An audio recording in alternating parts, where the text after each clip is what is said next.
Good afternoon. Good afternoon, Mr. Olney. How's it going? I'm just about up and running here, ready to keep building this Amiga. It's absolutely tanking it down outside, so it's really perfect perfect conditions for sitting and building a computer.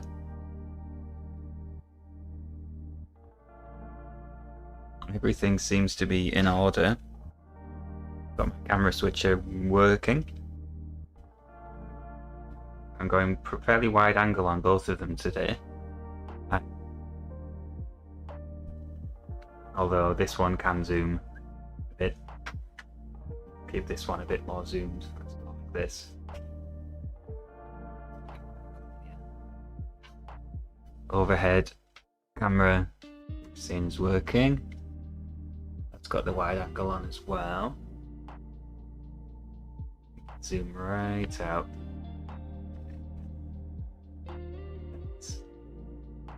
And the microscope is running. Let's have a little try. I've got a chip here. Let's have a look at the chip under there. Oh yes. Look at that lovely conformal coating. Oof. Garbage. Horrible. Box full of them on the way actually, hopefully arriving tomorrow. I'm trying to keep this microscope out of my way so I can see the screen and everything. Oh, hey Wayne, how's it going? Extra goodies? I didn't ask for that. Lovely. Thanks so much. Yeah, I'm excited for that. I've just ordered a bunch of chips and I've got... Not really the best at organising chips. This is my chip organisation. I've got a Rubik's Cube box full of dead ULAs. Sadly, these are all dead. But I like to have them, I like to keep them. I've got one in here actually, that's a very special ULA, which I don't know if it's dead, but I know it's rare. I'm looking forward to doing something with that at some point. I think there's maybe 3 of these that are accounted for. That's for another time. But here's my point. This is my chip box. This is pretty much the entire chip collection, and as you can see, it's donated bags of chips, and it all gets a bit unorganized, with just sort of poking chips into bits of foam and throwing it back in the box. So I've got all kinds of mixed up things here. These are Commodore PET ROMs. I don't know what the hell's on that ROM. And there's RAM chips mixed into all of this as well. Yeah, it's not the best. I need to have a sort out, and that chip test is going to make all the difference, I think.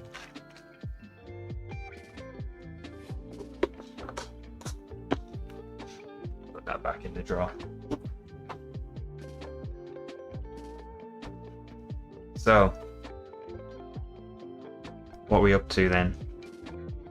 We were fitting all of these sort of filter inductor capacitor jobbies. I think we got them all fitted, all these blue ones, looking good in a line. Yeah, that's right. I think I have 2 in here, didn't I? Let's have a look. Yeah, this one I think is dead. I think I killed it, and this was like 5 years ago I killed this one. Because... What did I do wrong? I might have bodged a DC mod on an issue 2 and fried it. But that was my mistake, and I absorbed the cost. And this one is a dead VLA1. Interface 1 ULA.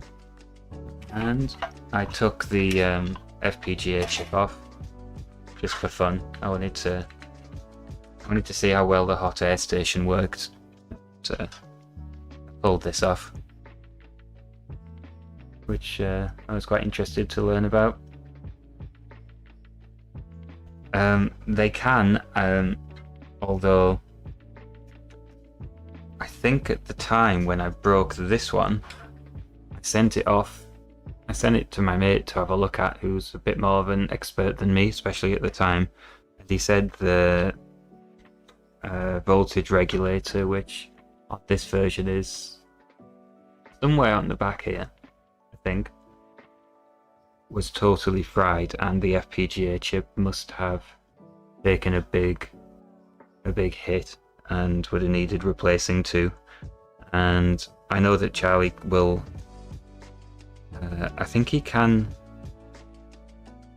send you just the chip. I don't think he'll provide the flash files, but you can get just the chip sent over if you want to try and solder it on.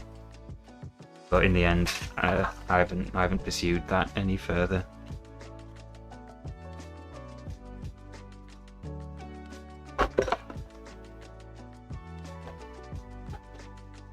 Yeah, that's true. I've been meaning to put a big order in and get a box full sent over.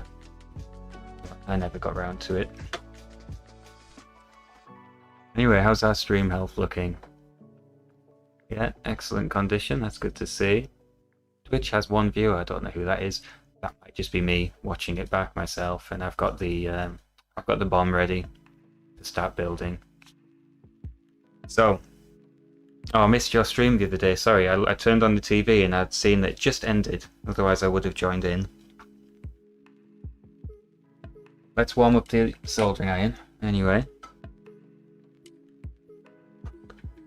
And let's get going.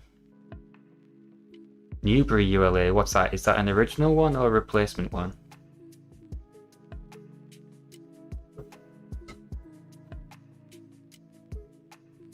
Okay,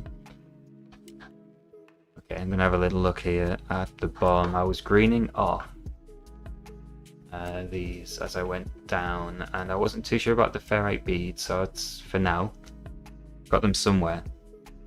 I think I'm just gonna go on with the easy ones for now. So we were starting on the ceramic capacitors, and we'd done the 0.01 microfarads and the 0.33 microfarad ones. So I think that puts us on to 22 picofarad ones. Okay. Now, where are they? I think I've got all the capacitors out here, so hopefully they show up pretty quickly. There's 47. 6,800? No. 1,000? No. That's a replacement one. Okay. The nebula ones look good as well. I think Retrolium sell them, right? Here we are. This is 22 pico. These are the ones.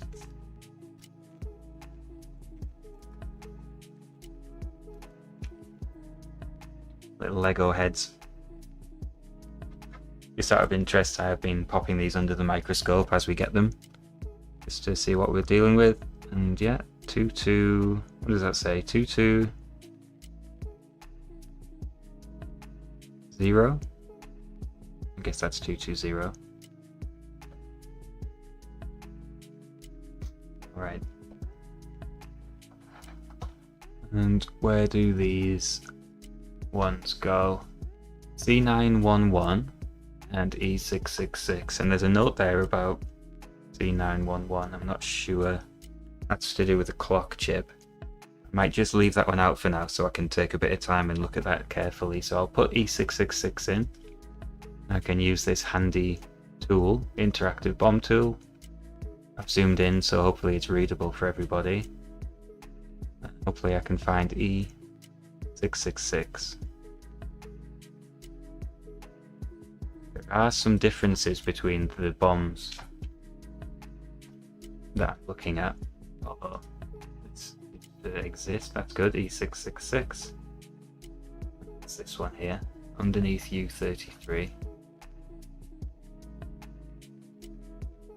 So, underneath 33, that puts us up here somewhere. There it is, E666. Okay. Where's my leg bendy jig?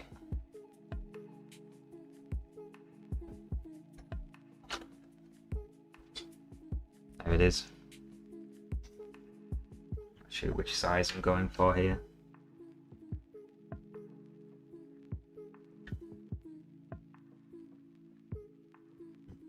Must be this one down here at the bottom. Bend that into shape and hopefully slot right in. We'll be away. There we go. Nice.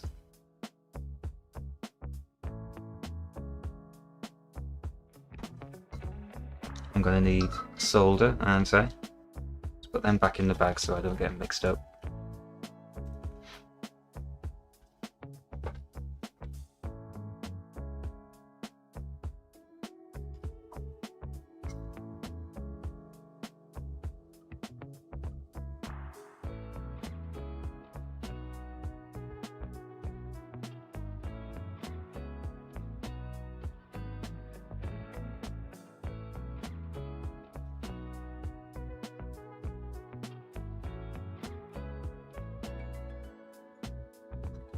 I'm gonna need my snips. Where are they? There we go. We're gonna go on with the zip tie trick. I quite like that. Just to make sure these are all the same. These all protrude by the same amount.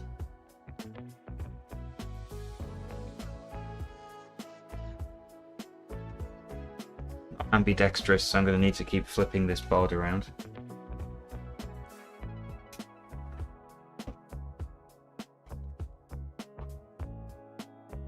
Very nice. We've made a start. You know what? I'm going to put the macro lens on the top down so we can get some nice close-up shots of what's going on. Let's put this big fat lens away.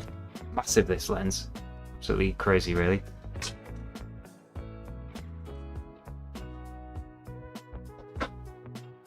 We'll go for the 100mm macro, which is super nice, really compact for a macro lens.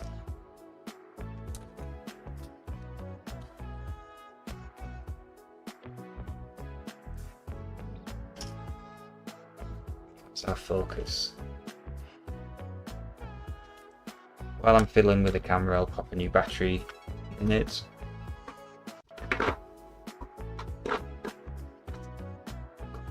Couple of them on charge constantly.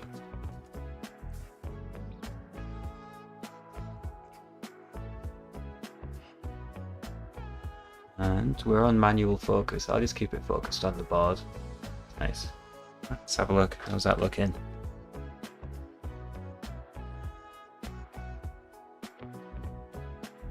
Yeah, that's nice, isn't it? So here's the one we just fitted here. E666. The capacitor of the beast. I'm going to mark this one off. Let's have a look. I'm not using the interactive bomb to tick things off. I'm just sticking with this Excel sheet. I'm going to mark that. And highlight C911 because I don't know what's going on with that. And we can move on to the 47 picofarad ones. It's this little collection here. So let's find the bag first. Bag. It's in the pile somewhere over here. I think I just looked at them, didn't I? Yeah, here we go. 47 picofarad, 200 volts.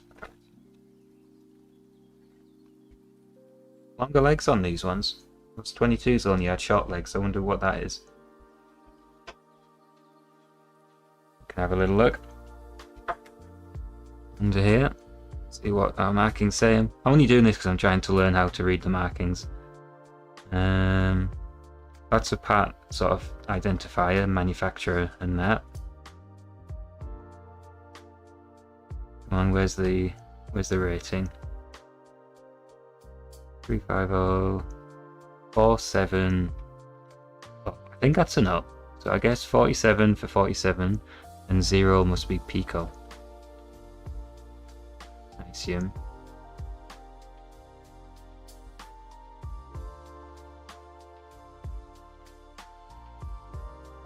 So let's get them in. First we need to find where they're going. E1, 2, 3, blah blah blah. There should be 10 of them. Let's see if that matches up with this one. Find E102. There's 5 there, 12.7 mil pitch. And then 5 there, yeah, that's 10. Okay, let's start with these ones. Where are these going? There's one down here by the CPU. And then the other 1, 2, 3, 4 are underneath Gary. Let's go and find them. Jim bro, how's it going? Thanks for popping in. We're trying some different lenses today. We're going macro overhead. See how we get on with that. What have I done with me leg jig? Here we are. You know what would have been handy when they designed this thing? Would be to write... Maybe they have. No. To write down the dimensions of each kind of section of it. The pitch of these ones is 12.7, I think. I'm going to stick my head in the way. Might be this one. Let's try. I'll have to just put stickers on it myself, eh? That would do. So 47 picofarad. Bring in here. Perfect.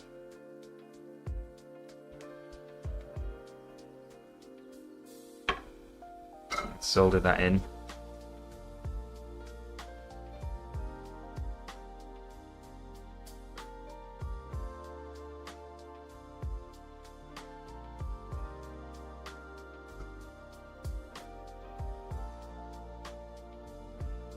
Oh hey Alan, how's it going? Thanks for giving Twitch a bit of action. Maybe that will encourage more people on Twitch to stop in. Shall we see how it's doing? I've got the Twitch dashboard here. One viewer, hi, there you are. You're the one viewer. I did have one viewer when I first started streaming, but I don't know if that's just some sort of bot. Oh, I see. You must have a nice jig, so to speak. Where did you get it?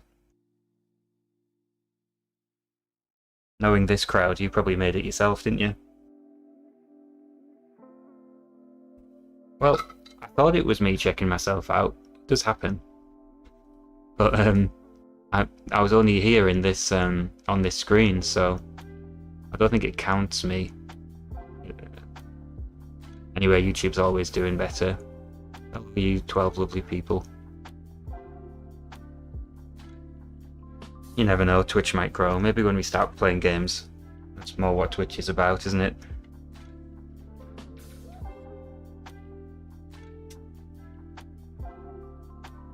I think the Twitch crowd just isn't a ZX Spectrum crowd.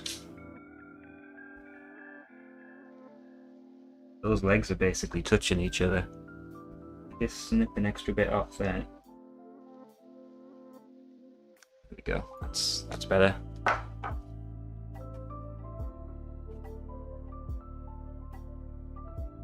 Okay. Yeah, I just need to not be lazy and go and find a better one. But I mean, this works. It seemed wasteful to get rid of it. I could just mark on the pitches myself, couldn't I? Make a little sticker. Hey, that's nifty. That's happened to me a few times playing Jet Set Willy, actually, even on the stream.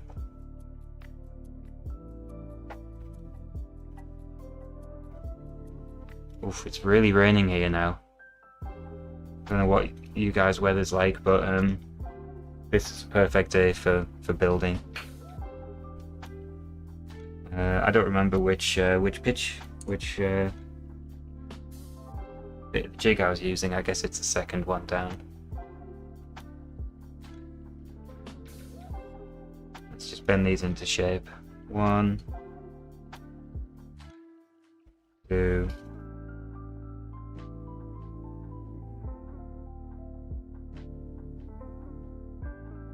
Not happy with that. It'll have to do. 3. Ooh, thunder. It's exciting. Hope we don't get a power cut. We're looking over here at Gary. Here he is.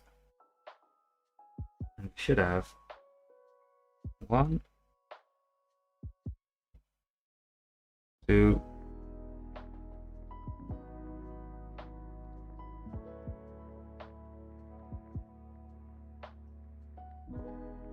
just poured them all off the board. Didn't mean to do that. 2,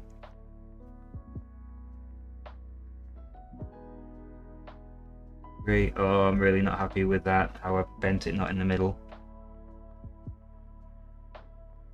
I'm gonna fix that. Just one moment. 3, 4.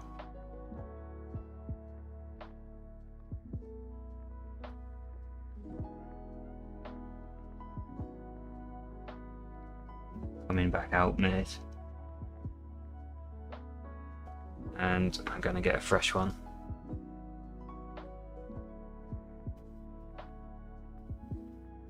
I'm gonna be careful this time. Okay. A little bit better.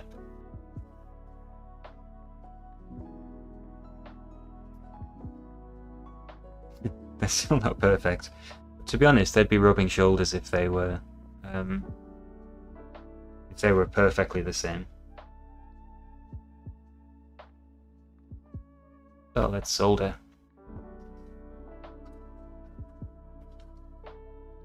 The problem with having this close up on the top down is you can all see how bad I am at soldering.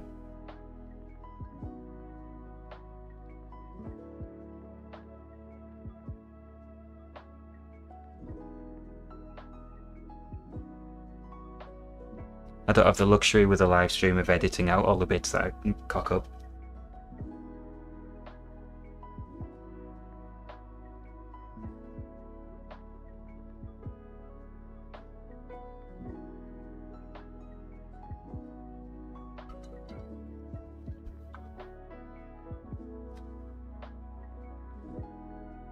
What is it that you use to work on your code? I assume you're not working directly on a specky. That would be insane.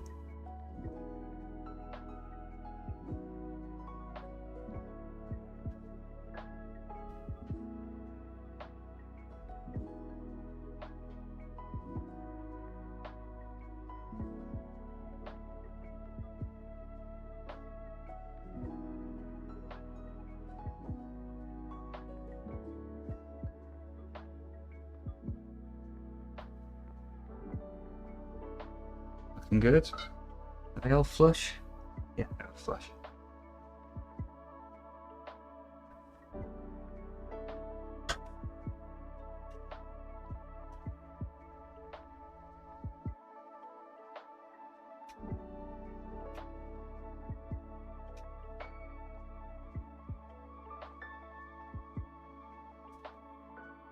Ah, nifty.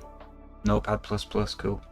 I wondered if you had some sort of dedicated Z80 development environment.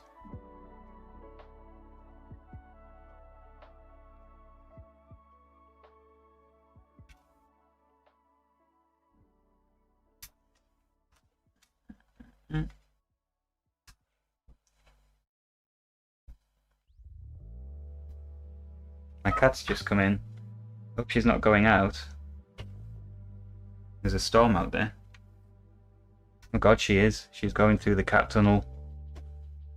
I built a 2 foot long cat tunnel into the wall of this garage when I did the conversion into a workshop.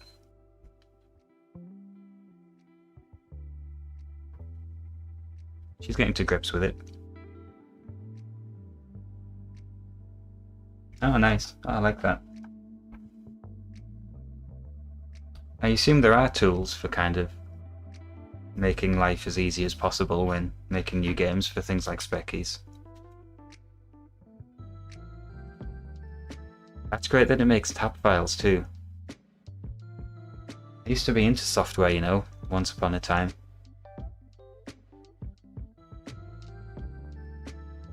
Oh, built-in, yeah, okay. I bet you could make... There must be a real good IDE.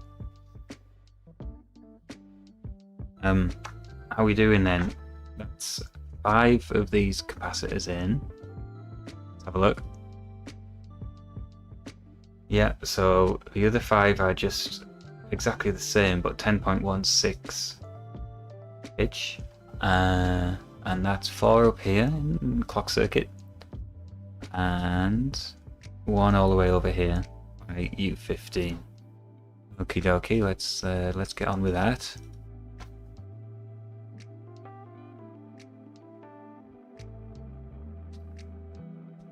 Really, Visual Studio?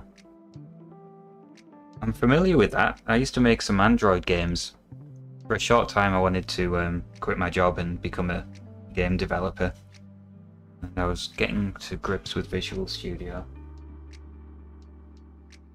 That's nice. So I guess you can install libraries for BASIC if you're coding in BASIC.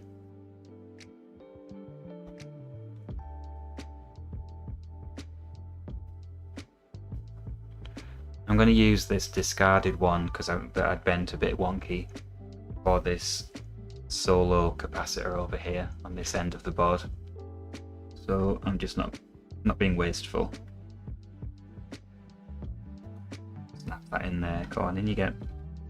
Of course the pitch is wrong. There we go. Solder that one in.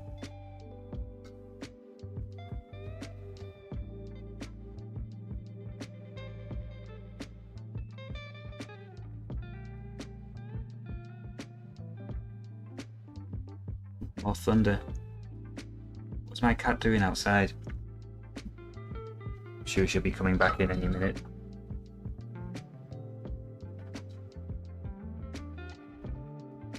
Not that she's ever been out in a storm.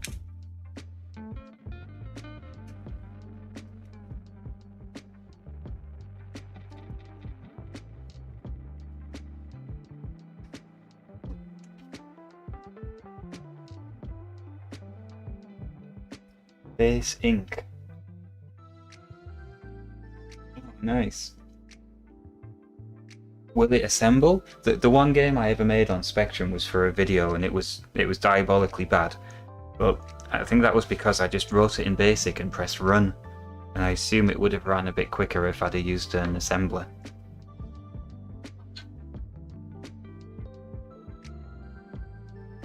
Okay, where's our next pitch down? It must be this one.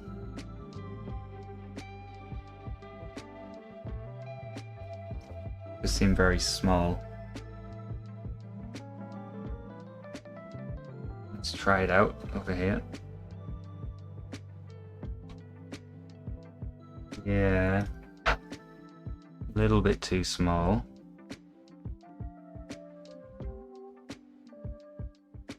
Try the next one out. Do these pitches just go up in fractions of an inch?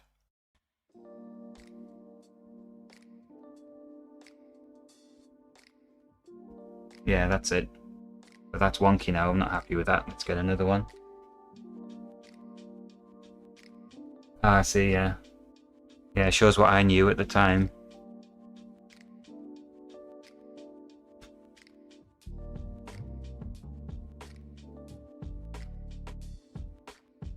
Oh god.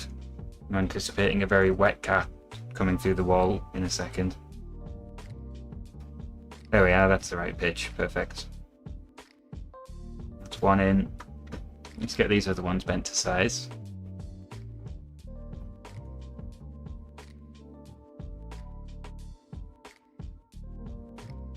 .1 inch. Okay. Makes sense. Or they should be. I don't know what this one is. It's not the highest quality jig ever made. I think I got the cheapest one on Amazon.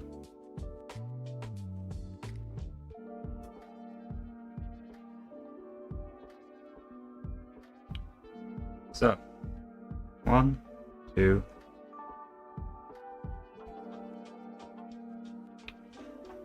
Slide over.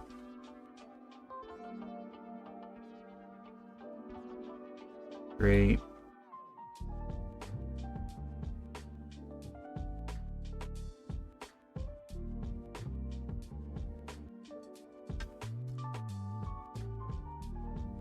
Ah, see what you're saying there. So I guess, I mean, somehow there must be spare memory for Jet Set Willy, is that right?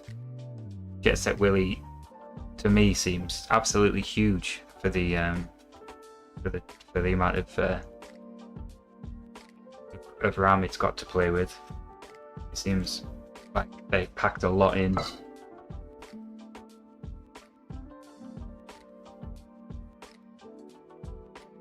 Okay, so you've got rid of the security check. Good move.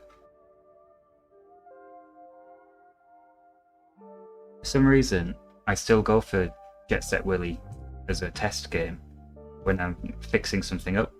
And I always forget about the damn security check. I'm pretty sure soon I'll have it all memorized.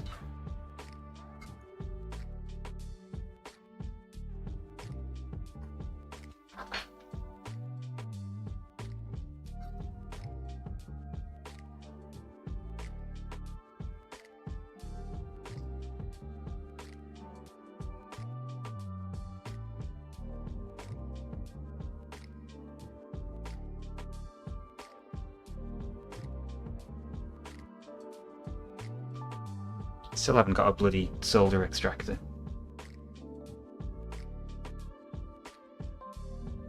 16K, really? That must have been at the expense of some, I don't know, animation steps or graphical integrity or something, right? Although saying that, I've seen some of the demos that people put together. Maybe I can believe that. If that's the case, you could really mod that thing. You could have whole new worlds. I don't like this. Let's trim that a little bit more.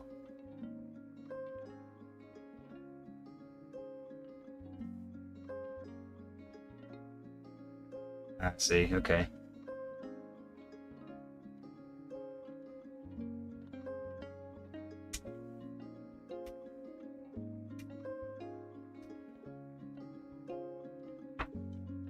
What's going on there? Back that up.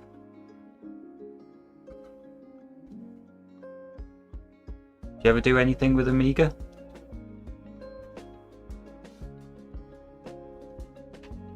There we go, they're looking good. Okay, back to the bomb. We've fitted all 10 of those now, I believe. I can green it. And that puts us onto the 1000 picofarads. How are we doing? Are you still alone in Twitch? Yes, you are. Just one viewer. Oh. YouTube 14 guys, hi. How's it going, all of you? Thanks for being here. Well, we build this Amiga. I'm looking for 1000 picofarads then, and it's C411 and some other ones. So let's see if they show up on the big bomb. Where are the C's? There we are. 6, is that right? 6? Yeah, 6. Okay, that's good. And they're all in the top right of the board. Okay, that's pretty easy, isn't it? I'm going to put these back in the bag or I'll lose them.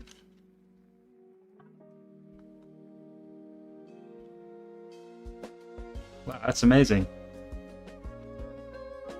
Tell me you still have the magazine.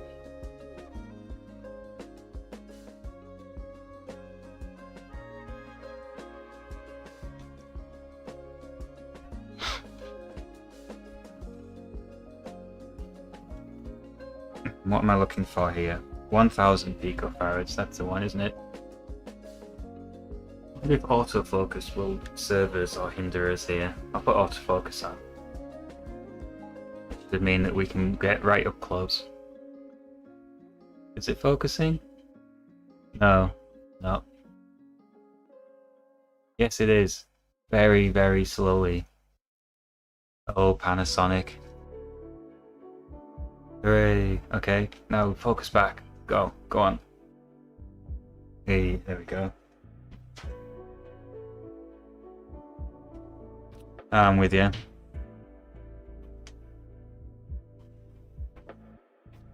I think the rain is so heavy, my microphone's getting triggered by it.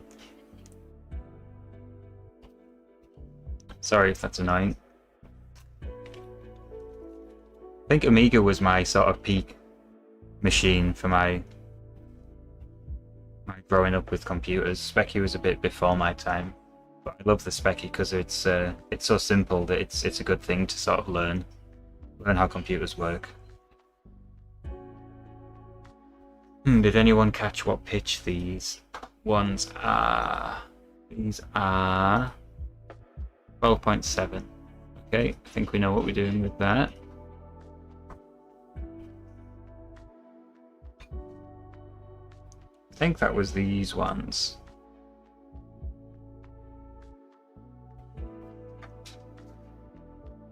Let's see. We can find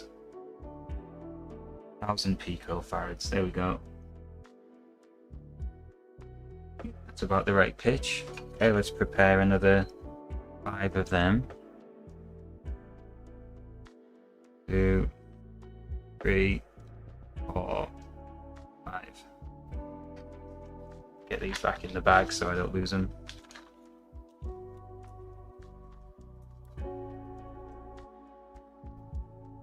And we can start bending.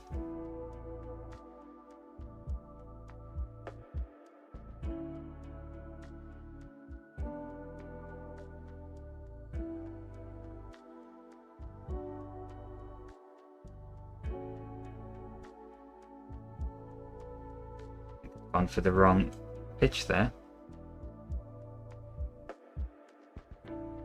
They're a little bit awkward because they're in between these big blue ones.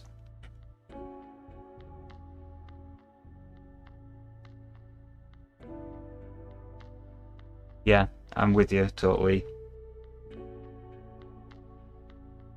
That's the pitch we want.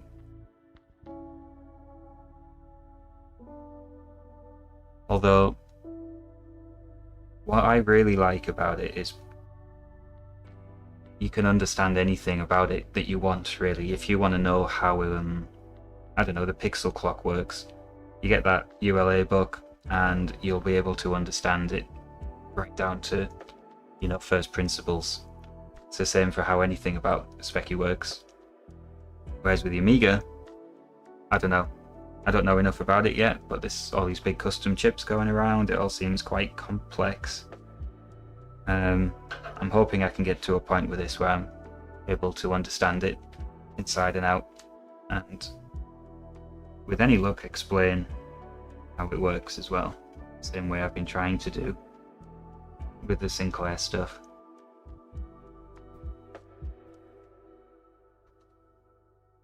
C422, is that right? Hang on, I'm doubting myself here. Yeah, that is one of the caps.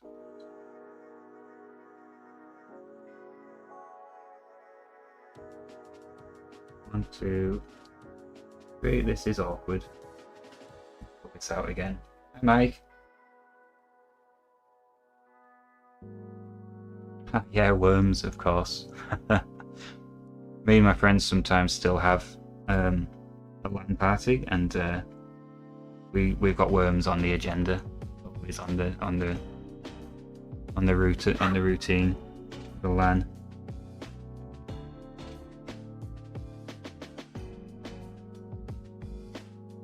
That's a really nice kind of way to think about it.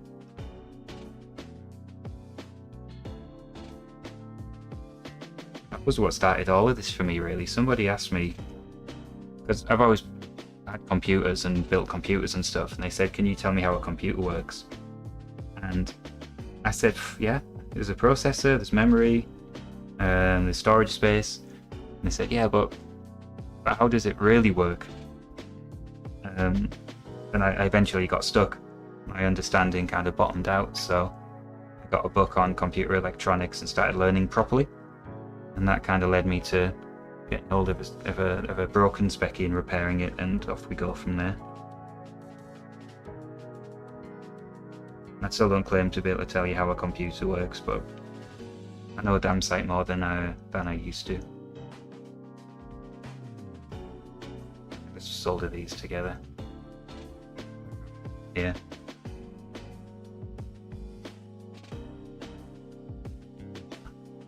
Yeah, I've seen the Amiga documentaries where they've got these kind of collections of prototype boards, all in kind of a book, kind of fanned out, stood up on the desk, and that is a little bit intimidating. And it makes me think they must have been really smart, the people who were designing those things. And I guess that's why it's so hard to FPGA these custom chips up that you find on the Amiga.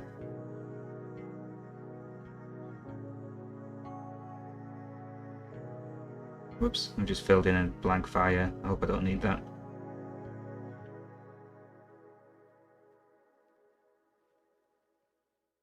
I probably will. Oh well, not to worry.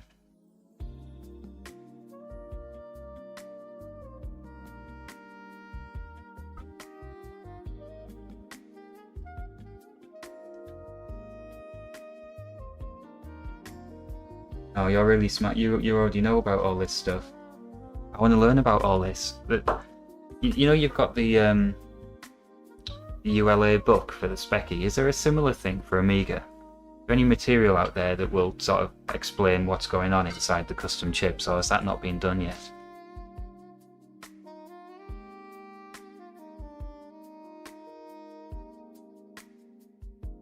That's the sort of book I want to take on holiday with me and read on the beach.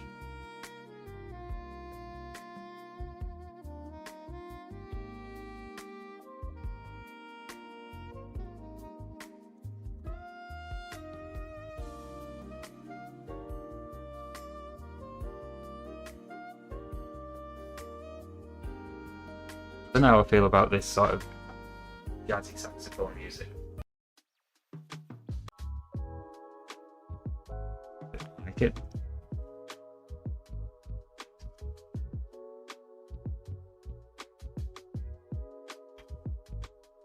Can't really get into these with the zip tie. There's too much going on, there's too many components already in there.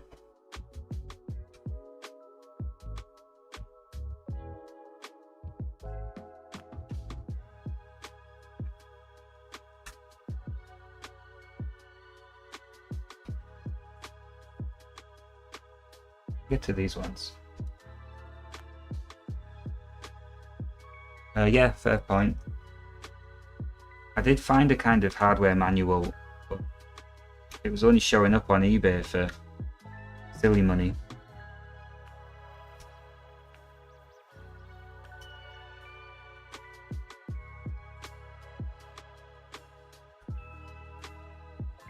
I like having ROM disassemblies to hand as well. I'm sure that must be out there for the kickstart.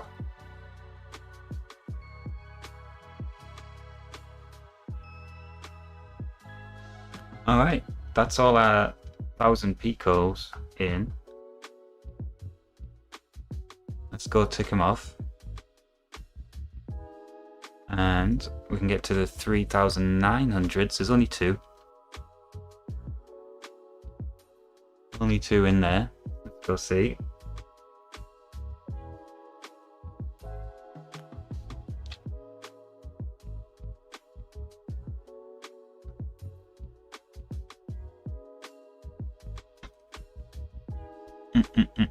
That's 6000. That's not right. This one? No, 0.047. Where do them ones come in then? 6000? No, not that one. No, this one. Some of these come along in bubble wrap as well, and some of them don't. I don't know what that's all about. It must just be a manufacturer's preference. And they've also put sellotape over the top of the bag for some reason. I'm in.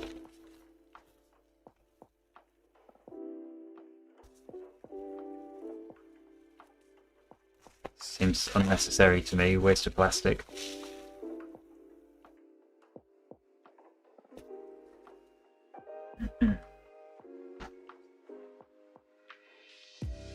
That sounds interesting, yeah. I was just catching up on your chat there.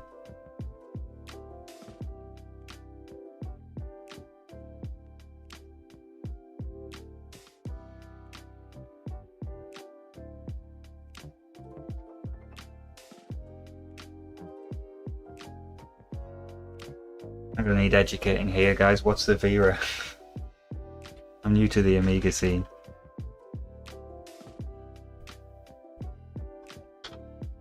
So these are our what were they again? 3900. Let's see what the marking is on this. 2900 pico is 3.9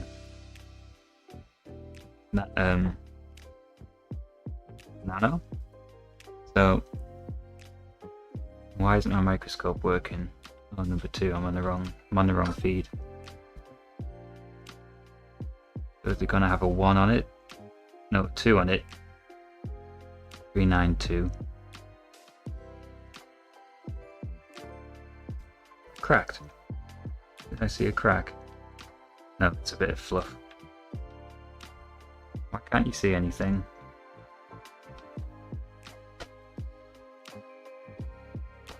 Let's try turning this on and off again. Oh, okay. Custom video chip. Cool. I've got a lot to learn. Some technical difficulties here. Its video feed stopped. Hey, it's back. That's what I was looking at. I think it says 392 if we can find a marking.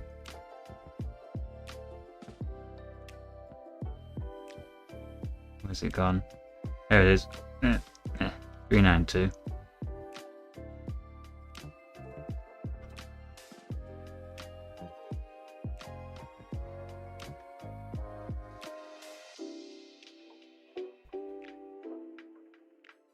So was it just 2 of these? I think it was just 2 of these.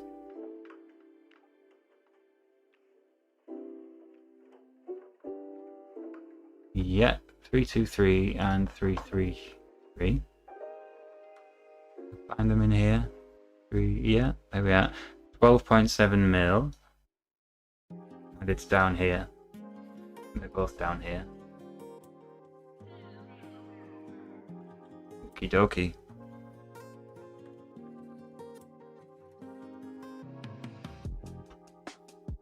We're learning about which one of these is 12.7. I'm going with this one, is that right? Am I on here? 3,900. Let's try and get this. Yeah, that's perfect.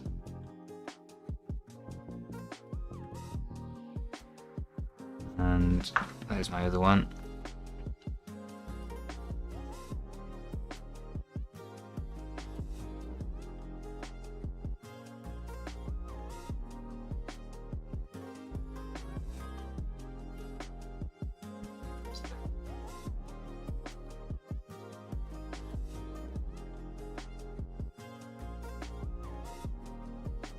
Yeah, enjoy the rest of your day. Yeah, we're planning to try and nip out and have a look when the moon comes up. There's a big hill near us that we sometimes nip up when the moon is doing interesting things. So yeah, let's go check it out. Enjoy.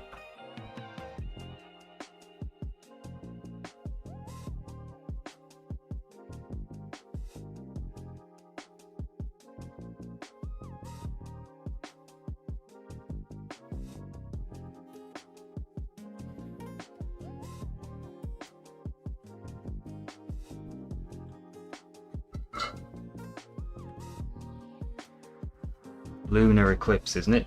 That's Earth between the sun and the moon.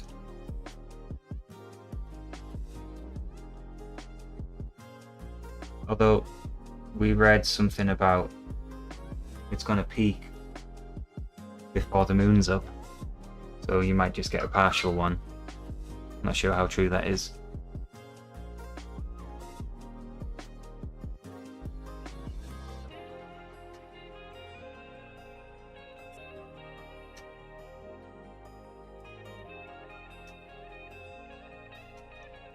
Oh, and on top of that, it's thunderstorms right now, so I'm not going to be able to see it unless them clouds clear up.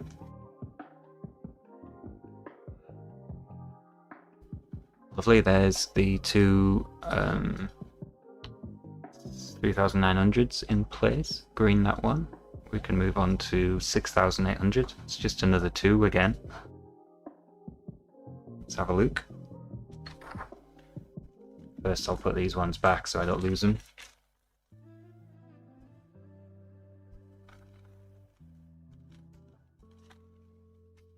Chuck them on the out pile. Yeah, 6800. And yeah, these ones haven't been packaged in bubble wrap, I'm happy to say. These must say 682. Find a marking.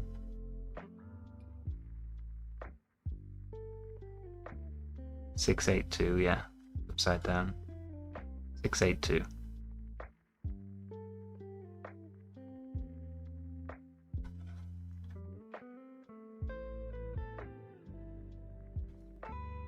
And the pitch is these two, 12.7, and they are down here next to where it says audio filter. Right.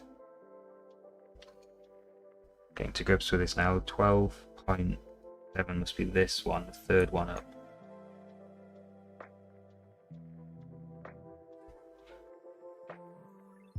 That's 1, 2.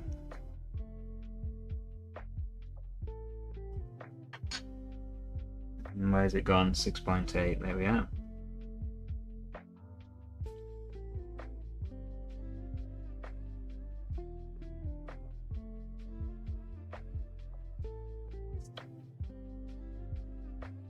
A couple of 100 nanofarads down here that haven't been fitted. Must be the next one in the list. We're getting there with these small passives. There's a bunch of filters up here still to fit. A couple of capacitors here and there, but then we'll be doing transistors and electrolytics, I guess. We can start adding a bit of weight to the board. Can't wait for it to get heavy. It starts to feel heavy, you feel like you're making progress.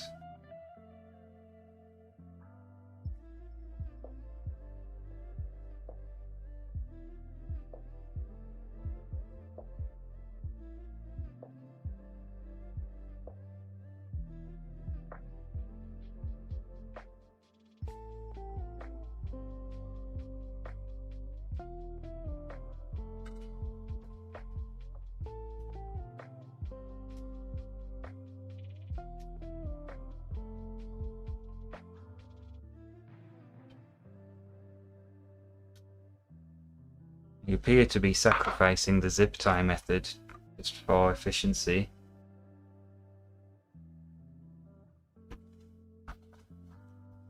Let's take those two off. Green, green. Okay. So now we're on to 0.047 micro, which is 47 nano, which should be 47. I don't know, what is that? 473 maybe on the marking. 4 of them anyway. Let's find the bag.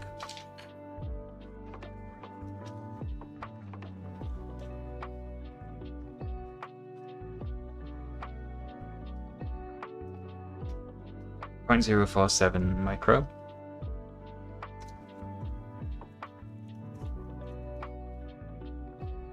Let's have a look.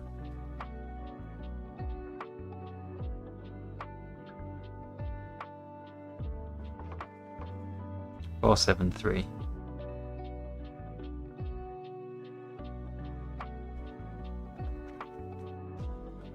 And I need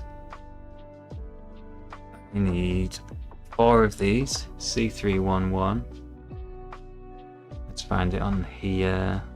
There they are. 47 nano. Where are they? All in a nice row here. Perfect. That's nice, isn't it? Wonder where they're going to. Paula. It seems to be going to Paula. Okay. All 47 nanos. Okay. 1, 2, 3, 4.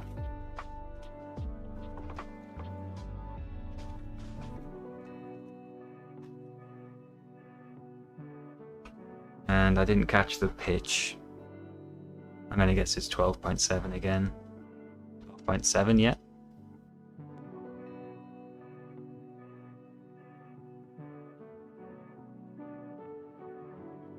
There's one.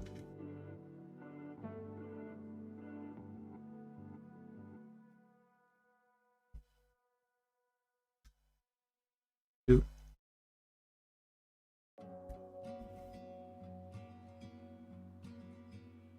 3 and 4.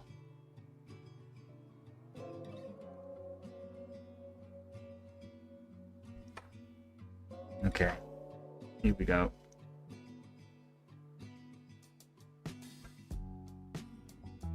One, 2,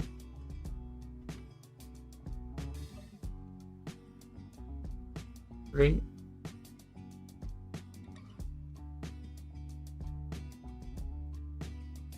And 4.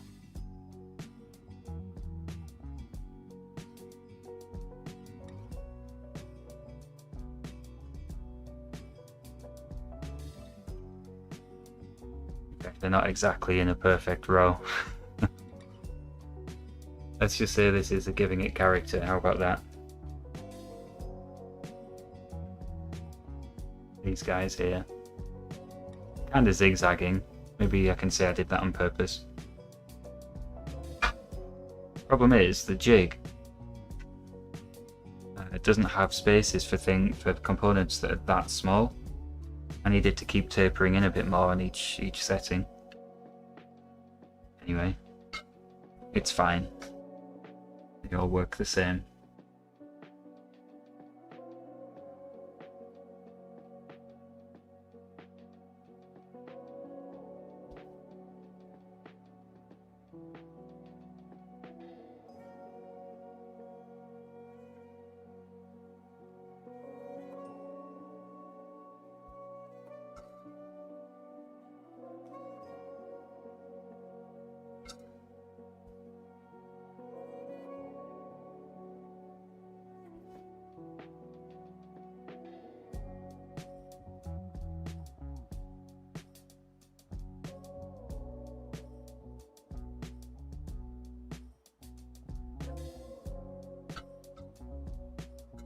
I also have, that I forgot about, a load of biscuits. How about that? My kind of component.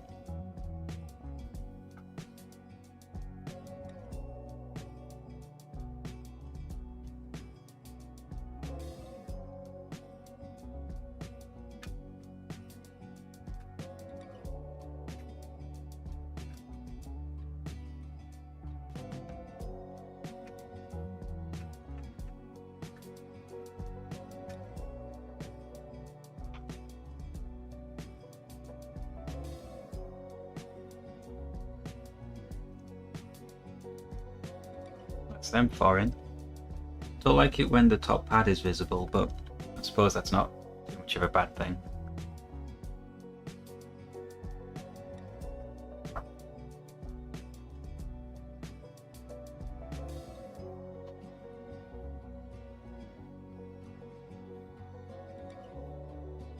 And here come the 100 nano caps that I spotted that were missing. 321, 331 and 711. These ones, 12.7, I think they're all down here. Oh, 1, 2, 3. Okay, we'll find those, no problem.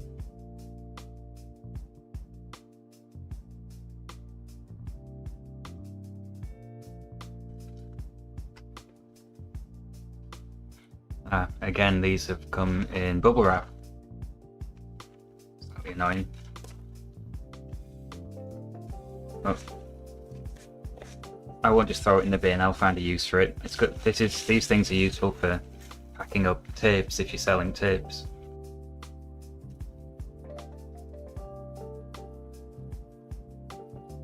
$100 nano. I don't know what marking that's gonna have. I'm sure you guys do. Let's have a look. 104. Okay. 104. And I think it was 3. Was it 3? Yeah. 1, 2, and 3.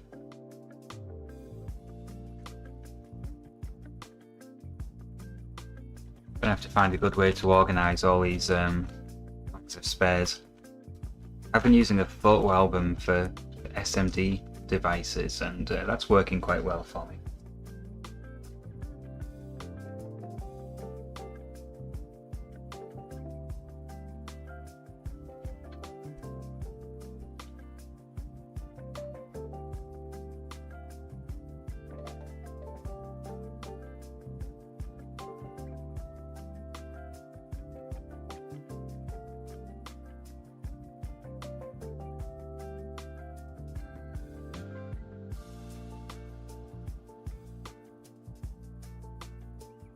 If anyone has any tips for organizing things like these little capacitors, let me know. I don't really have many, tray boxes with lots of compartments in.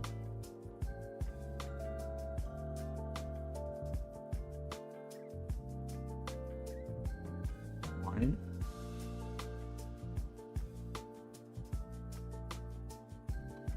2. 3. I just spotted an SMD footprint for a transistor. I wonder where that's coming into the picture. I don't think that was on the bomb. Guess we'll find out.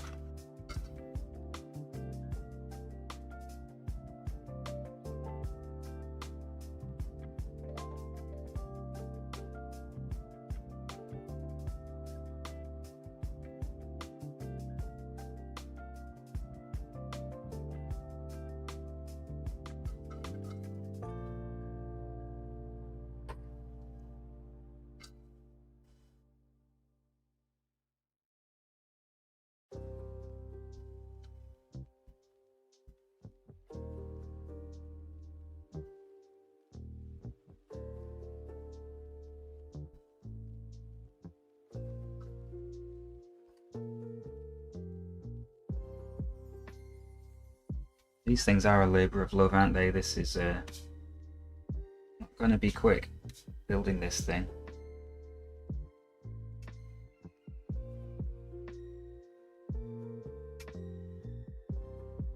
Even doing the harlequins and the nucleons seemed a lot faster than this.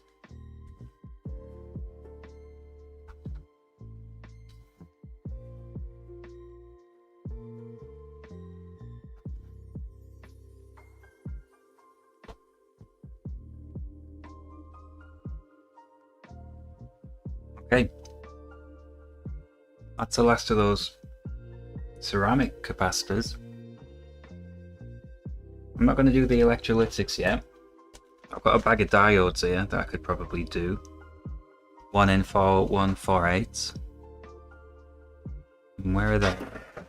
Whoa, the poster just fell off the wall, sorry about that noise. Damn, that's annoying. Gordon Freeman just leaped off the wall. I better put him somewhere safe. 1 second.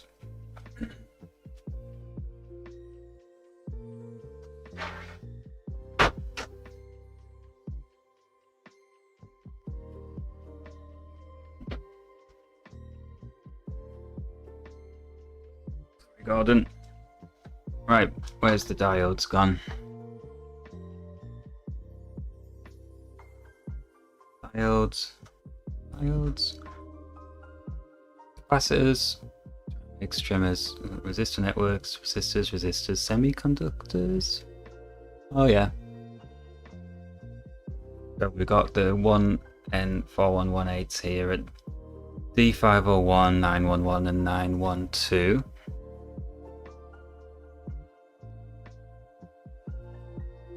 Where do I find D in here? I'm gonna have to search for it, aren't I?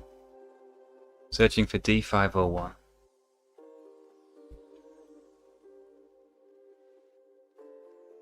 Ah, see, this has 4. Is that right? There's 3 on this bomb, so there are differences.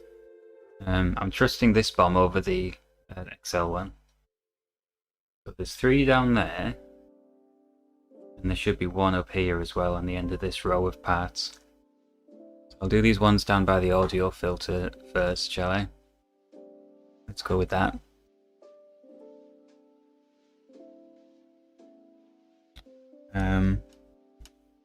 Where did I put them? Oh, they're here.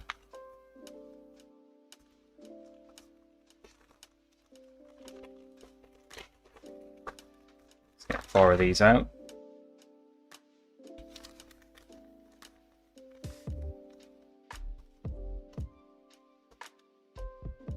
They put them in these anti-static bags, but you can't reseal them. I'll get a bit of sellotape.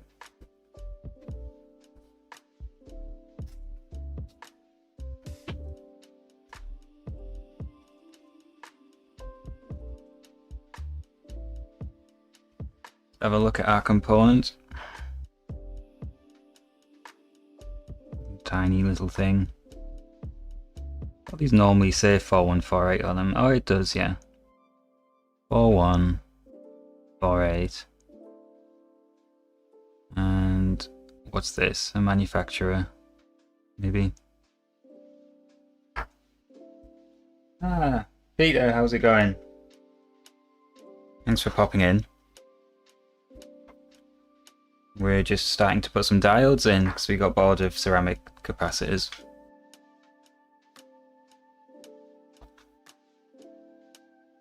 The Diode, that's right. That's how the Germans say it. Pitch 12.7. Alright, 12.7, let's go. We found another discrepancy in the bombs. It's gone off. The Excel bomb has 3 4148 diodes, and the interactive bomb has 4. That's 3 in the audio circuit, and 3 down here, and then there's 1 up here as well. Glückliche kleine Dioden, I think it would be. Auf Deutsch.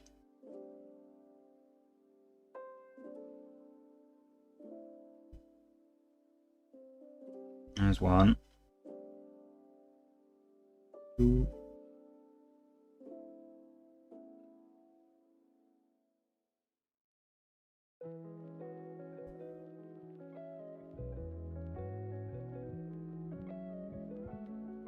I do have that thought sometimes, actually, preferred image.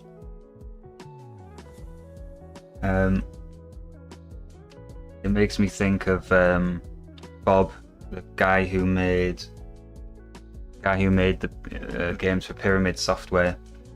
When he was interviewed at Crash Live, he was absolutely flabbergasted that there was still such a scene and people making mods and things and playing the games from all that time ago.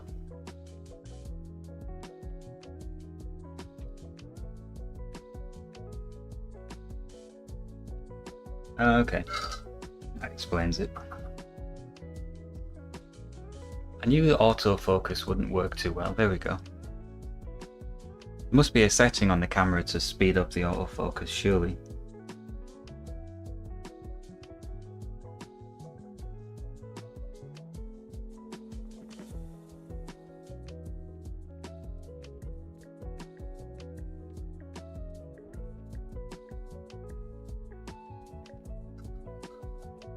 Started making a video for our issue 2 mod yesterday, by the way.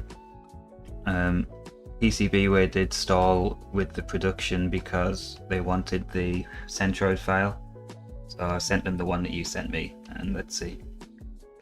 I guess they'll get back to me tomorrow if they're happy with it. Kinda knew that would happen.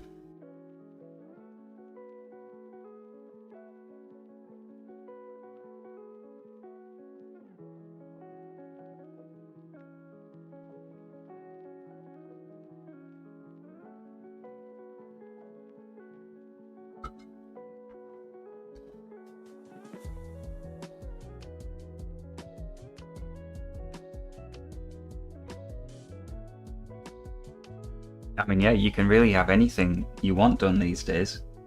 You can have flexible PCBs, 3D print anything you want, bloody aluminium, you name it. The only hard bit is keeping the ideas flowing of what you want to make. You're the only limitation on yourself, really. That's what I find. It takes me a minute to get up and running with a new idea.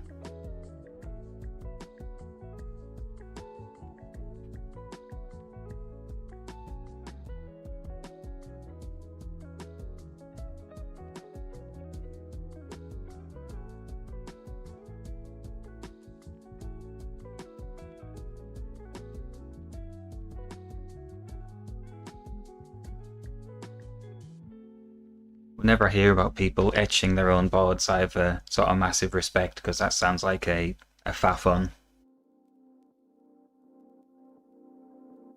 That's a good point about the documentation. It's true. Some of the newer, quote, newer machines got a bit boring. I've had a couple of NESs taken apart recently just to replace the edge connector in there, and I had a look at the circuit board and there didn't seem to be much to it. Not much to learn.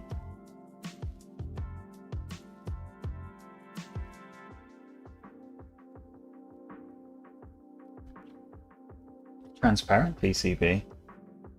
That could be fun. But a transparent PCB and a transparent board. You know what I thought was cool?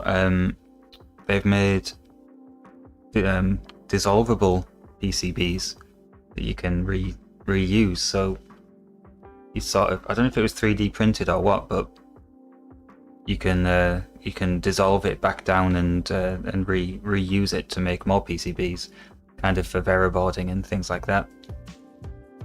I thought it was kind of a good sort of green initiative.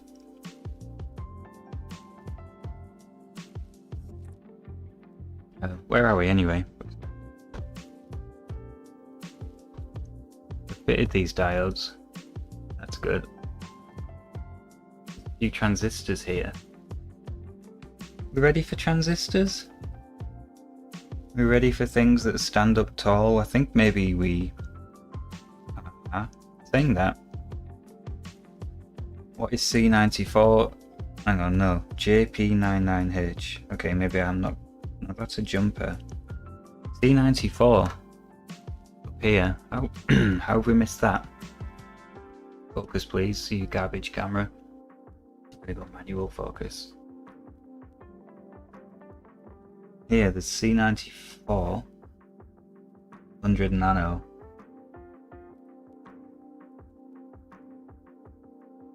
Ah, you built your own prototype as well. Yeah. I've still got this one sitting on the side ready. By the way, I've got the ULA now, which wouldn't tune, so that's ready for testing. What am I looking at here? C94. Let's see if we can find that. Doesn't show up on this form.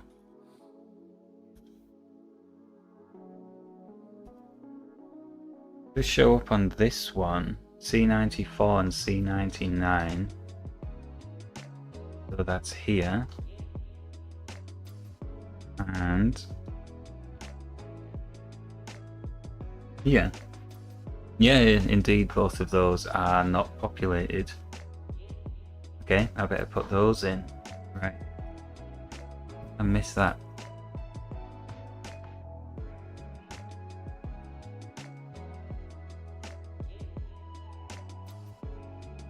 Yeah, there's an SMD here as well. There's also an SMD transistor down here I've spotted.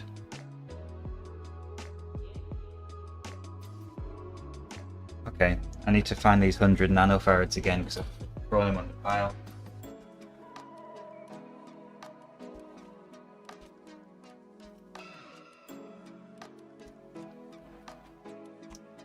.1 micro, that's the one, isn't it?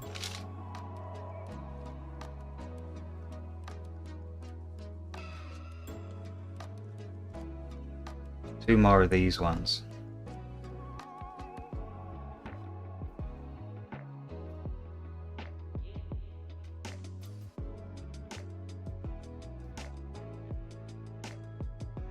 Does that mean that these won't show up in the schematic?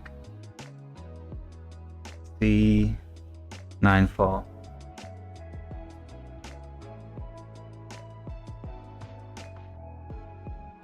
Why does it do this? It finds the thing. Decoupling on U94G. That's the little SMD one. Okay, I need to do a bit of research and see what that's doing, that SMD, and if I need it. That's, yeah, okay. And the other one is C99.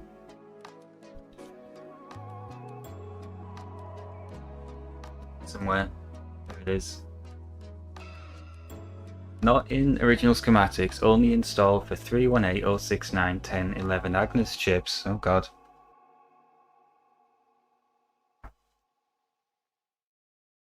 I'm gonna have to open up the box with the donor Amiga PCB in 2 secs.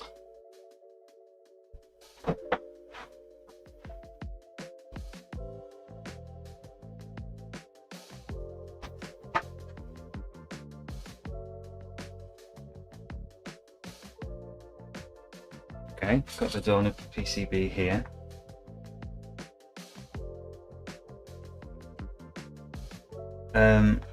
Sourcing components for something like this, I do think the best way is probably to go to a donor board. But I wanted to go with Mouser and get new ones. I don't know why. I just wanted it to be all quote new. Yeah, V88. Okay, we're gonna see in a minute which one I've got here, and we're probably gonna find out I've got the wrong one. That's the kind of thing I'd do.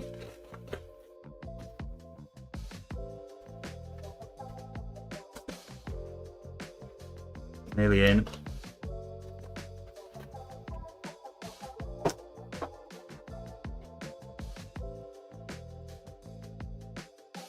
So what are we talking about? P99, yeah, that's this one that is optional.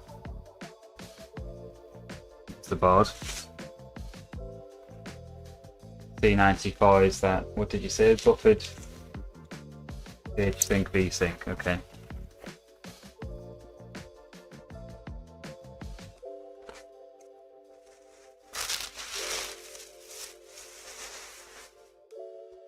Let's see what version I've got. Wow, this feels so much heavier. Looks like someone's tried to repair this actually. Oh, hi cat, the cat's come in. Are you soaking wet by any chance? There's been a storm out there. Well done, cat. What do you want?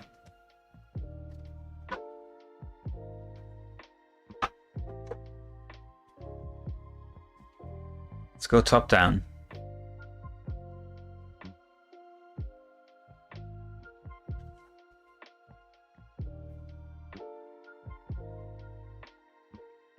Okay, here we go. Let's reveal the Agnes.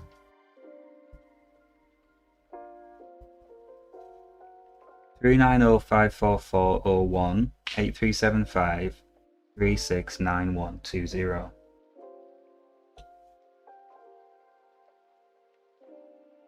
I did read something in the project pages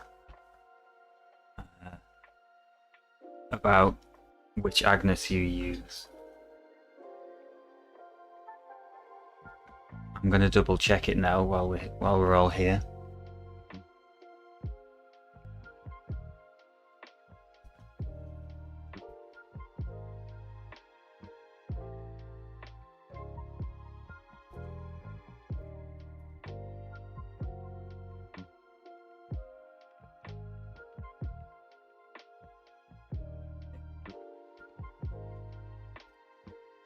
It says not all 8375 models are actually compatible.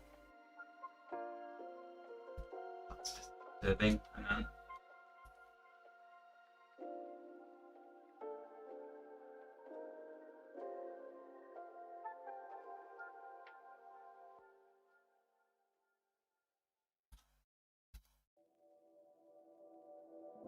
Please check the extended part number is one of those above. 3180691 and 39054403 for PAL, or 11 and 02 for NTSC. Ah, have I got the wrong one?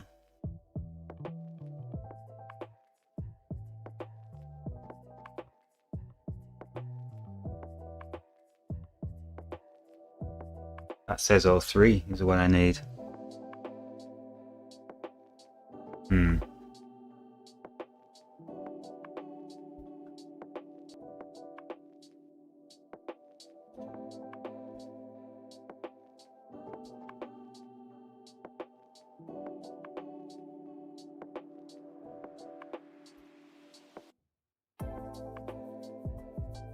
That's stressing me out. Why does it say 03 on the website?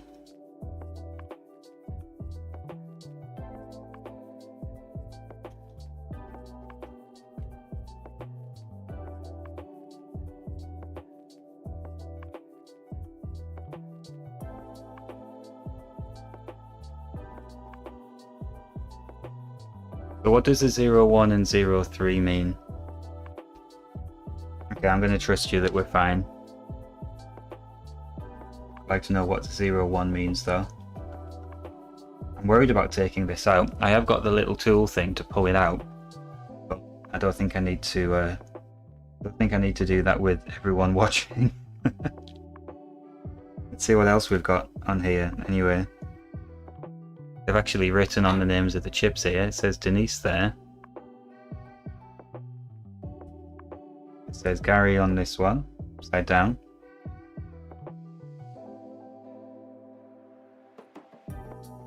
And this is our battery damage. I'll bring you in a bit.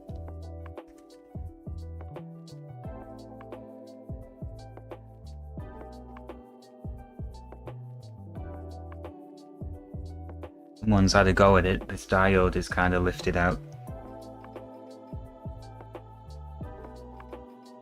In fact, it's completely free. Whoops.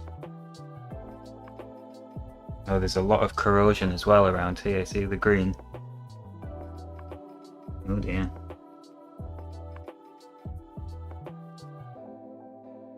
Do I dare look at the underside? We've got a patch.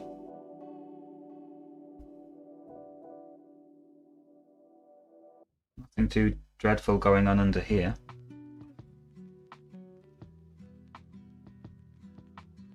But yeah, this battery damage is maybe a little bit worse than we thought. I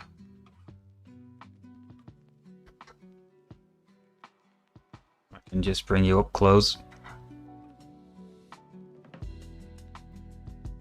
We've got this resistor's just totally snapped. Everything's looking a bit green.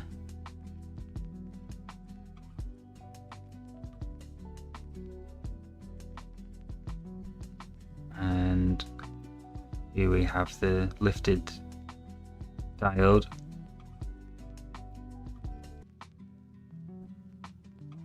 Twitch says we're good. YouTube says we're good. Hi everyone. That's good. Okay.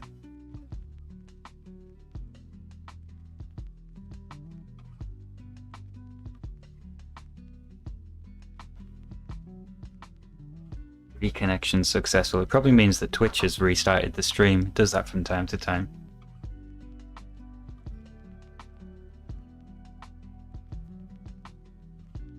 Yeah, I haven't really looked at these sort of corroded boards very much, and obviously it's all about whether or not the traces are damaged, I suppose.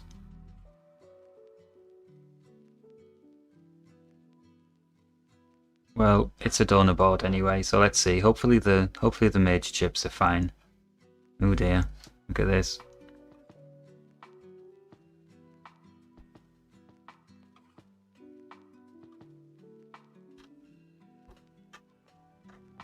Ooh, that's horrible. Okay.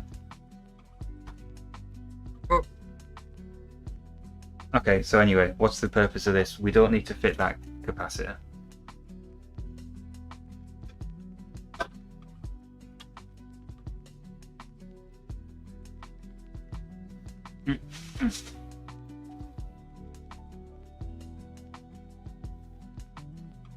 Baldrick, yeah.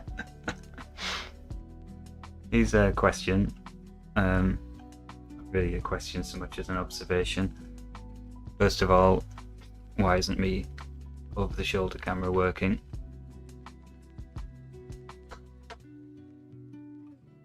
Must be a better way to do this.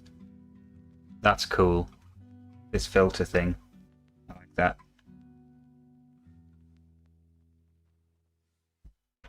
Let's go overhead.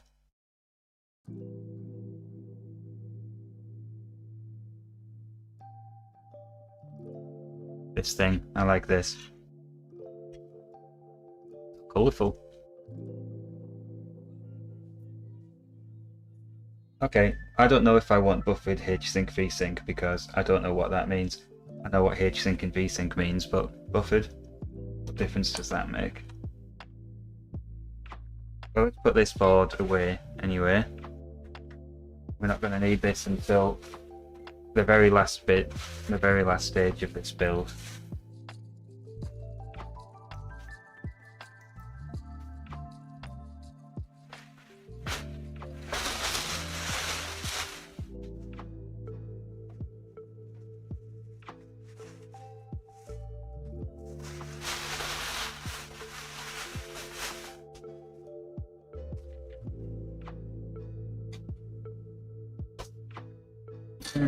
A Black Magic. Black Magic A10 Mini. That sounds interesting. Is that a HDMI switcher which is more intelligent and doesn't have to reconnect the HDMI device every time?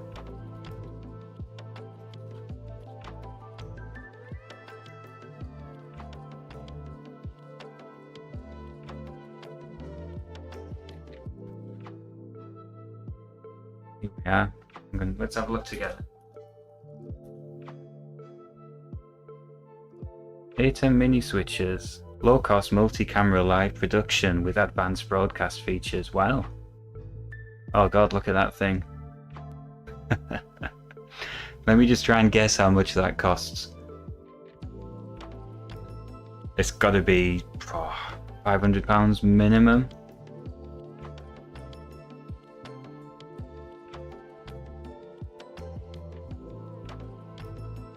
Good grief. Oh, £250. Okay. Interesting. Very interesting.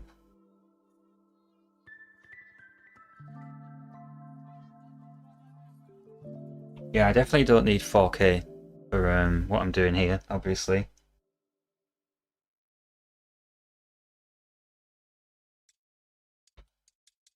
Okay, that could be a future upgrade if we keep on with this sort of live hardware stream idea.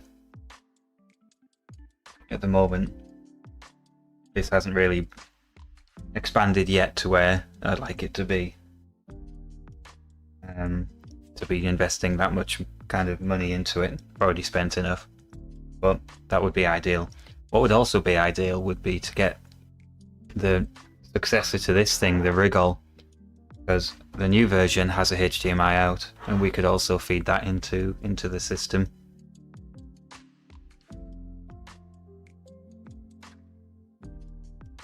So where are we? I got these 200 nanofarad capacitors out, didn't I? But we realized we don't need C99. And I'm not having this chip, so I probably don't need C94 either, do I? So I think I'll just leave them. Where's the bag gone?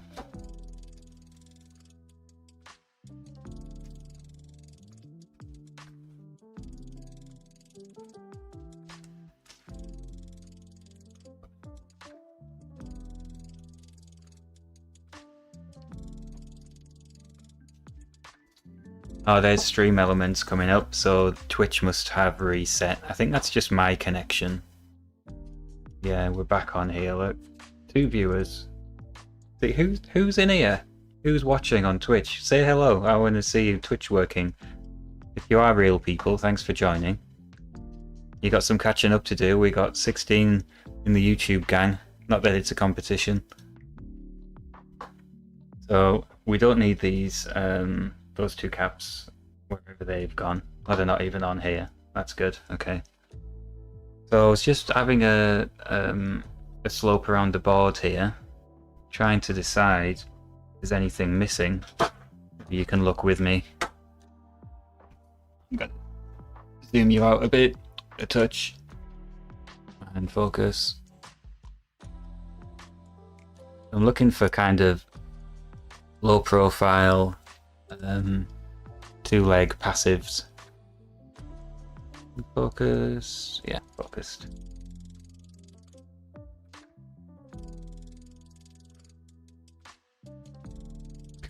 Spag, what's spag? Okay, we've got these line filters to do. I thought I did buy them. Maybe I should have a little rummage through the bag.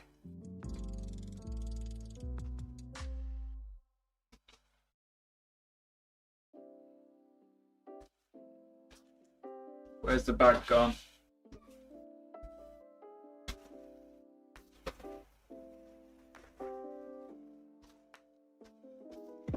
Oh god. I forgot how big this bag is. Oh cool, that sounds fun. Yeah, ferrite beads. Slight problem. If I've got them, they're in here somewhere. That's a resistor network. That's an empty bag. Sockets. Connector. Resistor network. Transistors. Let's get the transistors out. These look like ferrite beads, don't they?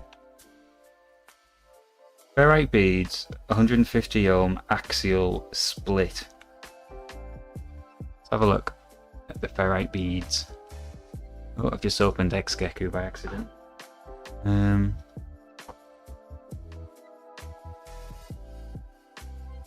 Ferrite beads. So, what is the recommended one from the community bomb? Because I know that they don't sell these anymore.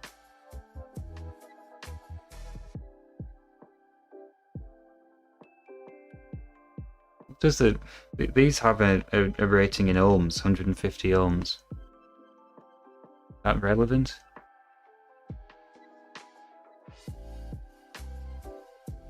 I kind of think that these are the ones I'm looking for. Let's open them up and have a look.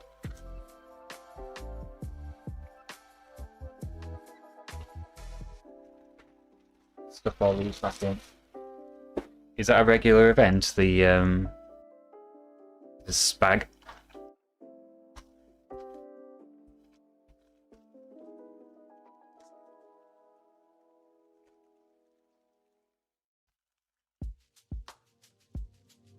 Oh, okay. Good to know. Oh, why did they package this like this?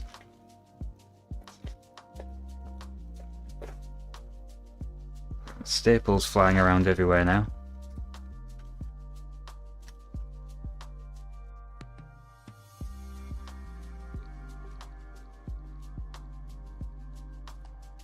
Oh, cool. What do you reckon? Will you keep going? I wouldn't think there's an Amiga group anywhere near me. Maybe in Manchester. It could be something like that.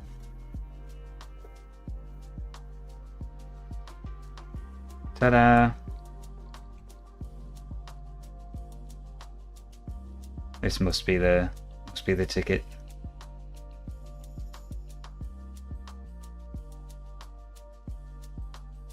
Okay. Okay. I'm learning bit by bit. I'm going to go with these. I think these are what we need. And I'm going to check. Let me bring you over the head again. Nwag. I don't know if you've made that up or if it's real. It would make sense. Northwest, right?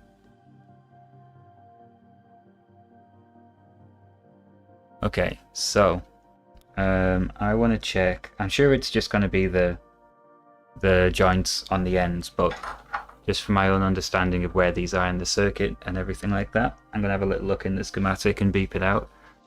So, 4, 3.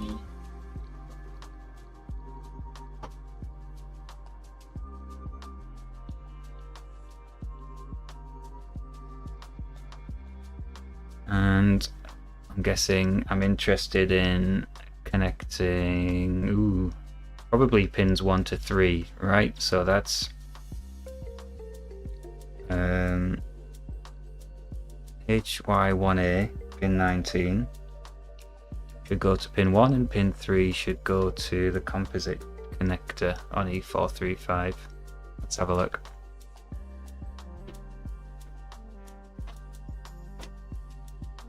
Alright, cool. I feel like an imposter in the Northwest Amiga group because I know so little about them. Maybe once I've built this I'll have earned my my keep. But one of these should beep. Nope. Now it'll beep.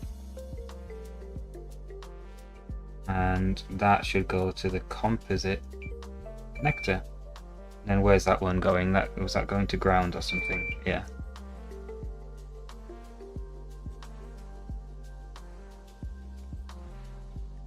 I don't know, maybe they're just protecting for all various components you could use. There's nothing interesting about what these look like. There's no markings or anything. There can't be a polarity. So let's just drop them in. I'll just double check on here.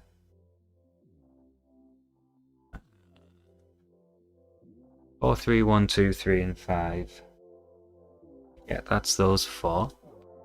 And I'm going to check out on the interactive bomb as well. Yeah, it's just 4. And it's these ones. Okay, how's the stream health? Excellent condition. Awesome. Which, still excellent. Awesome. Good.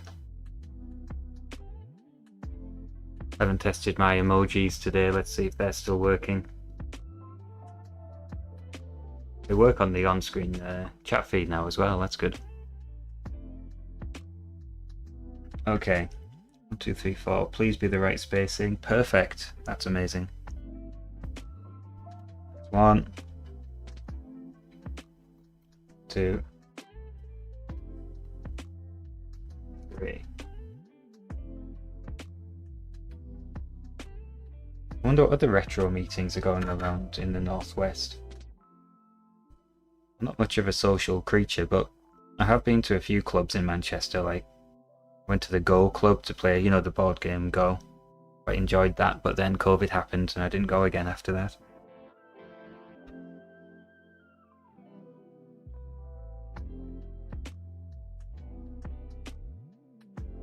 2, 3. Where's the other one? Did I only pull 3 off? Okay.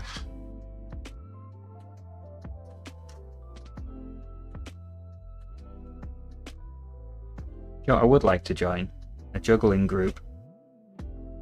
That used to be one of my favourite things to do. Yeah, I'd like to visit that. I would like to go there. The only time I've been to Wigan was to visit the knee hospital. Not quite as exciting. These are quite thick legs on these.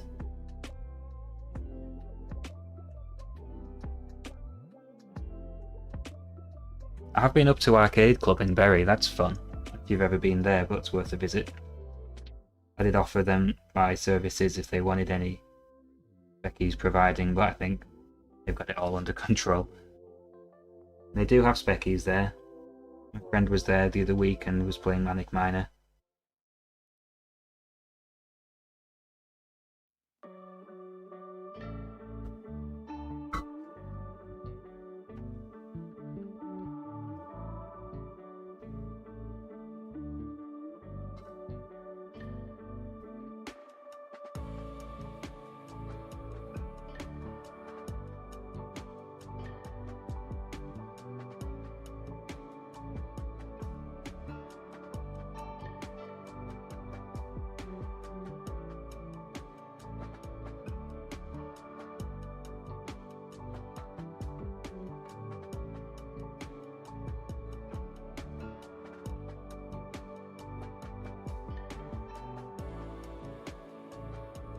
Lovely.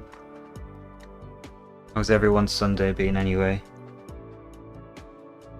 Tried to be productive today. I've been fitting skirting boards in the room that I used to film in, my old office, is now going to be the spare room. And it's not the biggest room in the world, as you've seen, and the bed, the spare bed that we bought, it was such a tight fit, we had to remove the skirting boards to make it actually fit in the room. So I've been putting the bits of the skirting boards back on that need to go in, caulking around them and all that messy stuff. Pleased to say it's finished now though. So here we go. Happy with these. We don't need these. These are all big, standy up, tall components. Let's keep looking around.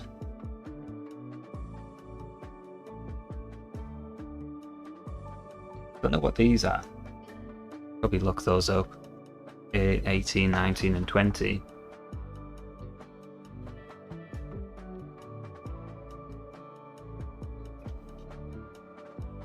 Doesn't show up on that bone. Doesn't show up on that bone.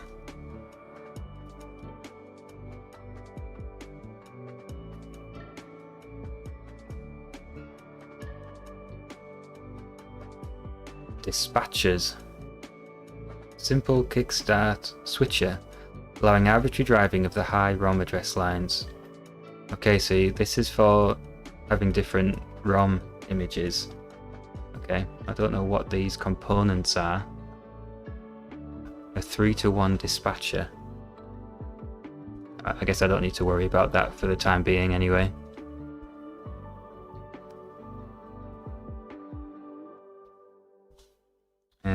I'm going to put these ferrite beads back in the bag so I don't get them mixed up.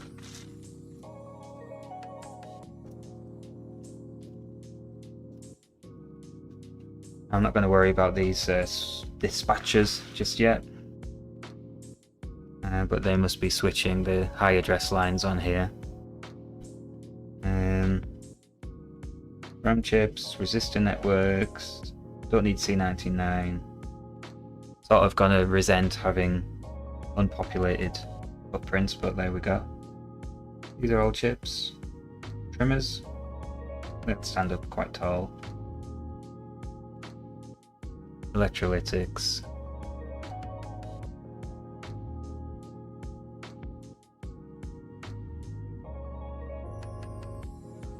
Connectors. I think I'm going to put some electrolytics on now.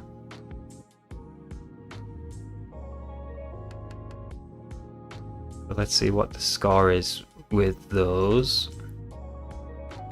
Oh, you would suggest resistor packs. Are any of them near electrolytics? Yeah, they kind of are. Yeah, I think you're right, you know, because when I flip the board over to fit these, the board's going to be sitting on the heads of these electrolytics, which might be a bit annoying. So let's do resistor packs. Let's go with what you say.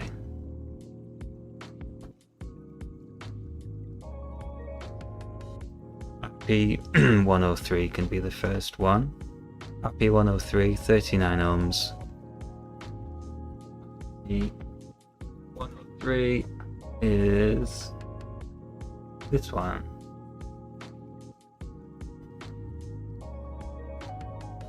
Let's have a look.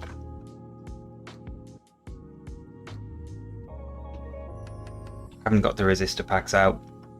I'll have to go get the bag. Where's the bag gone?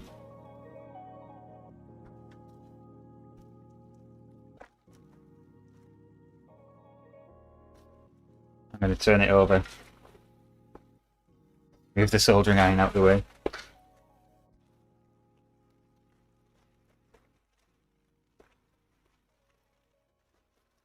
So,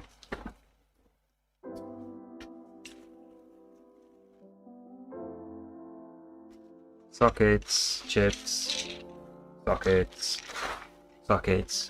resistor packs. Lovely. Headers, sockets, and sockets, chips, transistors.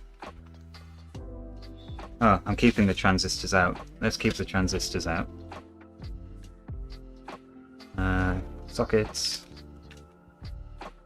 transistors, chips. It's a big box. Common mode chokes filters. Do that later. There's a resistor pack. Connector. Chips. Resistor network. Annoyingly in bubble wrap. Connector. Chip. Chip. Chip. Socket. Resistor network. Chip. Resistor network. Headers. We definitely don't need these. Definitely don't need resistors. What is this? What is that? Ferrite beads. Did I... There's a ferrite bead there. Let's have a look at that in a second. Connector. Connector. Socket. Resistors. Resistors. Resistors. Chips. Resistors. Resistors. Connectors. Chips. Don't need that. Don't need that. Socket. Resistor network. Connectors.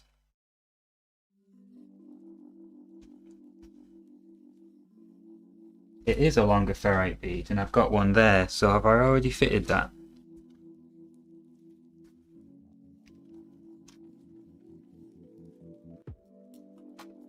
Look for evidence. Oh yes. I've had one off that. Okay. Good shout, thank you. Empty bag.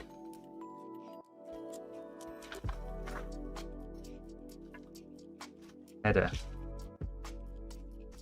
Header. Resistors, resistors.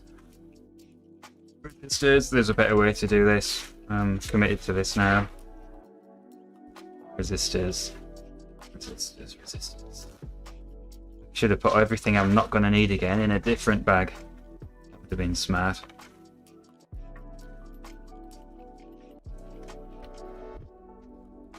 Alright. Okay, resistor networks. So, I've forgotten already. 39 ohms. 470.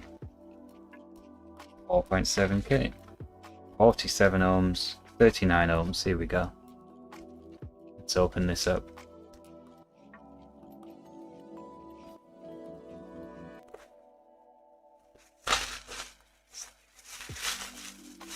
Unnecessary bubble wrap. It was only 2. How many do I need? 1 RP103, that's good. I'm going to put that in the bag with the markings. I'm going to launch the bubble wrap out the way. Let's have a look at this component. There it is. I assume the dot there is on the interesting side, and then all of these are just the other ends, the resistors. Okay, that's the common end.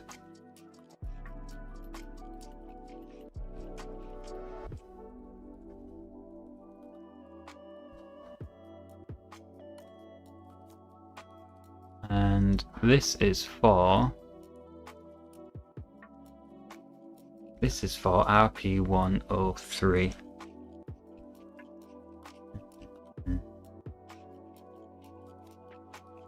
Which goes here. I'm careful of this dot. It's on the left side now. That must go that way around. Let's see where it fits into. You better see this, right? Yeah. RP103, there it is. That's interesting. What does this mean? Does this mean pins 1, 2, 9 and 10 are not connected to anything?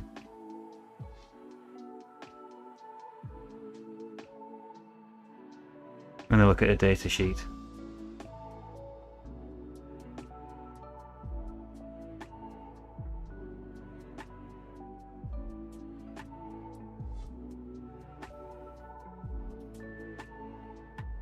Ah. Are they bust or isolated resistors? 102 circuit, isolated resistors. So 1, 2, 3, 4. So we should have 39 ohms between the odd and even sides. Right. Hey Rudy, how's it going? Thanks for stopping in.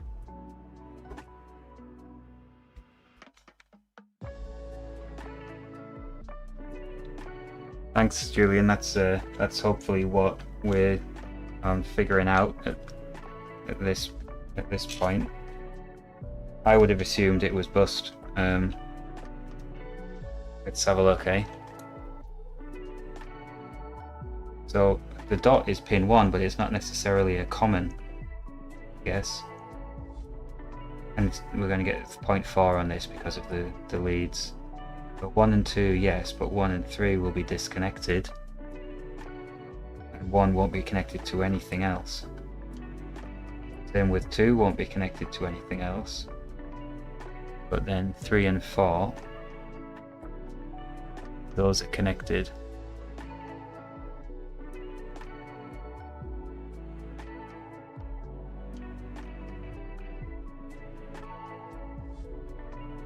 Okay. I learned something today. So, hang on. It doesn't matter which one's pin 1, does it? Although there is a pin 1 identified with a dot. On this one, I guess it doesn't matter. Let's have a look. Yeah, so this is called isolated, and the ones I'm familiar with are called bust. Okay, that stream still going? Yeah, it is. Cool. That was Twitch. Awesome. Yeah.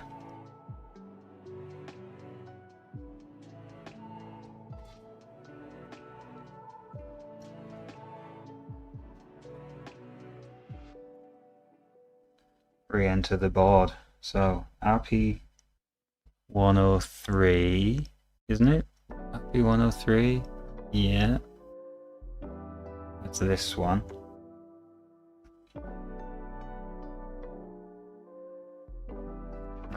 Is my bendy legs lazy way of doing this going to work? It's probably not, is it?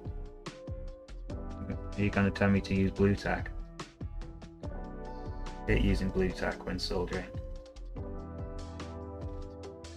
That's kind of got it.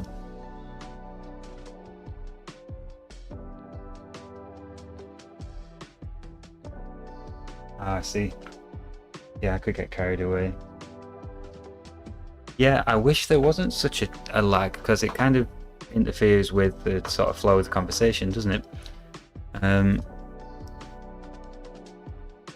Thought there was a low latency option when you sort of set up the stream.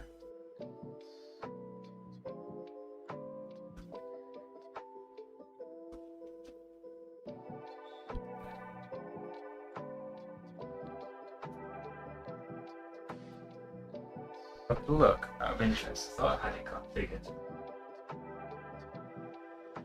Settings advanced.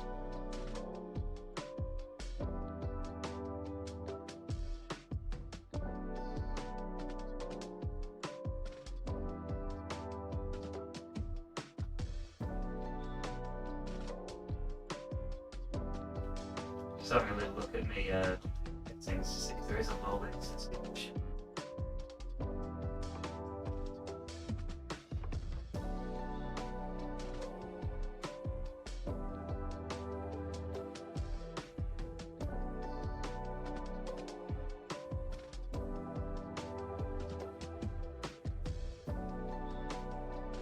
Some options about it.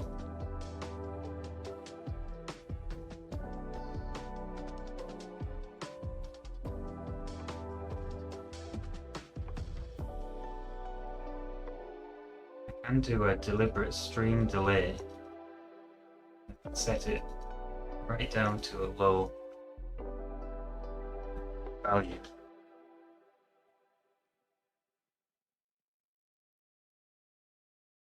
I suppose it's going to make any difference. I think it's streaming to both places directly.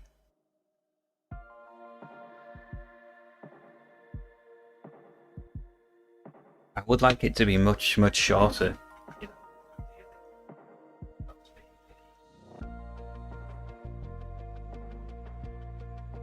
Let's chat. Best. 2, 3.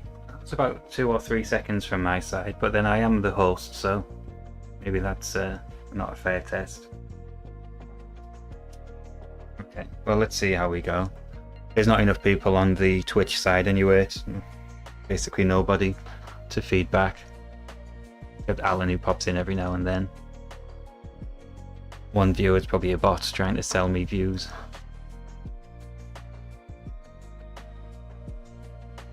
So, what am I doing? I'm soldering in this resistor network, that's right. That's here. Cable's getting too close to the soldering iron head.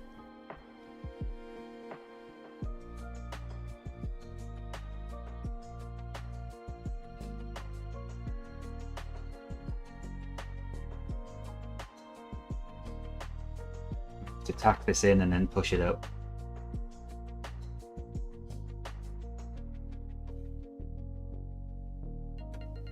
Sprays.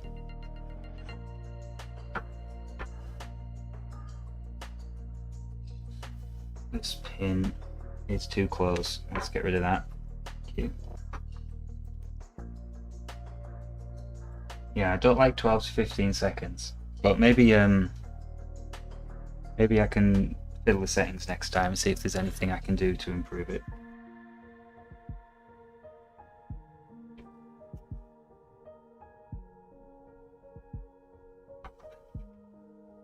Okay, that should be pretty good.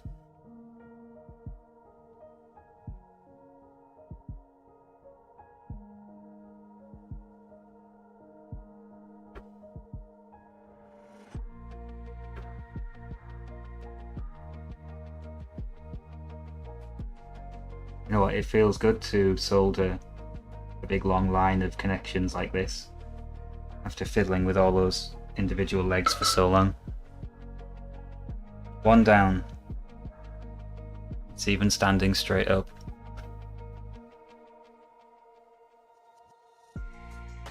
Spring Health still says it's good, so that's good. Green. So now we're on to the 47 ohm. 47 ohms, RP 402 and 403. 10k, not that one. 68, no, no, no. There it is.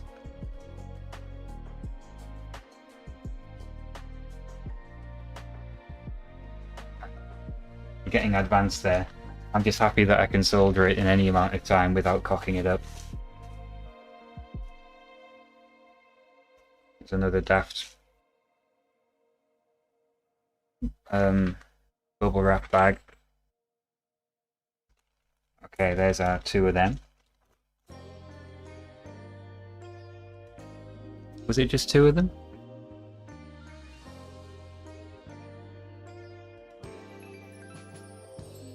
Two, 402, 403. Do I need all of them? What do you mean? Do you mean on the bomb, or do I need all of these spares? Let's look up RP 402 once. See.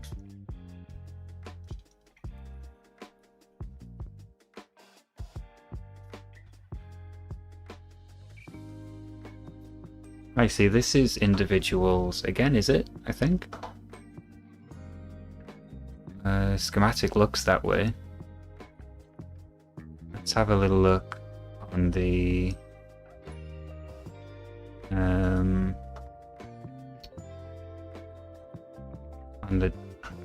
data sheet. There's a 102 again. But it says that on the marking.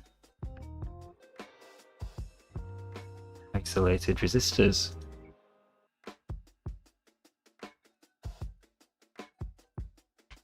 Oh, okay. Well, I'll keep checking on the bomb, and I'll keep checking the schematic as we go, just in case any of them are not needed. Oh, hey, Mr. ZX Renew, how's it going, Pete? Thanks for joining us. It's a school day for me. We're looking at these resistor packs for the Amiga. I'm getting onto some more exciting components than resistors and capacitors. So we should find these are isolated 47s, right? 47. And then nothing on the other pins, yeah. 3 to 4. 47. 47.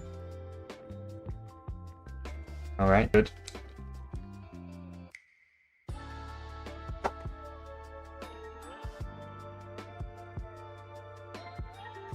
Yeah. Yeah. I have no doubt. Okay. RP 402 and 403, where's our interactive bomb?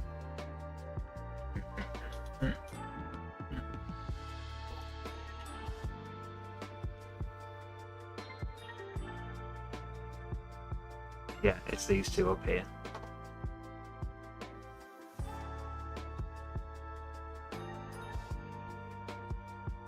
I've got pin 1 on the right hand side.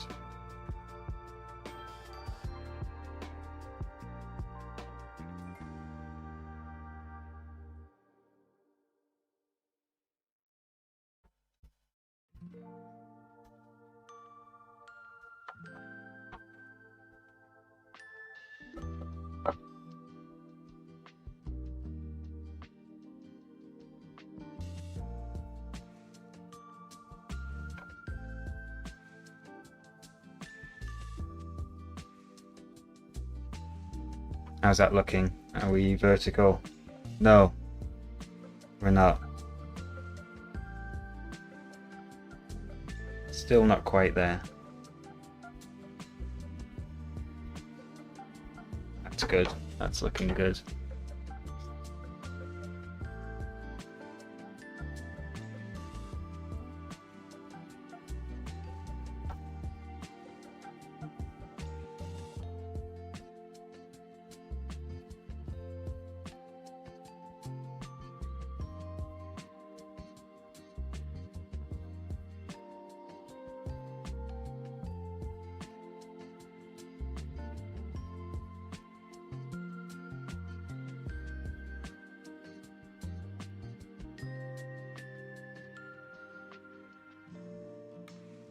Looking good.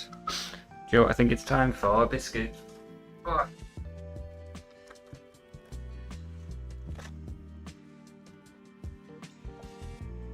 Shortbread, no less. Classic. Try not to get sugar crumbs on the Amiga.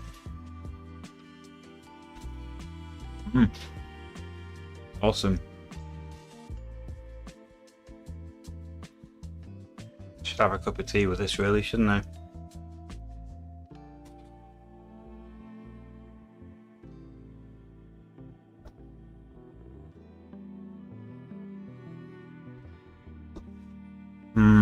Okay.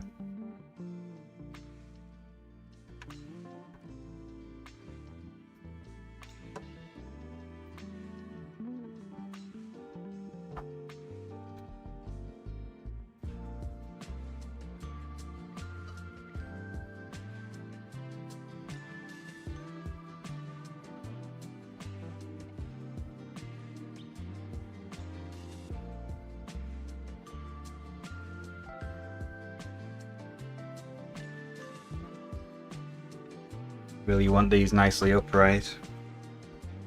Still wonky.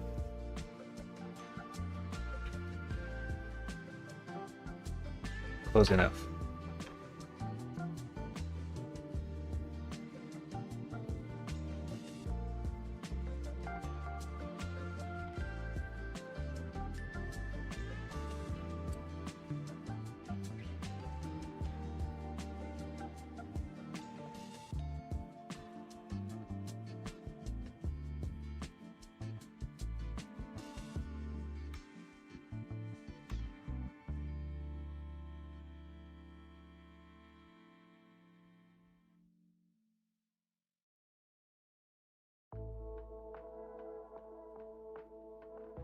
Lovely.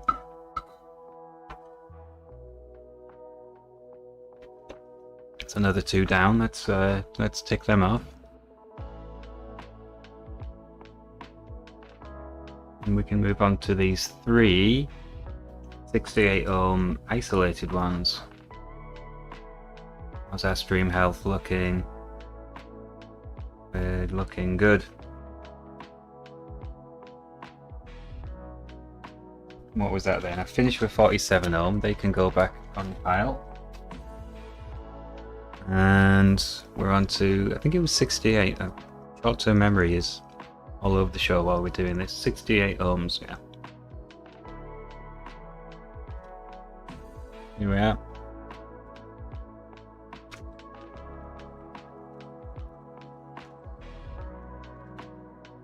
This is like a memory test for you, isn't it? It's the ultimate quiz for A500. Where does each bit go? A GeoGuessr for PCBs.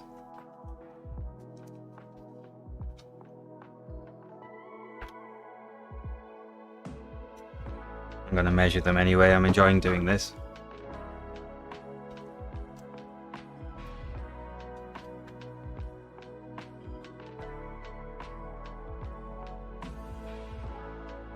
One. Oh, while we're here, I'm going to sidetrack. Remember the jacuzzi I was talking about? This is the transistor array chip. If I go down to diode mode, this song's got some sort of alarms on it. So this is a bunch of between the common and the outputs is basically a diode So I'm on diode mode now, and I think this actually this way around, still covered in coating. And I can go from the common, and now there's a diode between this leg and each of these output legs. Annoyingly, it's a bit bent in, hang on. There's blue tack on it.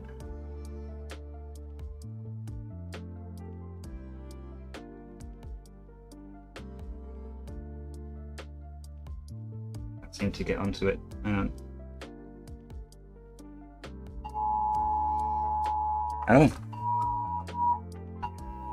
Emergency alert system.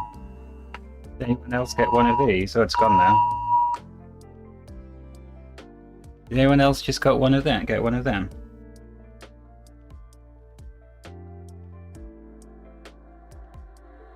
Well, that works. Oh yeah, you did. Oh god. Right, anyway. Back to this. Why can't I get this damn thing to go on there? Right, we're on diode test mode. Now look at these results to the different outputs. 0.38 volts, 0.38, 0.98, 0.78,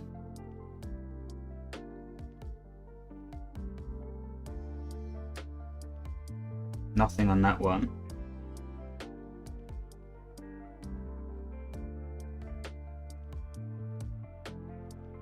0.3. I'll swap the probes around.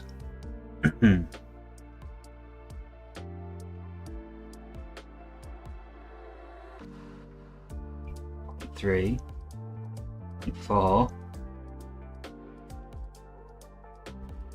nothing on that one. 0.9, 0.3. So I'm getting a voltage drop in both directions. If I go to resistance mode, now remember this is over a diode. Is it this one? 34 ohms. So what do you think? Is that goosed? I think all those diodes in there are totally melted.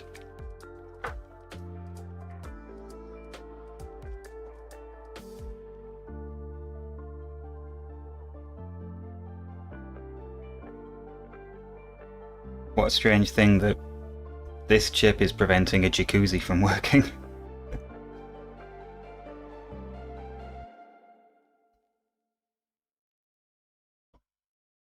Anyway, I've got sidetracked here.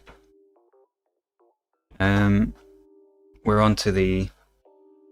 what we're on to? I think it was the 68 ohms, wasn't it? 68 ohms RP 201 to 203. Okay, let's see if you were right.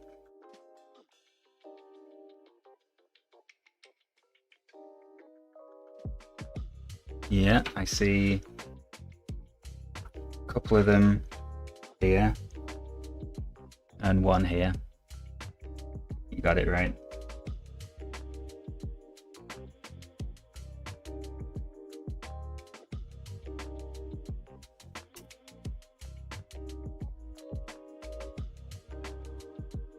Okay, 201 going in.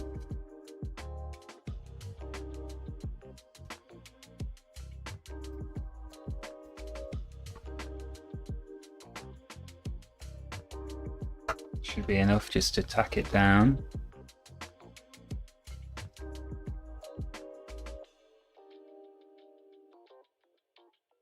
These don't fall through.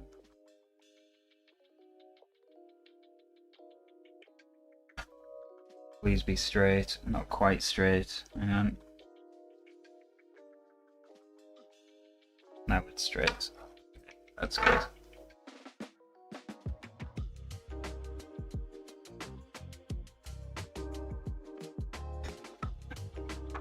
That would be good. I'd like that as a phone app, just to add a bit of humour when there's a real emergency going on. Never had one of those emergency things go off properly for me in England. But I've had them in America all the time. I guess America has more emergencies.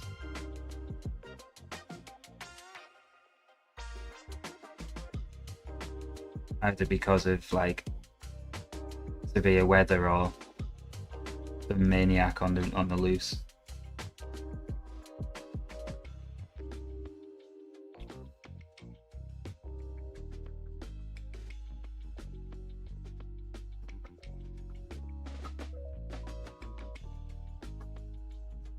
Two down.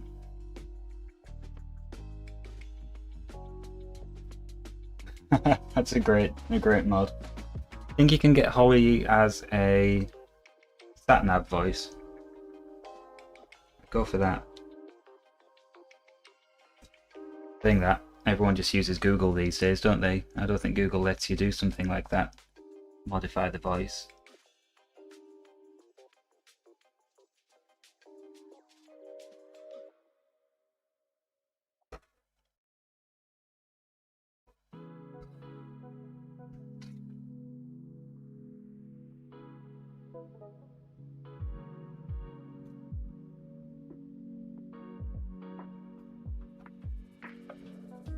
That's straight enough.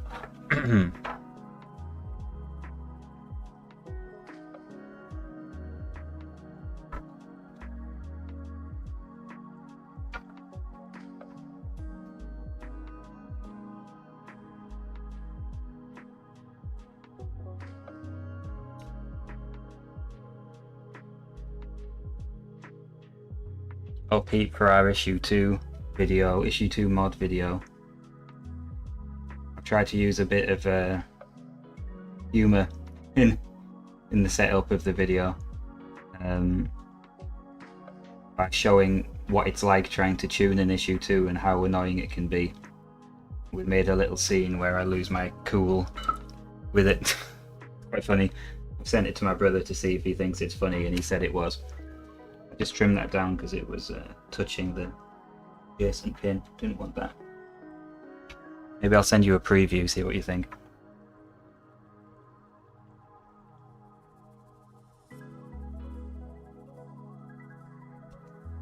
Where's my third one? Here it is. Can I just see what these are doing? I'm interested.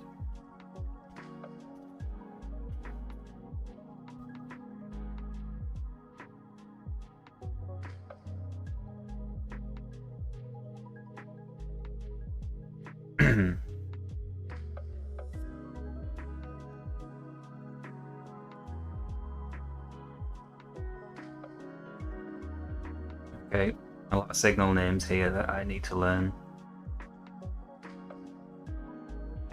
Okay, memory address. So these are the addresses for addressing memory. So it's kind of a bunch of a pack of resistors separating the address going into the memory from over here somewhere. May or may not be the address of the request. Okay, some learning to do.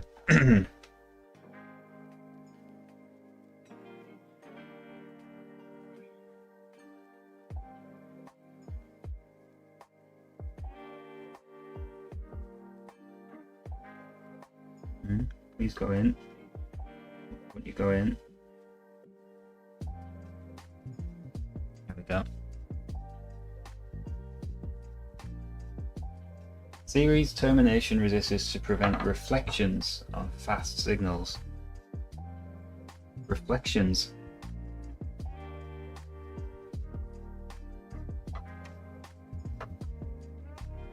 I guess we use them in vehicle networks. We always have termination resistors on the CAN network.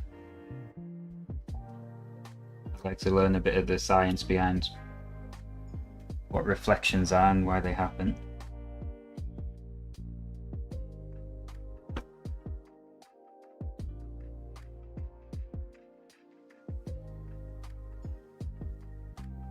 Straight enough for me.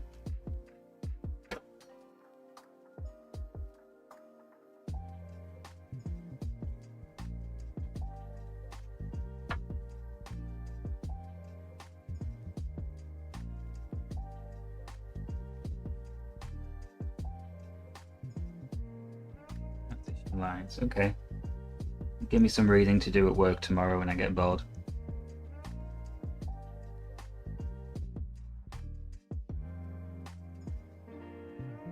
Surprised this didn't come up when I was learning about automotive Ethernet.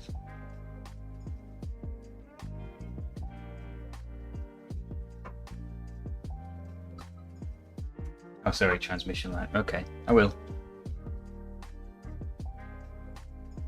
That's those three in.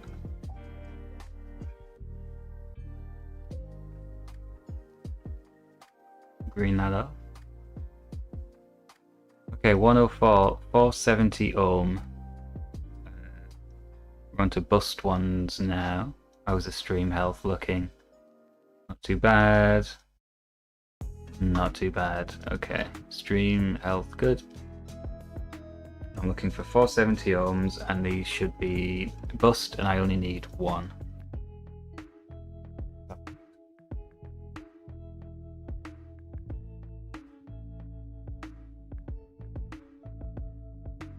Does it work like, really works like that with the electric fields and everything? Okay. Huh. You need a kind of a damper on it.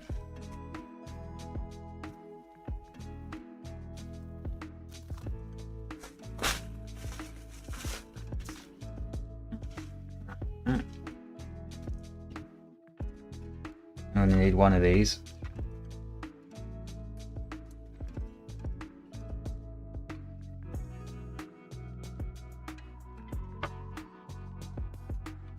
These are bust, so I should be able to see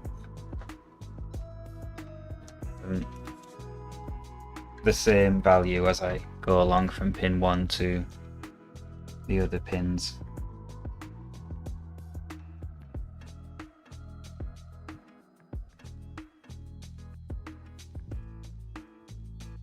Yeah, that's definitely bust. What about between the pins? I guess you get double, right? Yeah, okay. That makes sense.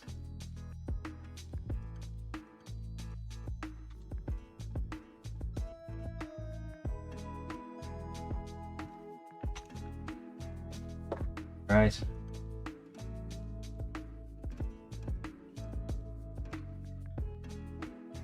So the Amiga must be, I don't know at what point you need them. I don't remember seeing them on the Specky, or do I? Must be a point where you need them when you're getting to the pulses that are so short. Where's this one going? Let's have a look. RP104.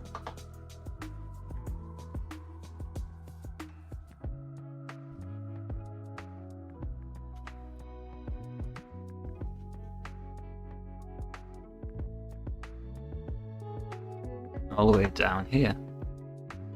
Bunch of traces that disappear into vias underneath the CPU. RP104. Let's have a look. Matching dampers at both ends. Okay, does that mean there's a... What's happened here? The video's gone. Maybe the battery's gone. Yeah, the battery's gone. Bear with me. I could just leave these plugged in, but there's enough wires going around here.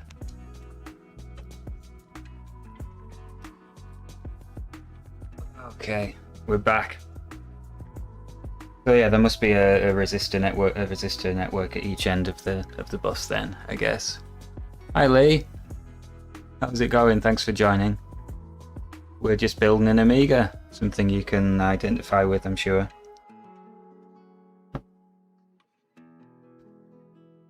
About to drop in this bus resistor network, which is the first one where it really matters that we get pin 1 in the right spot. So I'm going to assume that this square pad here is pin 1. I'm going to beep it out, not because I don't trust that that's pin 1, but just because I can see it all happening in front of me.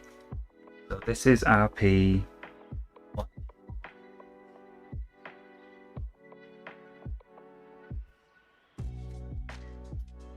Is here, so pin 1 Pin 1 should go to VCC.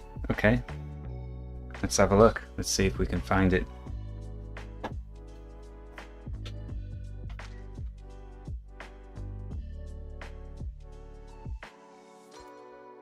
Wayne's still here. How's it going? Have you been there lurking quietly the whole time? Okay. Pin 1. You can't see. Sorry. Pin 1 should go to VCC. Where do I find a VCC? There's one up here. Hooray! 1 ohm.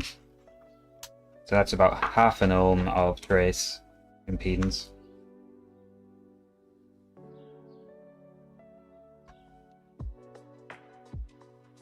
Yeah, that's what I was thinking. It must just be slower. Okay, pin 1. That's the one with the dot. Going in. And you get. Go.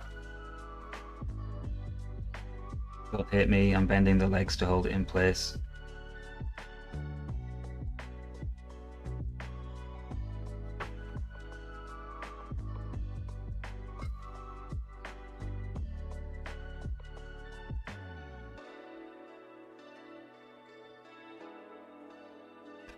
Let's make sure it's standing straight up. It is. First time.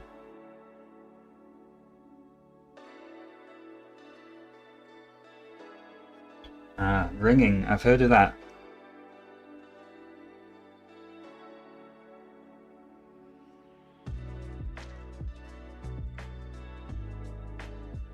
Somebody must have... Oh, really made a mess of that. Somebody must have done a good video explaining these effects that I can watch and learn. Oh, don't... God, I've got solder on that bit there. Oh, I've ruined it. Ruined it. Start again.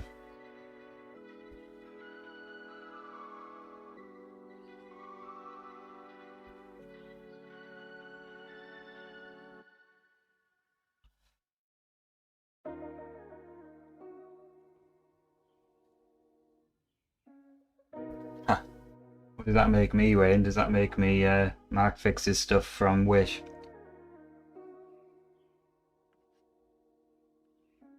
Yeah, maybe I'll get a bit... I've got a bit of wick here from... I'm doing an S-video mod for a customer at the minute and I had to remove the modulator.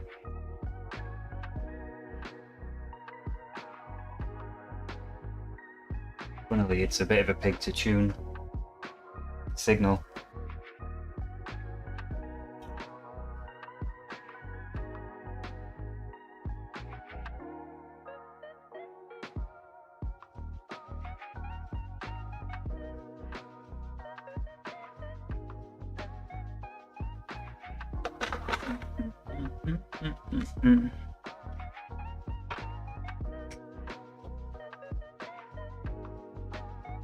Lots of flux.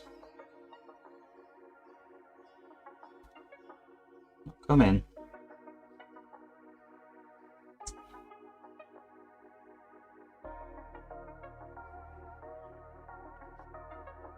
Too much of a heatsink.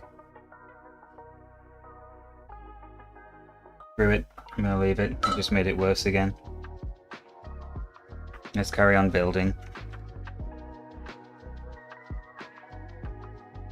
Yeah, that's the thing. I'm not gonna mess around with it, to be honest. It's not the end of the world. No one's gonna see the bottom.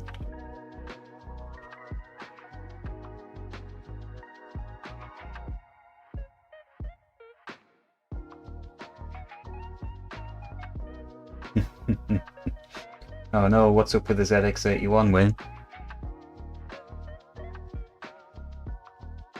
I'm going to green this guy off, that's nice.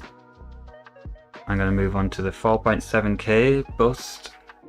I need to install, okay, RP106 and 17 for Kickstart 3.14. I have no idea what Kickstart I'm using.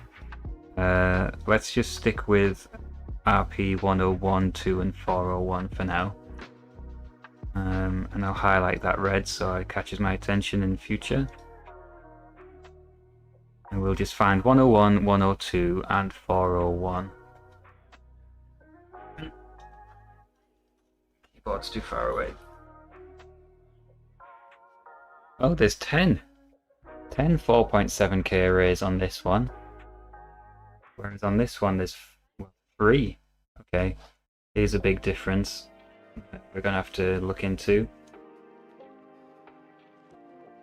RP 101, 2, 1, 2, 3, 4, 5, 6, 7, 8, 9, 10. Gosh, there are 10 there. Although 106 and 107 it says should just be for that kickstart ROM. And that's these two here, there and there. So does that mean I need to fit 8 for now?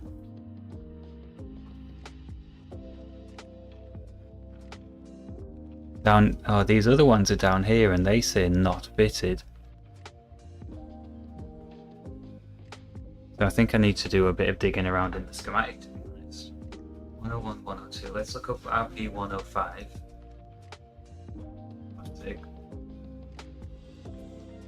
See what it says. 105 to 111, optional internal bus termination. That's topical, isn't it? And not normally loaded. Okay, so what I'm getting from this is it doesn't hurt to fit them. 105 to 111.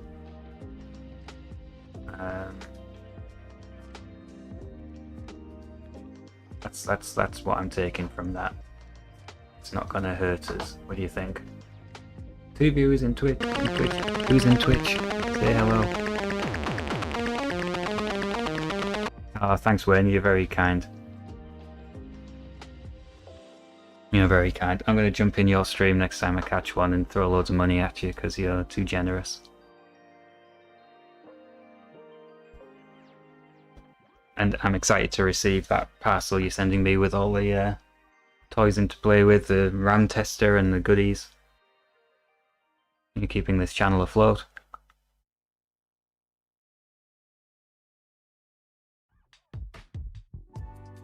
Beats on the case.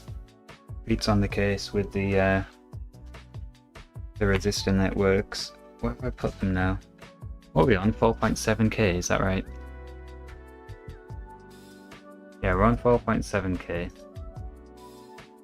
And that's these ones here. Which they've annoyingly put in bubble wrap again.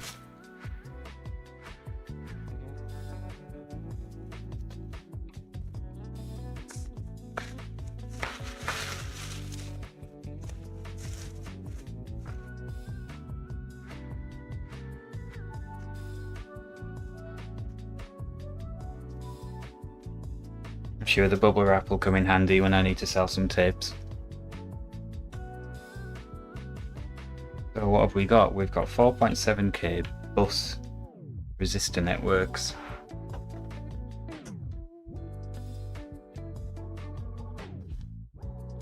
Which says to me,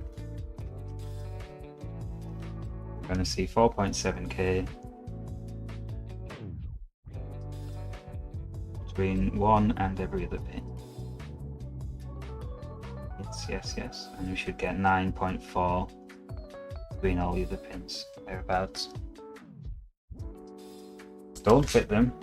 Why not? The schematics seem to say they're optional. I don't know if that means that if there's some other condition that means fitting them would be a problem.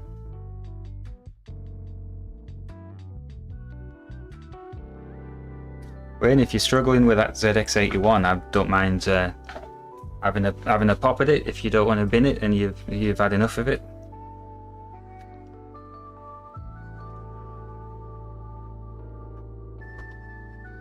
Where does that leave us? That leaves us at just 101, 102 and 401, I guess.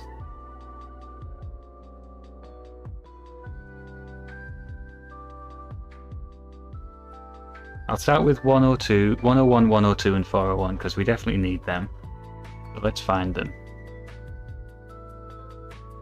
Optional but not needed, okay.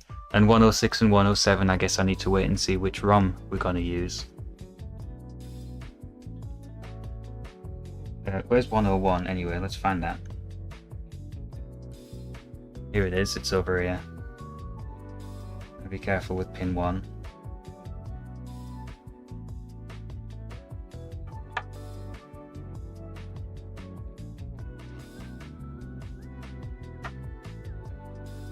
Please don't fall out. Where is it? There.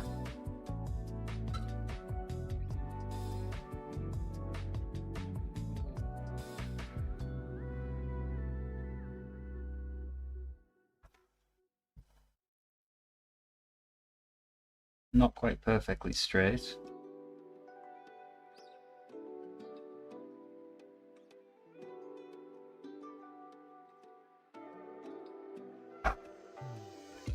Yeah, the schematic says only fit them if you're using a particular Kickstarter ROM, and I haven't tackled the the ROM issue just yet.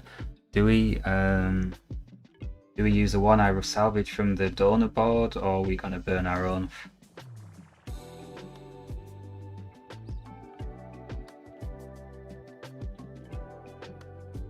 Hang on, is it even possible to burn your own? Question, I don't know.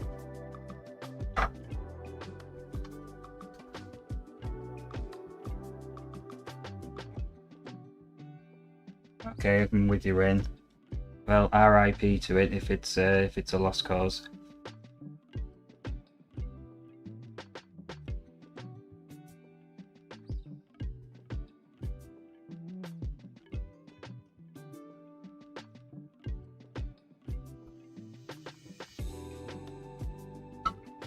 Oh, I got you. Okay. Okay. Let's have a look at the donor board.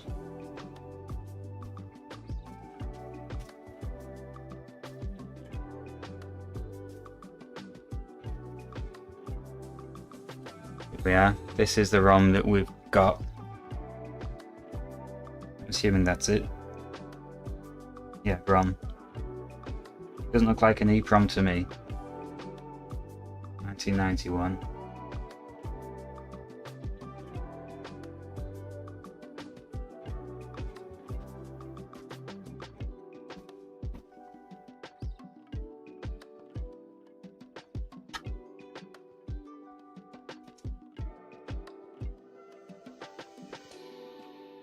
Okay. So we can burn our own. I imagine there's like upgraded custom ROMs out there as well. What are we doing next? Sorry, 101, 102 next. How's our stream health?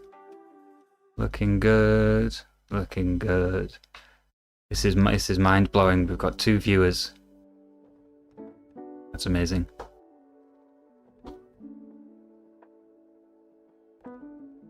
(101), where's 102?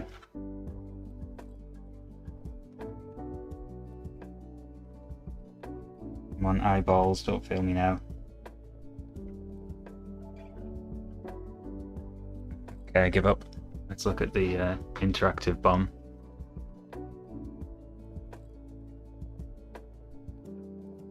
It's not them. No. There it is, next to the CPU. There it is.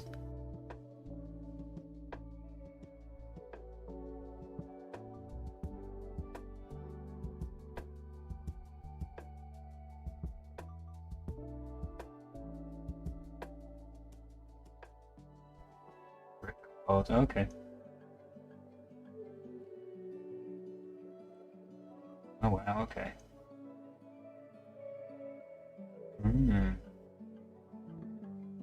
I imagine I'm going to run into all kinds of problems as I'm messing around with these boards. Learn all of this stuff. But we've got a ROM to use. I'm sure that's gonna serve us, as long as it's not damaged. The donor board. Let's get 102 in.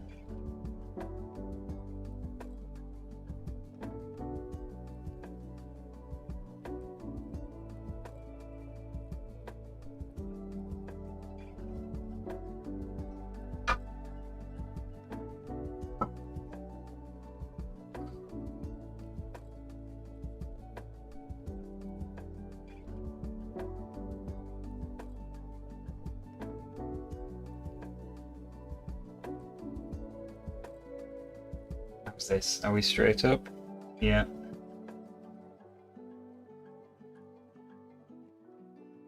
I'm sure all these adapter boards and things are going to start occupying my cupboard space soon. Get more involved in this Amiga scene.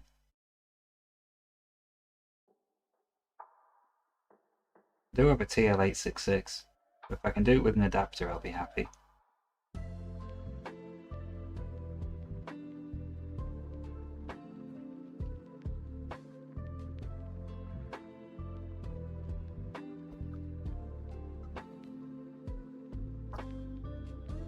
Maybe I could breadboard one up, eh? That would be fun. There's 102 in, it's a bit wonky that. Shame. As long as it doesn't impede the CPU socket. I guess that's not an insurmountable obstacle if it does.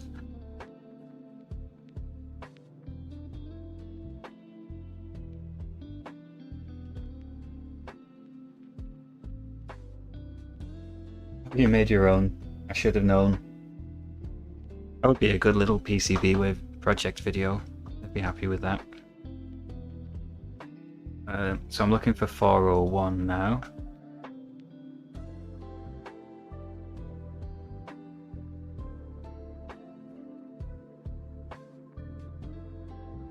Here it is, all the way over here on the right. Dream health, looking good.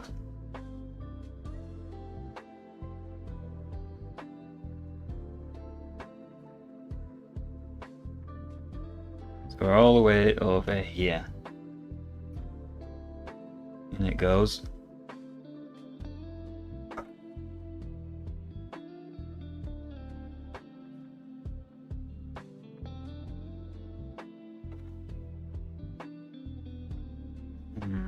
How am I going to put this so we can see what's going on? Anyway, it's alright.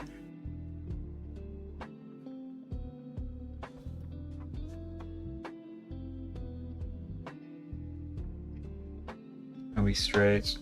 No, we're definitely not. Still not there.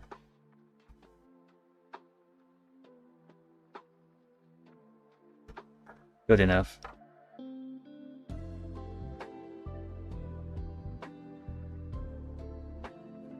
Oh, good work.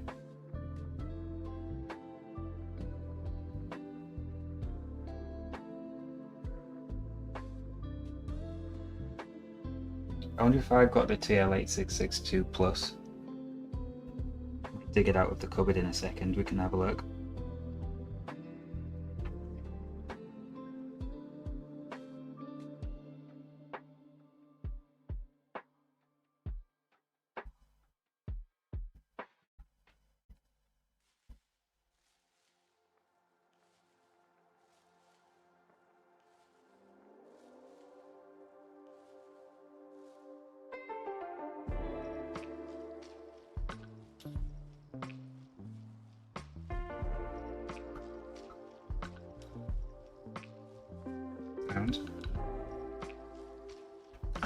I guess that's it then for this, isn't it? That's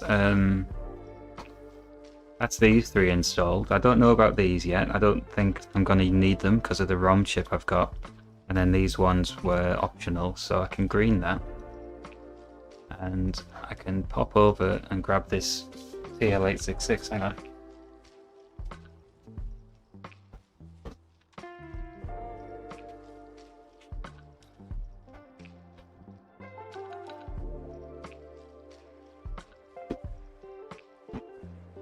This particular box of fun. I've got all kinds of crap in here.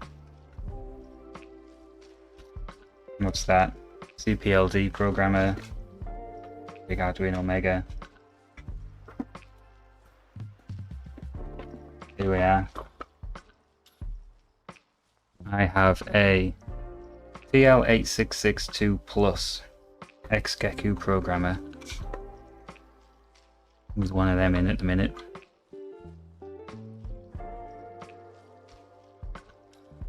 Can I program an Amiga ROM with that, with an adapter? That's my question.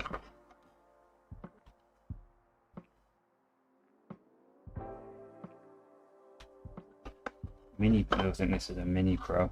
This is just a Plus.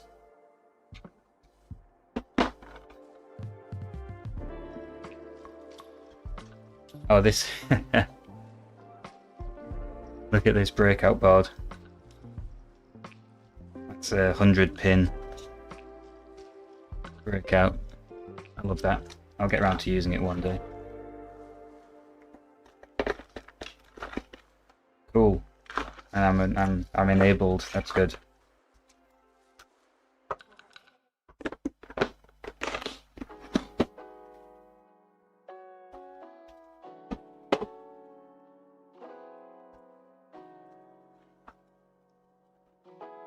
Okay, so I'm going to put these 4.7Ks back in the bag, otherwise I'll get them all mixed up.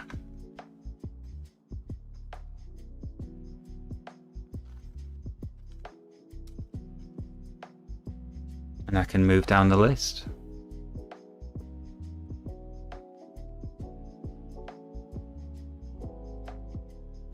A 10 kilo ohm bust RP501.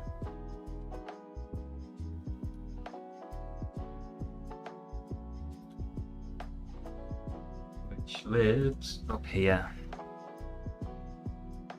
Okay, let's go find it. How's it stream health? Stream health good.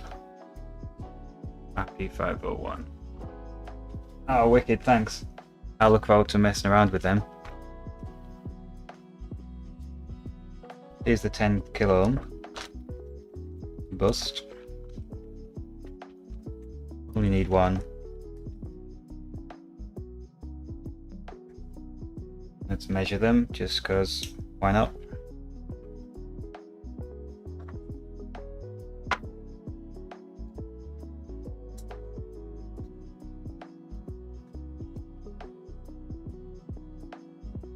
Should have 10. We should have 20 between any of the two pins. Yep. Good enough.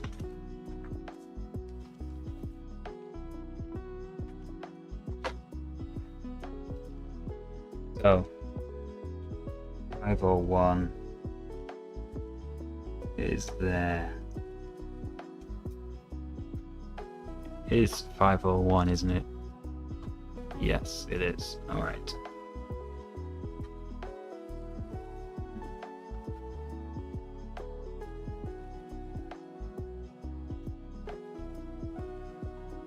Yep.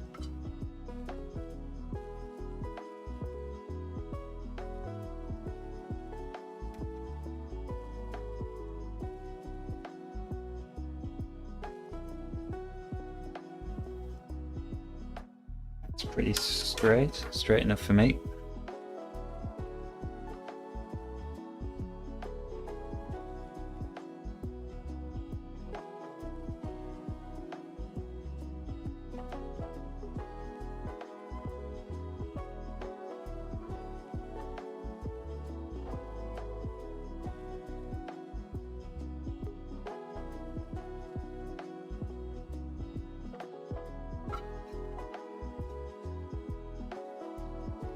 Awesome. Resistor network's done. Okay, happy with that. What about transistors then? I'm interested in the transistors. Let's see what I've got in the bag. See you later, Rudy. Take care. Thanks for stopping in. I've got some PNPs, some JFETs, and NPNs. Okay, let's find them in the BOM. Here we are. Let's go with N-channel JFETs, two of them, Q321, Q331. Check I've got the right part number here. 512J113. That looks right to me. Okay, I'm going to fit them in 2 minutes after I've nipped upstairs for a second. Be right back.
Hello.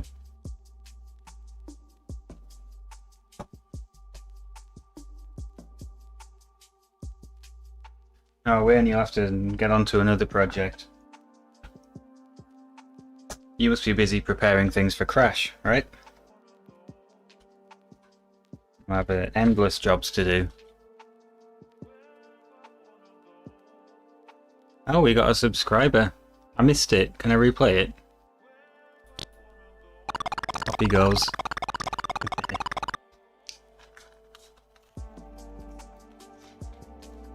So these are our N-channel switch JFETs.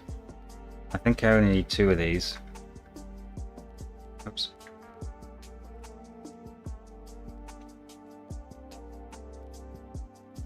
Here's my cells. There's our markings. Whatever that means.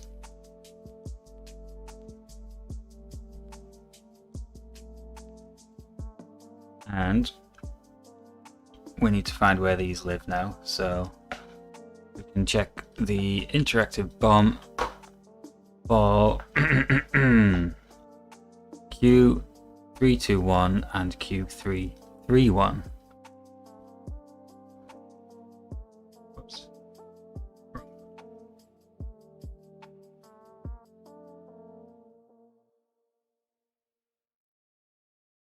They're down here where it says audio filter. M2. Okay, no problem. I'm curious, what do these do? So let's have a look in the schematic.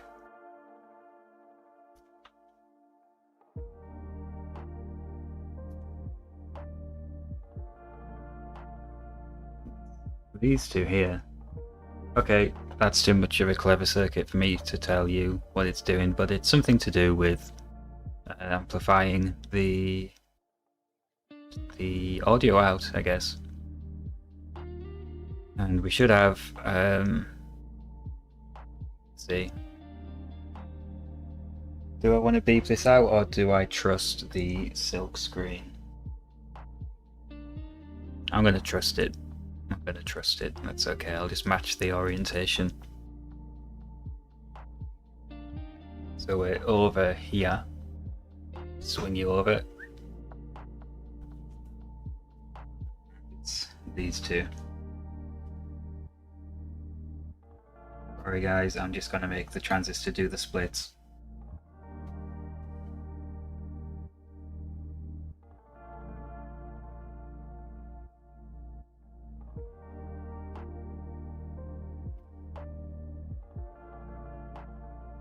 That's one in.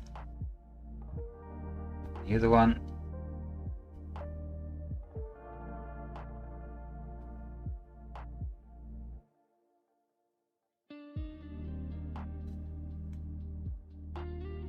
This niggling feeling that I should be beeping these out just to check the orientation's right.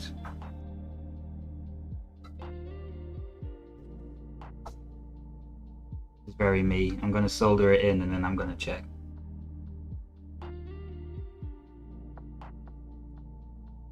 That's the logical way to do it.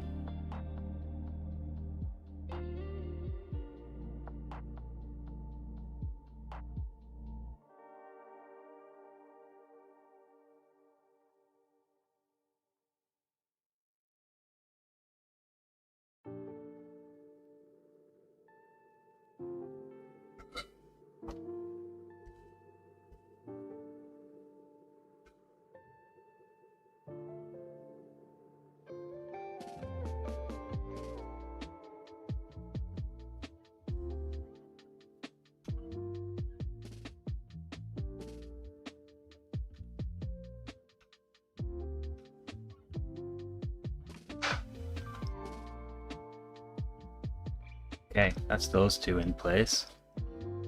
Did you miss anything good?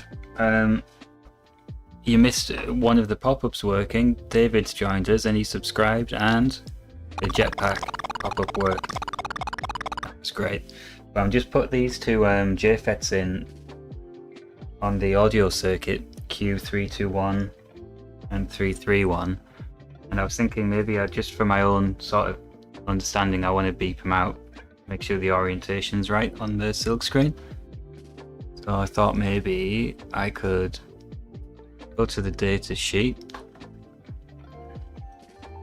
see if I can get the pins off this.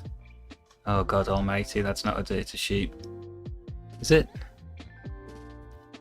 That's a data sheet.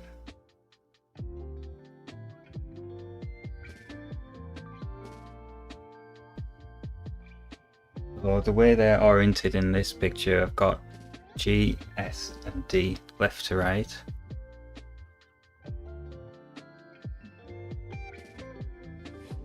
G, S and D left to right. G on the left.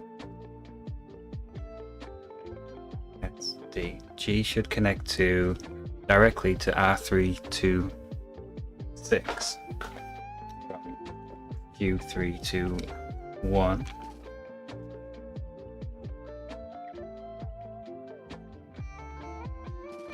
So I should be able to get a beep from the left hand pin of Q321 to R326.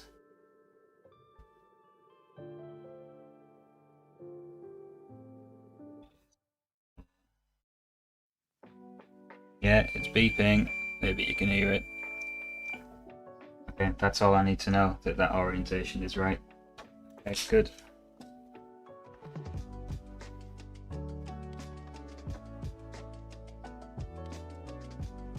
Catch me out with their fancy words for the pins, not just to base emitter anymore. So that's them two in. So I can green them off. Now we're on to NPNs Q501, Q711. The part number should be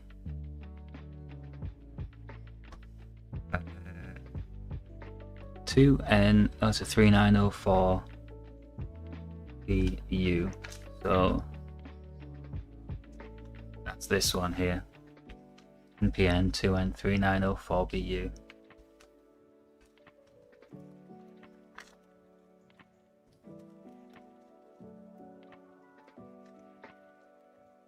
Look at this, there's a static bag in a static bag. Well then.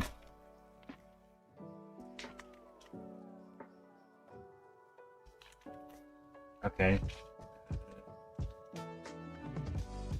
I'll take your word for it on that one. I need to study that circuit a bit longer, and I probably need to study audio circuits in a bit more detail, which is a confession since I'm a musician.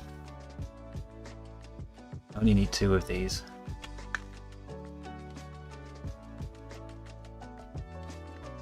One and 2. And this second bag is useless to me because there's no markings on it, so I'm going to move them all into this one. It has the markings on.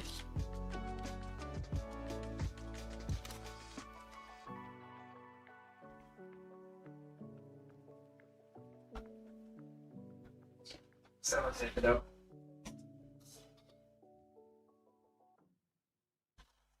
Since these aren't resealable.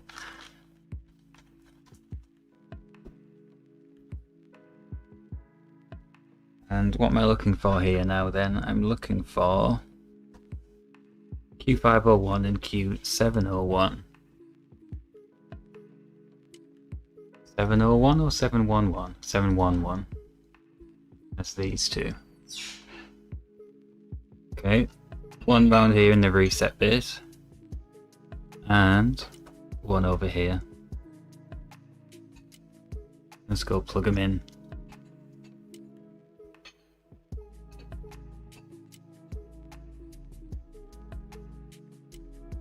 And I've got a lot of homework to do off this stream, haven't I?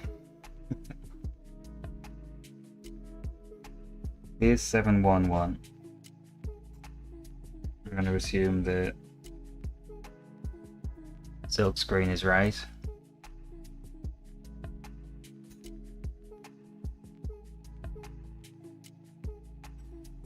$711. What was the other one? Forgot already. 501. 501. That was up here, wasn't it? Yeah, there he is.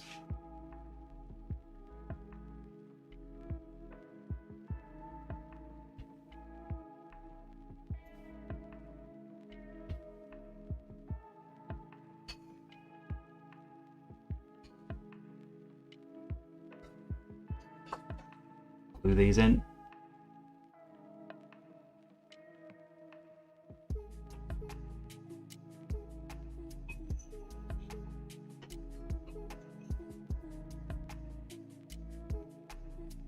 And over here.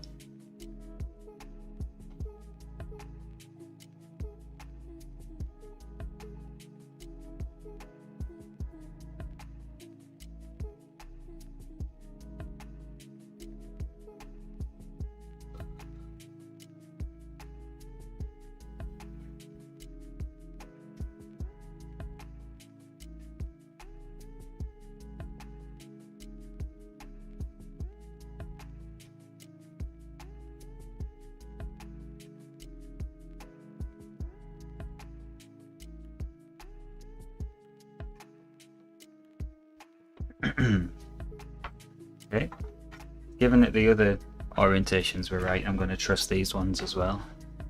I think we can green that off.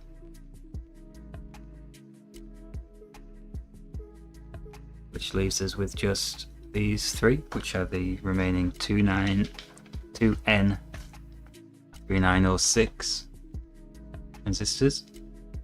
Q301, Q502 and Q503.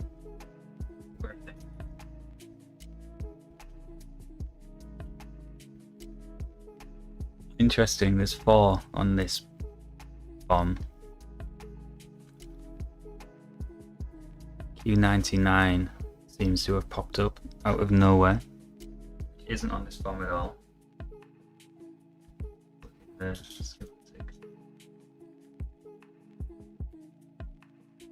Additional circuit to blink the floppy LED on hard disk activity. Connect to pin 39 of CF adapters. Okay, I don't think I need to fit that, do I? That's just if you want it to do that. And at this point that seems pretty small fry. So let's go with 301, 502 and 503. Those 2 up there and 1 down here.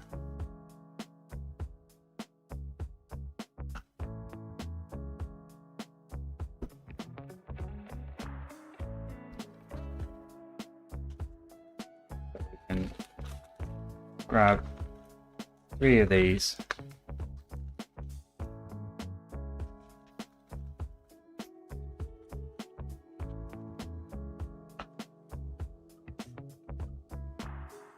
Sellotape.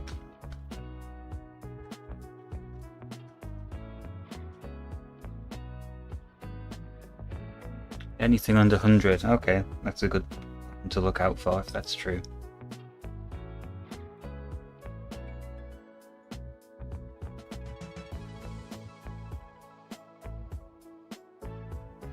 You know what, YouTube gang, there's still 2 people watching in Twitch. To keep an eye on them. They might even be real people, you never know. If you are, thank you very much for sitting with us. I hope you're finding this either relaxing or interesting, or both.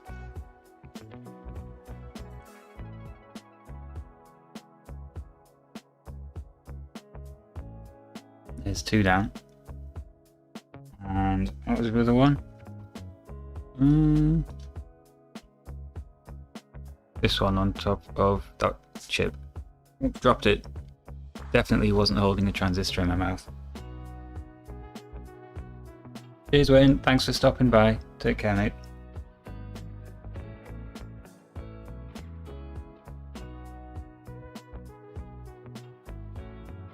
I think, Pete, this is a very backgroundy stream. If anyone's opened it up, it's probably just on while they're doing other things. Like Wayne was fixing his ZX81. Should we have a look at the stream stats out of interest?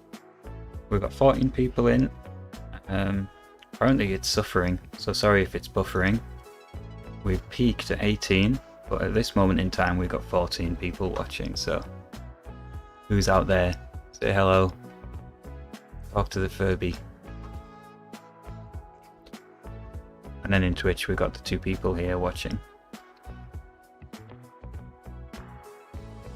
Sorry if you're getting buffering, this is just my internet connection, I think. Error, try again, my chat didn't go in. Interesting. Hope the stream's still working, let's have a look at it.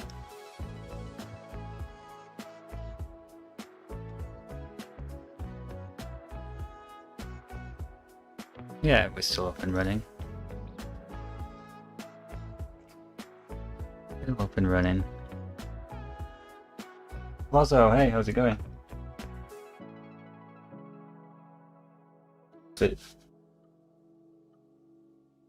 I'm wondering if I will have a floppy drive hooked up to this thing or not. Or maybe I should just stick to some modern Gotek things.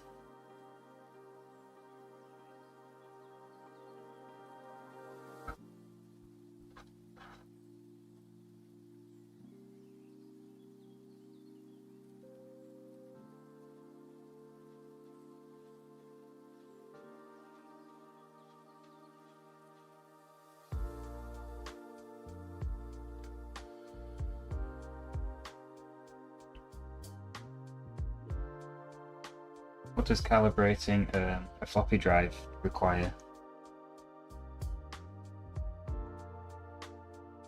Not something I've ever taken on myself.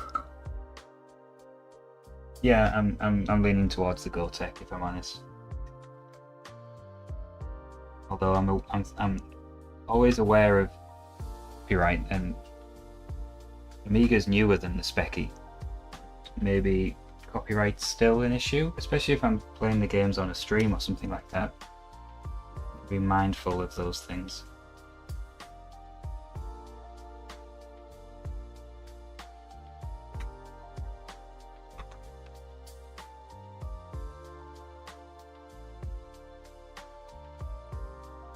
Oh, I missed one.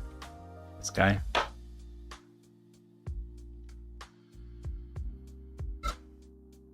Tech with a buzzer. Okay, that sounds cool. God, I'm leaking solder everywhere. Pick that up.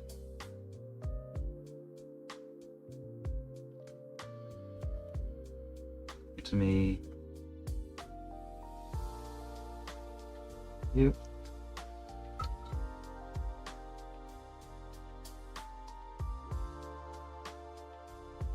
Okay, so it's purely a sort of manual calibration activity. I wondered if you had to get an oscilloscope on it or follow some service manual steps.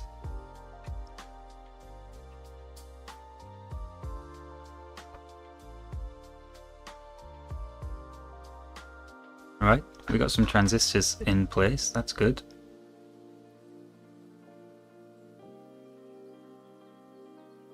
That's good, because I've heard, at least on the Sinclair side, people can be a bit more sensitive about it.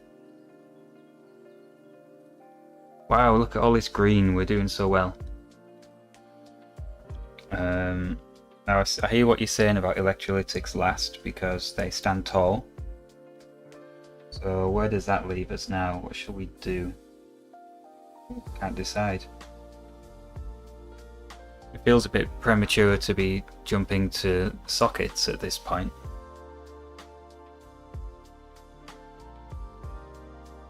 Yeah, you both said the same thing there.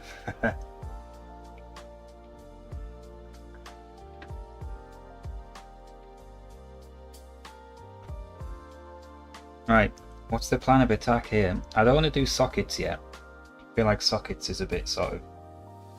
Sorry, yeah. I don't want to do connectors yet, because I feel like that's kind of the last thing. Maybe we are onto sockets. There's a couple of trimmers around. Lots of electrolytics. Maybe we're onto sockets.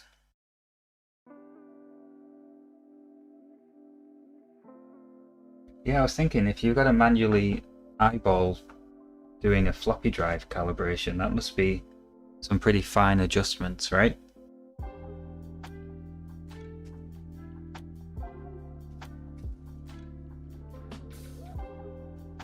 I'm not planning to solder I don't think I'm planning to solder anything direct, am I? I'd like it all to be hot swapping, really. Well, not hot, but you get the idea. Okay.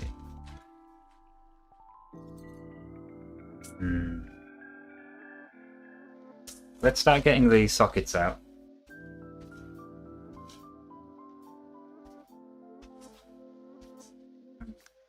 Anything that I definitely don't need from now on, I'm just going to throw on the floor. It's all the resistors, all the ceramic capacitors. Finished with all of them. They'll all be going in the photo album to be organised.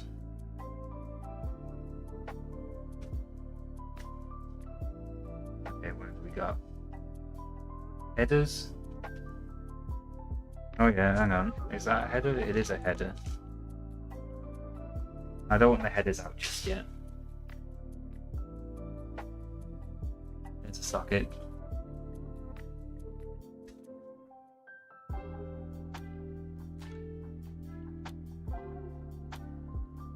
So don't want that.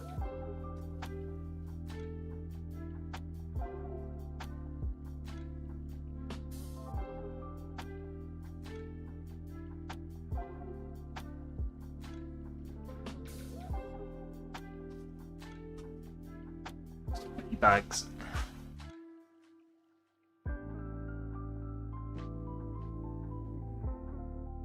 Yeah, I'll be socketing all of them. I think the community bomb and sockets for basically everything.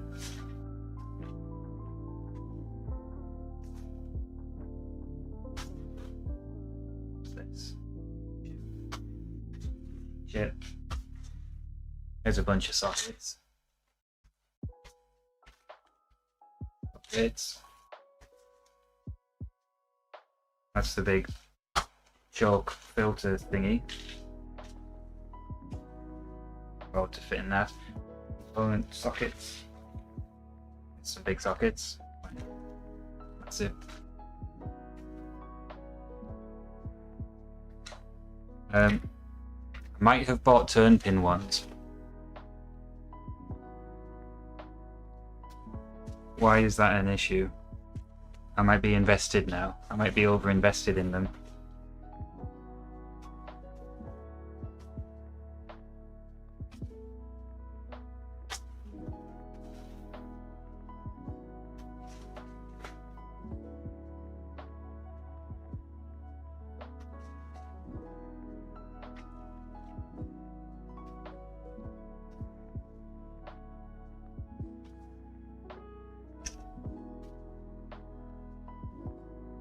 Yeah, sorry. I do vaguely remember you advising me against it, but I think I just got carried away with just firing things into the basket, which were on the bomb.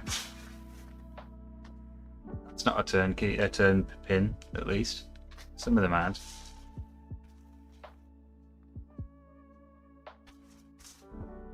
Let's see. If I get any problems with RAM, I'll know where to look first.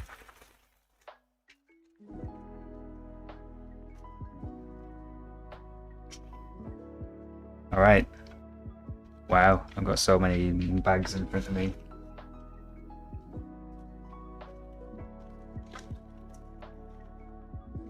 What is this? This is a 64 pin turned socket. Is that my CPU? I assume that's the CPU. It's not going to fit anywhere else. It's a beefy socket if I ever saw one.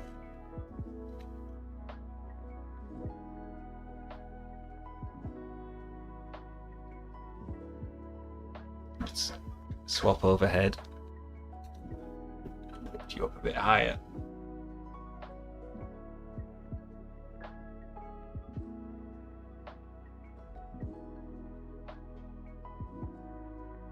Yeah, here it is. You're right. It is the 68,000.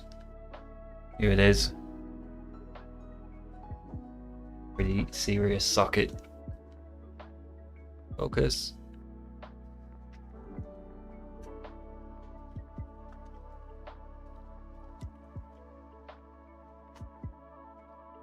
So, here we go. Why didn't they put that in the middle? Maybe because it's trying to mark pin 1. That's going in there. That's satisfying, isn't it? Wow. Lovely. Now here's my problem. My lazy method of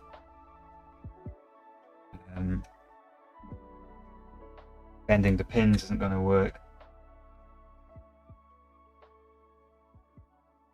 Yeah, I hear what you're saying. I think I'm already massively over-invested in this. I think I'm just going to use these and see how I get on.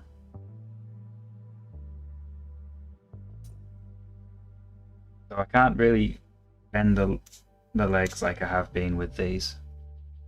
I need to place it down onto something really. What do I normally use for this? I can pop it on there. That's alright, that'll do for now. Whoa, don't do that. Okay, it's still lined up. Good. Focus is gone. I've put all the bags on my solder reel. There it is.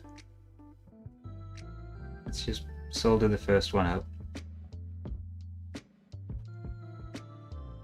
Get a bit of solder on there.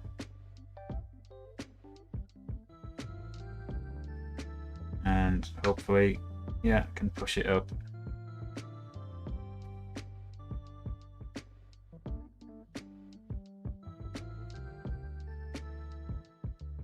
This nice and flush.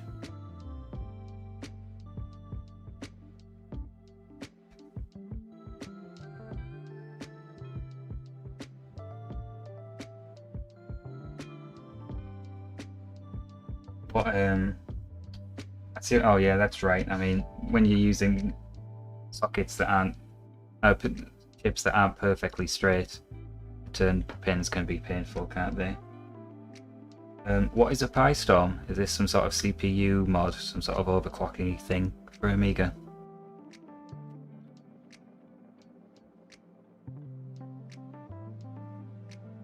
These big sockets are a lot easier to work with than the little fiddly ones I'm used to. How's that looking? That's looking pretty good. Let's sew it up.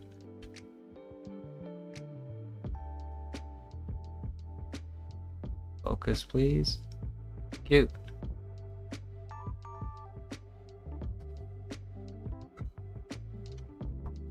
Okay, here we go.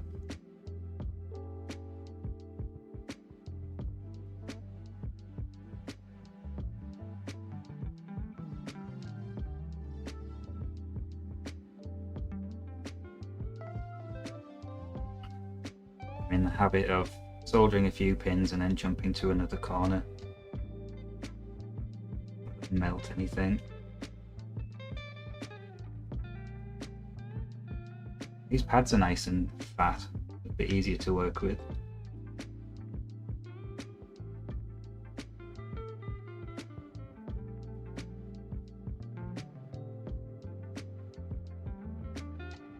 Sweet, that makes sense.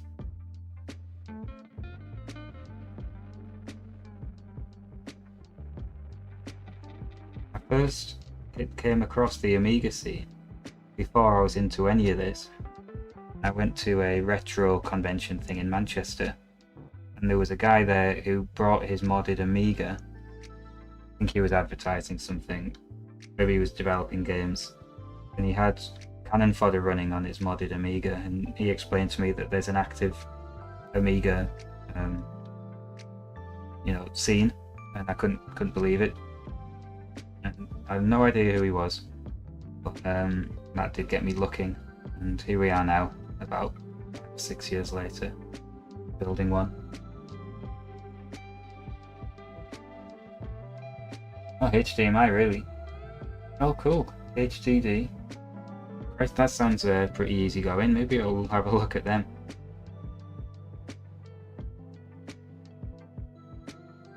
There was some what was it called now? A sort of a full Amiga emulator thingy called, was it called a Vampire or something like that? And it was really, really expensive. And, seemed to do the whole job of being an Amiga. And there was a queue to get one when I looked.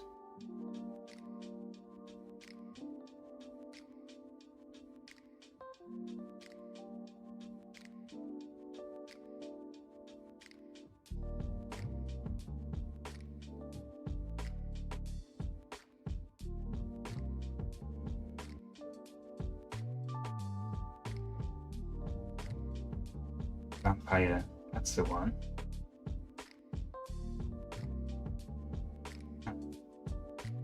That's great.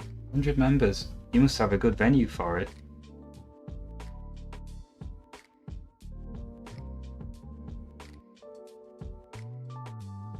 Yeah, I don't know, I'm totally ignorant of Vampire and basically the whole Amiga scene, so I'm not trying to praise it or anything. I'm just wondering what's it all about.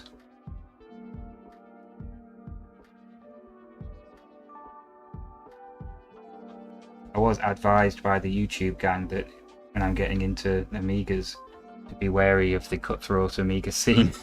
So it's something I've got in the back of my mind. Oh, okay. Yeah, personalities, it's always a factor, isn't it?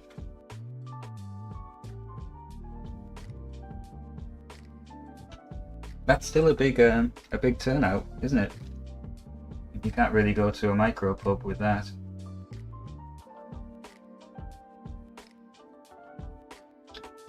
The People's Front of Judea. Where are the Judean People's Front? He's over there. Splitter. I've just had an inquiry about a repair job. ZX Spectrum Plus hasn't been plugged in since the late 1980s. It's an issue 4S. It looks fine. I have a power supply.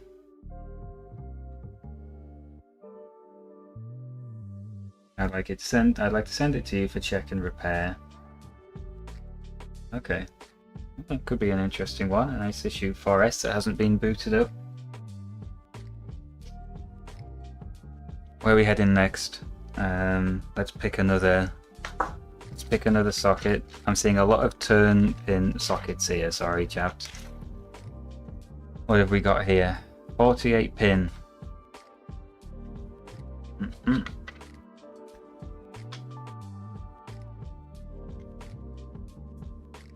Try to avoid drama as best I can. I'm not too good with confrontation. What have we got here? That's too big for a wrong chip, so this must be a Paula. Yeah, that's Paula. I'm guessing this is gonna fit Gary as well. Come over here. Sorry. There we are. Yeah, that's a Gary. I've got 3 of these, so what have we got? Denise as well.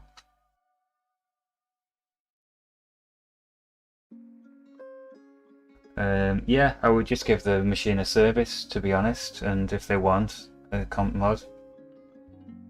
Although what's been happening recently is when I've been working on people's machines, I've mentioned in passing, oh, there's this mod and that mod and things like that you could consider, and I end up doing more work on them than I originally intended. Need to keep my mouth shut, don't I? There'll be a whole new mod soon for the issue 2s.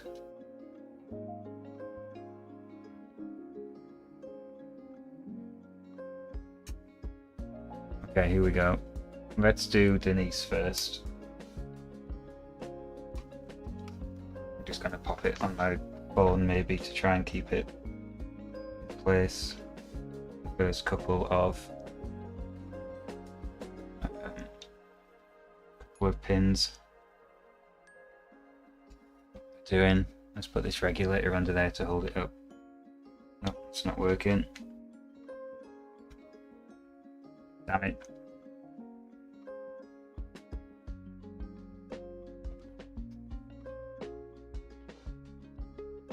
Excuse me. It's making me sneeze today, something is. So you're going to hold it in place for me.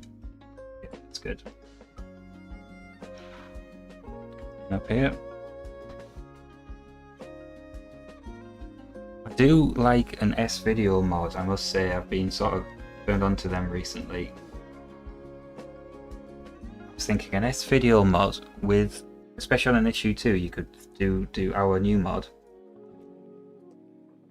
Is about as good as you can get without going high-tech. You get rid of the dot crawl, which is a fantastic boost.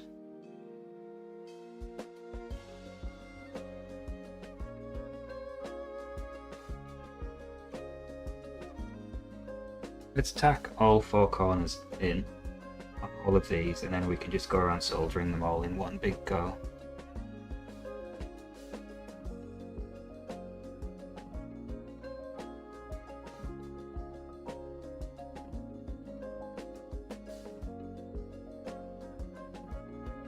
Yeah, I would never bother with RF anymore, to be honest. Unless I got...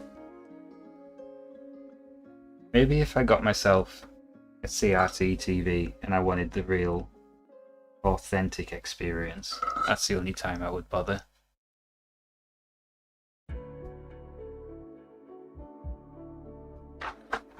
Yeah, where is it now?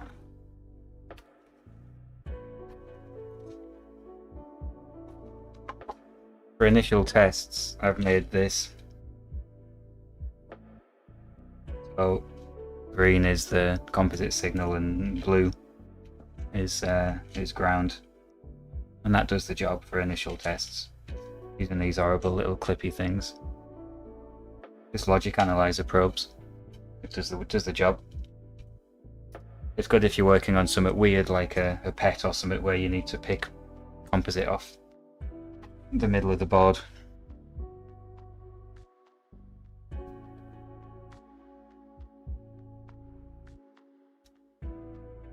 Moving on to the Paula socket. You're going to behave and stay in place. Yeah, that's good enough.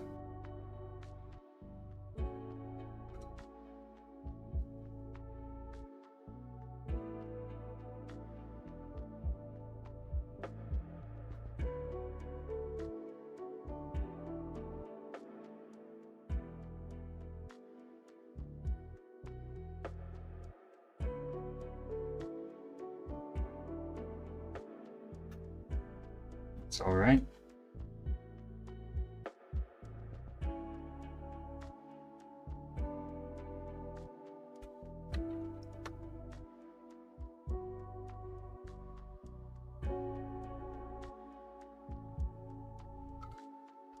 Okay.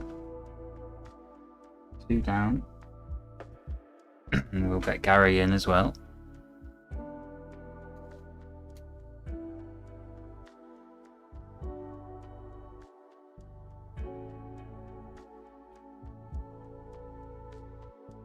Oh yeah, 12 volts, that should do it.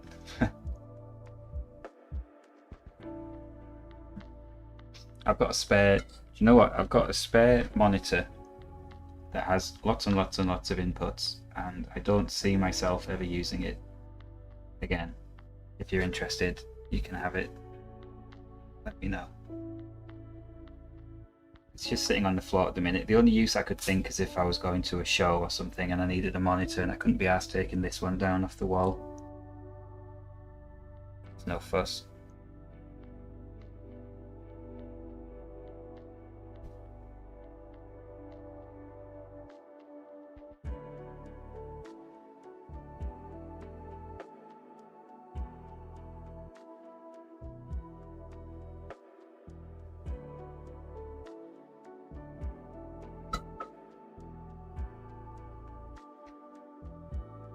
Okay, those 3 are in place now. You can just start soldering.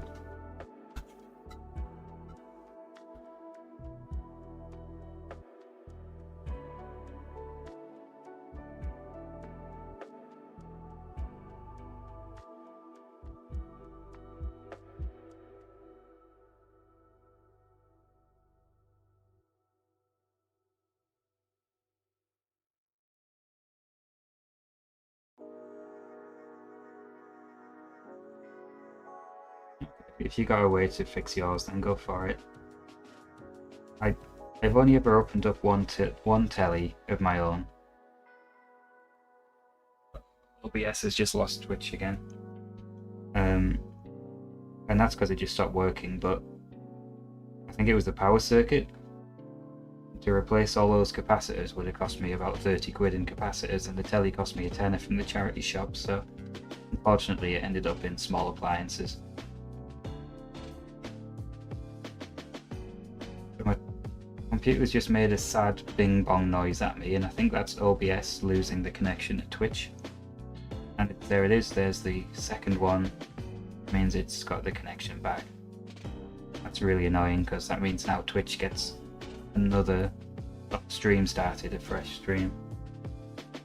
So you're gonna see probably the Stream Elements bot. I'm going to say hello in a second.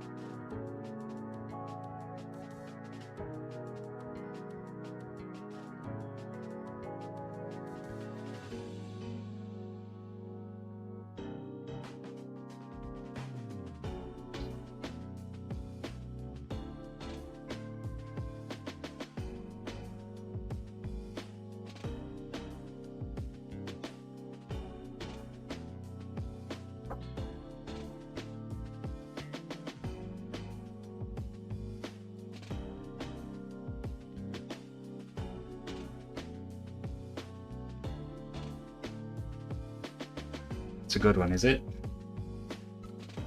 I don't know much about TVs.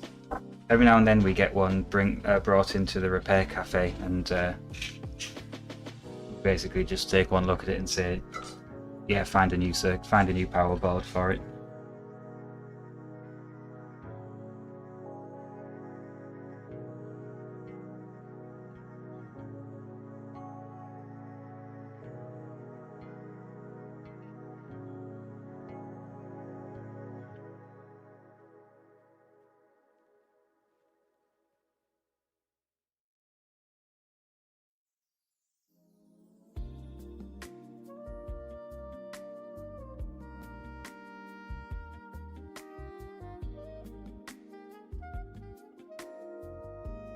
I'm quite lucky that the sort of TV/monitor I'm using lets me change the aspect ratio. So even if I'm using one of these annoying, I guess, video to HDMIs, I can force it to be 4:3. Not ideal because the screen is literally widescreen, so you get black bars at the end, but at least means I can play the games in the original aspect ratio.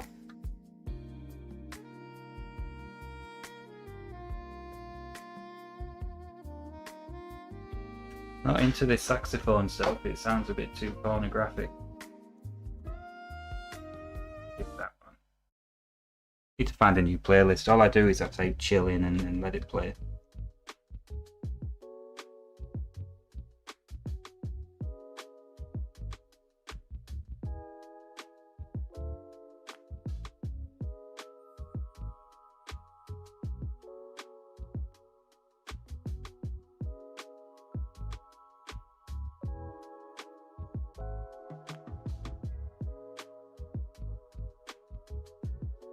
Hi David, how's it going? Bag of spanners.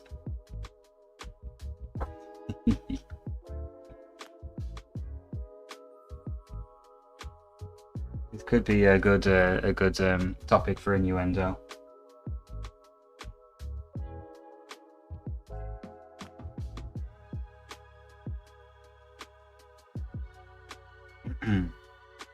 You did well to identify the capacitors. Maybe they were leaking, were they, or they bulged?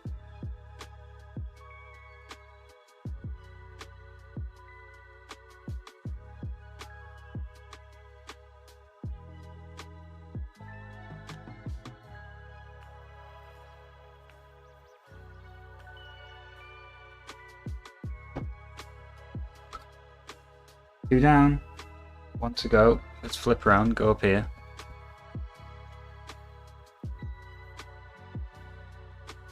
Pete, have you ever counted how many joints you have to solder to make an Amiga 500?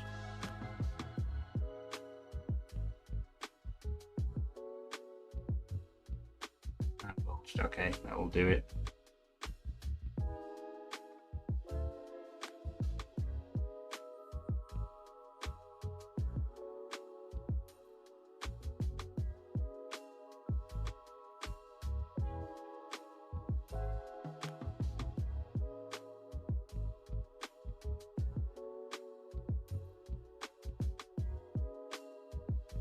It's got to be thousands, hasn't it? Thousand at least. I wonder if AI could answer it. Do we ask AI? I'm gonna ask AI. That'll be interesting.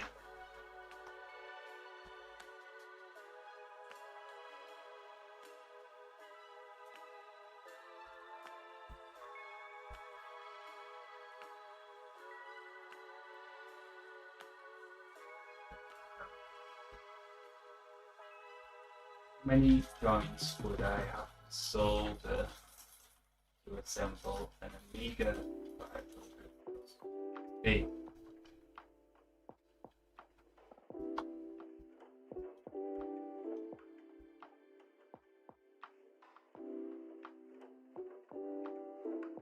Tell me, it hasn't given me an answer.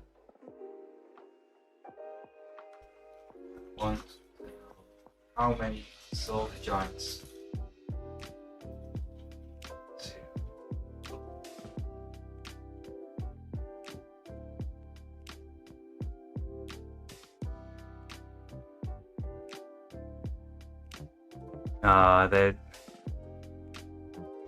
They got some good facts. The Agnes has 68 pins.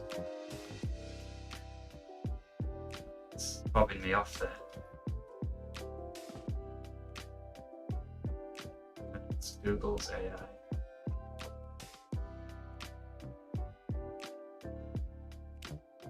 No, Google doesn't want to tell me either. It's disappointing, isn't it?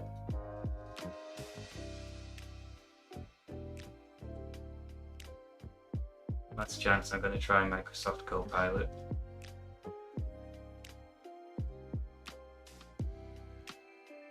Oh, there's Twitch has rejoined the thing. Yeah, that would have been nice, but it went to the man cave, didn't it?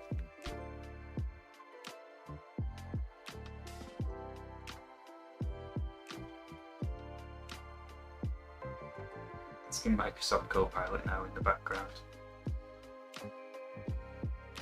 The soldering marathon. Total estimate 2,200 to 3,400 solder joints. Okay, so Microsoft Copilot actually gave us an answer. Right, so what you're asking, how many pins on that big fat socket? If I can find it. Where's it gone?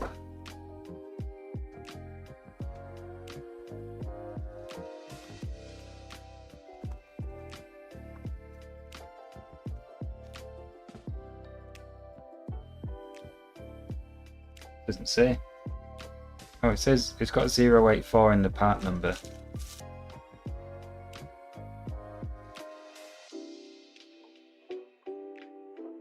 .84 pin PLCC. That's it. You got it. Sorry if you're getting buffering again.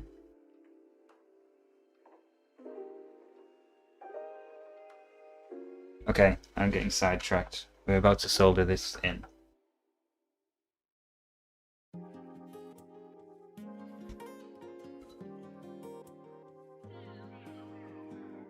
I was halfway through.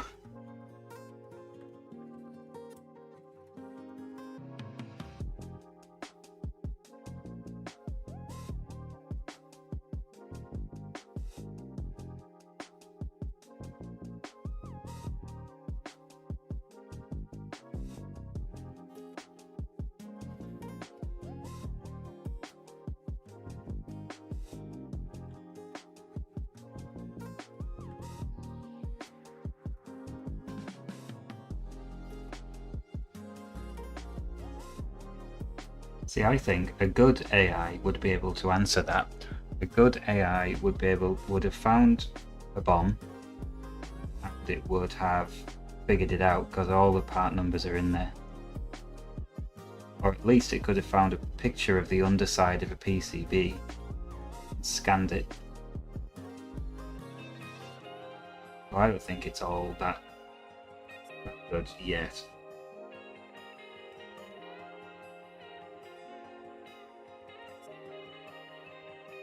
But they are encouraging us to use it at work, which is disturbing. Alright, we got some big sockets in, that's good. Let's keep going. These are 40 pins, which looks like it's the CIA.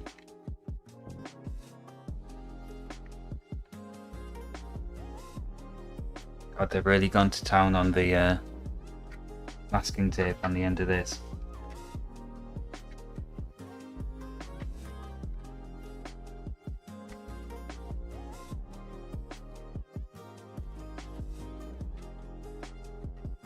These are turned again, and yeah, that fits in there. Must just be the two. Yeah, I guess so. It doesn't fit in the wrong one. It's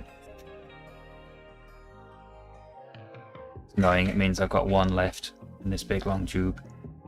Okay, never mind.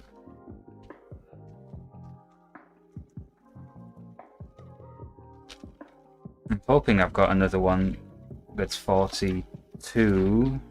Yeah, there it is. That's the dual wipe. The ROM. So let's get these odd and even CIAs in.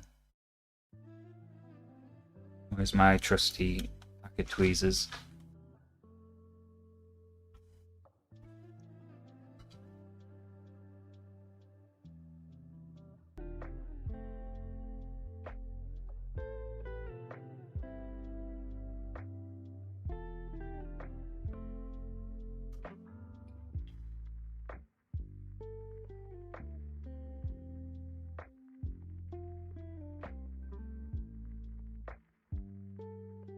So the ROM socket in the bomb is a dual wipe, that's interesting.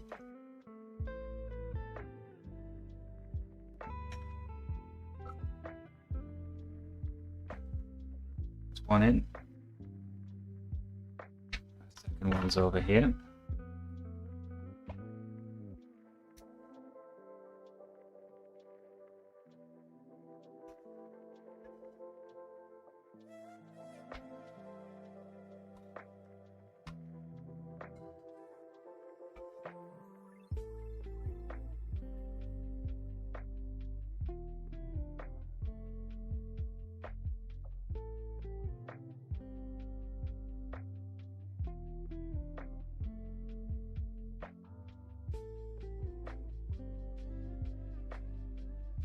Oh, that might explain it then, yeah.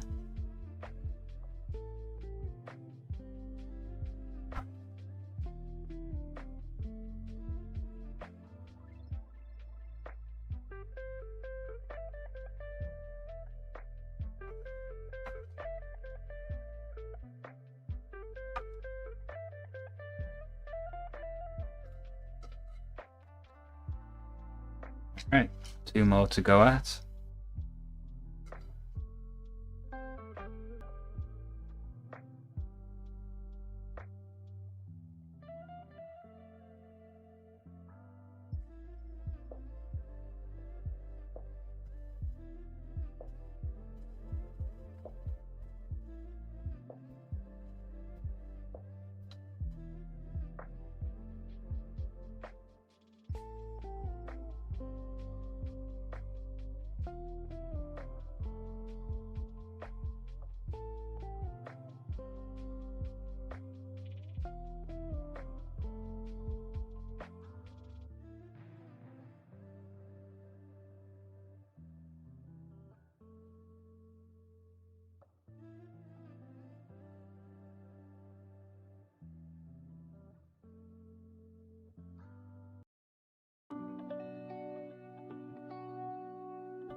the little hair, yeah, cat hair or something.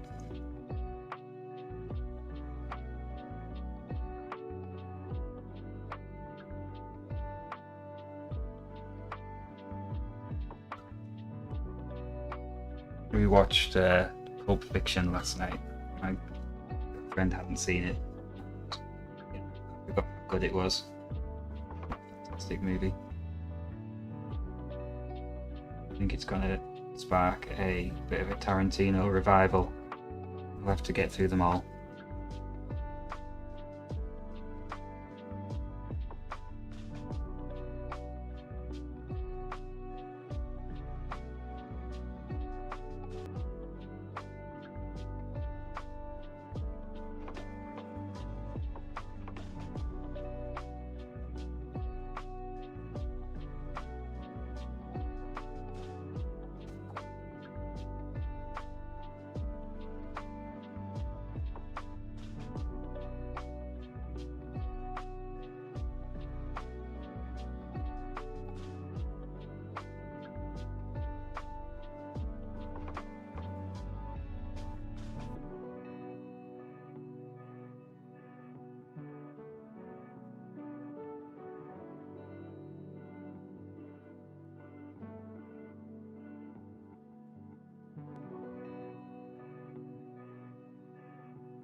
Nice.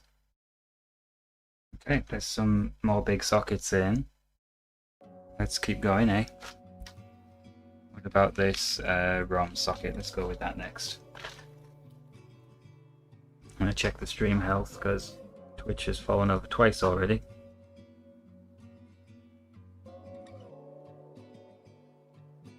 That's all looking good. And this is looking good too, although we've lost whoever was in Twitch when it rebooted.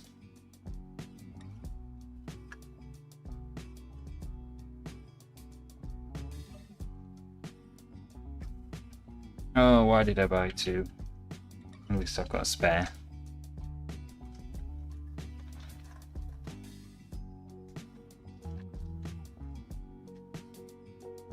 Alright, ROM chip.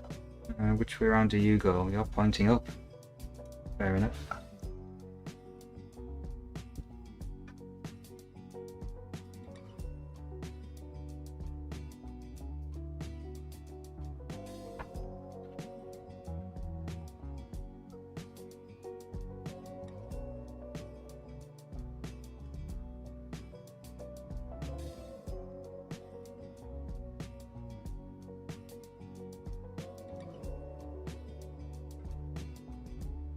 Problem with trying to get these flush is if you're too hasty to push on it, you push the whole pin out the top, don't you? That looks alright.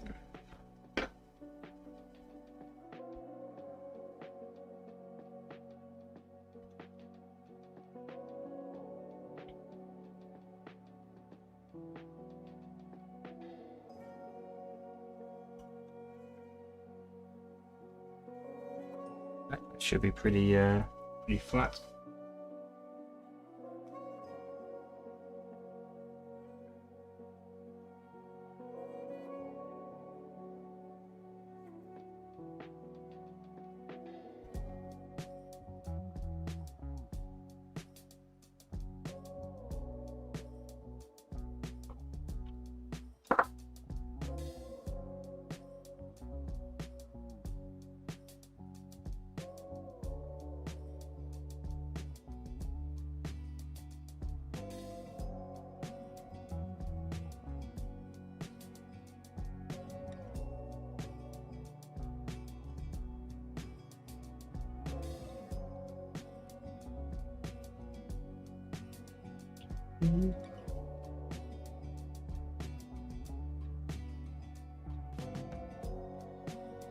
Problem with soldering the sockets in is I'm not really learning anything as we go. Whereas with the other components, I could look them up on the schematic and stuff. Even learn what the components are if I haven't seen them before. The sockets is Sockets are just a load of manual labour, really. You can learn what the chips do, but do that as we fit them to the sockets. There's the ROM in, the ROM socket.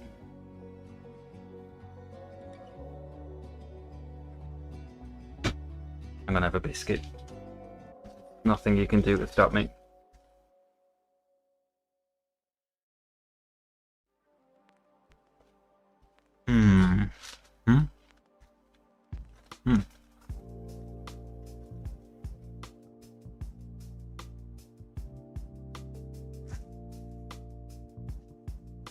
So here we are, the main event. It's brown. I don't know how I feel about that. Everything else on here is black.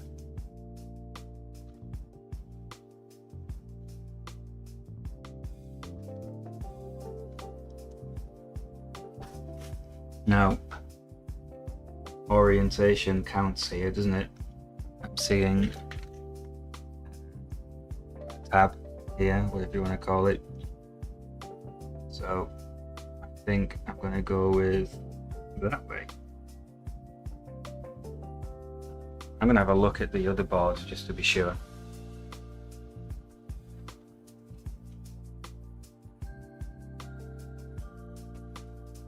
Where's the cat? Cat.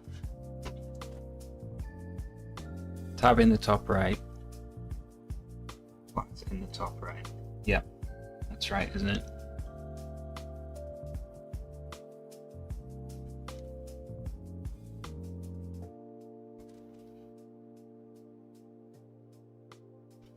Cat, you're not helping.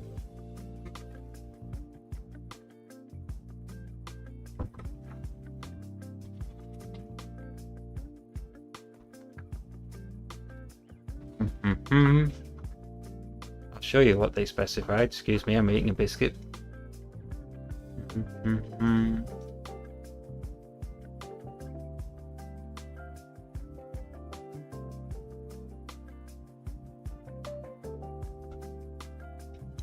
Pressy dip.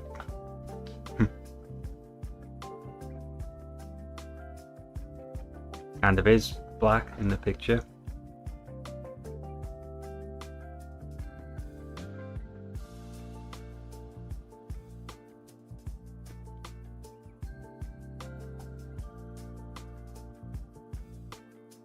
Well, that's what I've got. That's what's going in. How are we looking on here? Good. Thank you for maintaining my chat rate.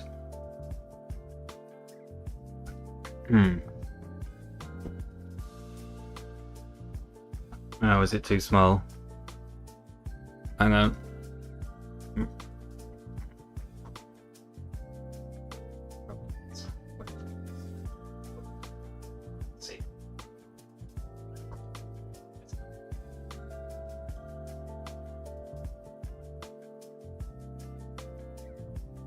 That's it. Pressy dip. Here's what I would know. Why is that so? I know why it's small, because I didn't want the chat to be over it.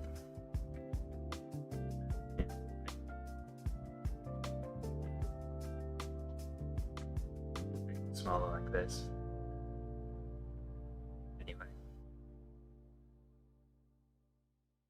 Pressy dip.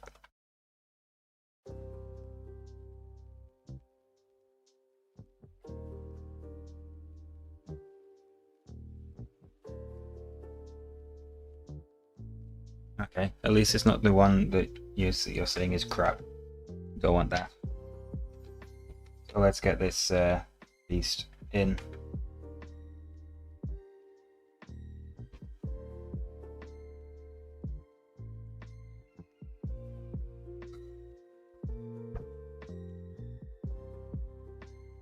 Yeah, I need to be careful with the ROM chip. I noticed even the ROM chip in the donor board is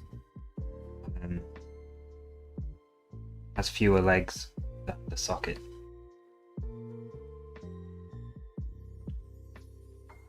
Sounds like it'd be something that'd be easy for me to mess up.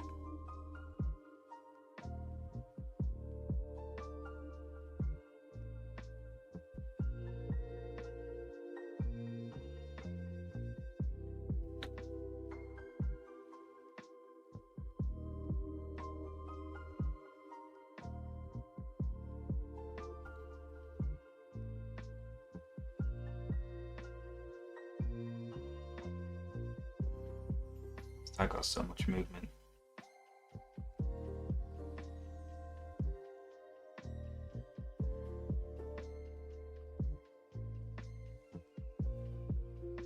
Are we flat? Oh, we're flat. I think we're flat enough. Let's solder that up.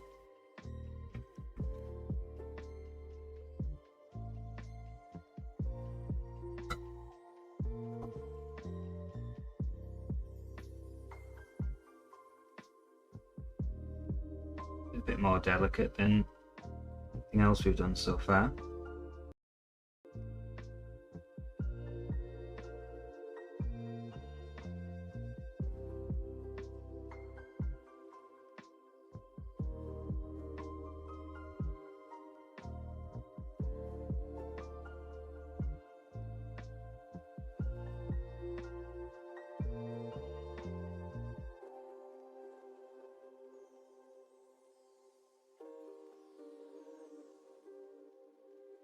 Ow. I just flicked solder at myself.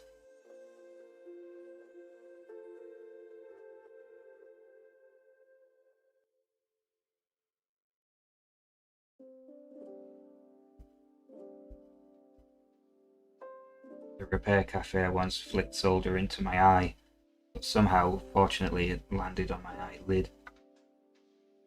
Would have been bad.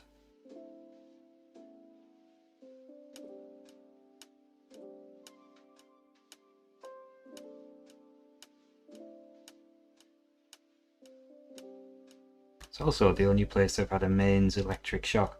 I'll probably stop doing that thing.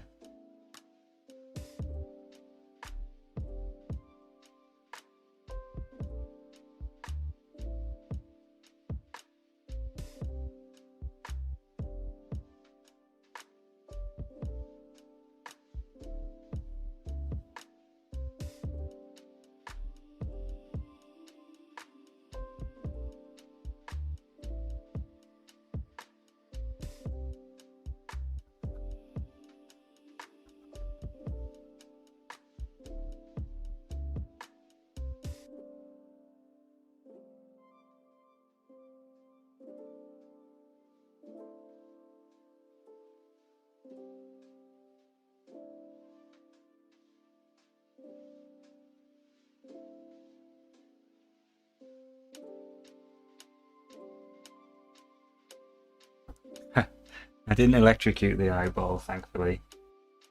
I flicked solder at my eyeball, and on a separate occasion, I forgot that the board I was working on was live, and I grabbed it, and my finger bridged live and neutral on the input.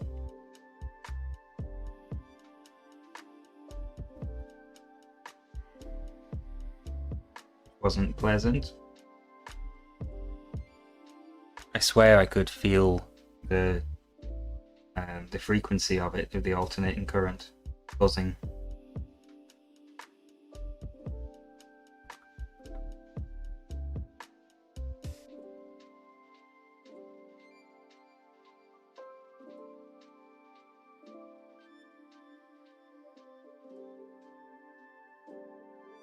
Yeah, it sucked. I didn't even fix the damn thing. It was a battery charger for power tools. And I think there was something in the sensing circuit, and that's too complicated for me.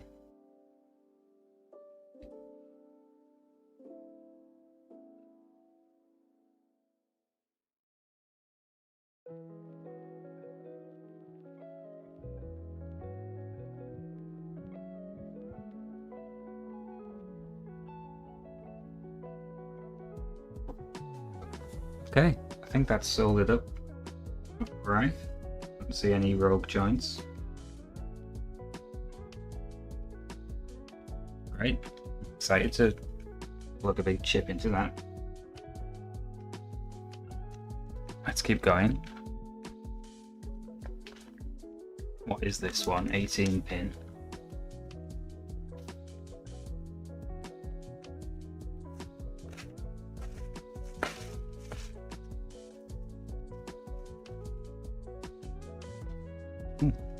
Excuse me, someone's at the door.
I'm alright.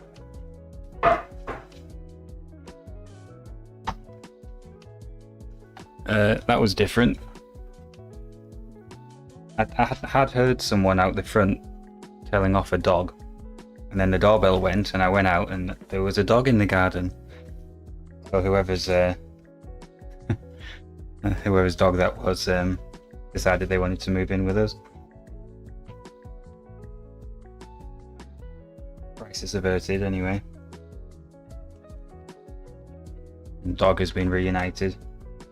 Where am I going with this, chaps? 9 pins. Won't fit there. No, it won't fit there. No, these ones? Nope. Even bigger, this one?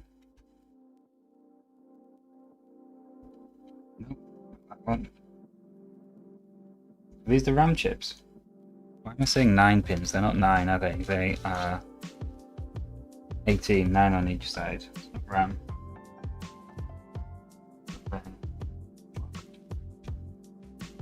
It does fit there. On U9. Yeah, maybe Chase. No, the cat's upstairs having a kip.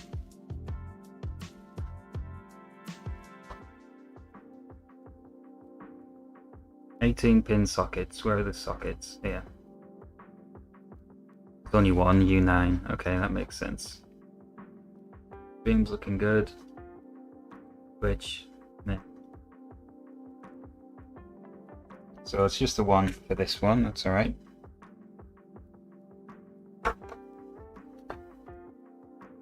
No, don't fall out. Ah, it's falling out.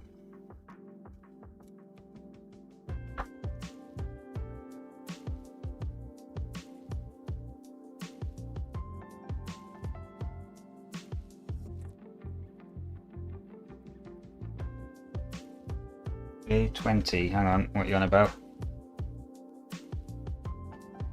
Oh, these things. I'm a bit clueless here, but we can look in the schematic.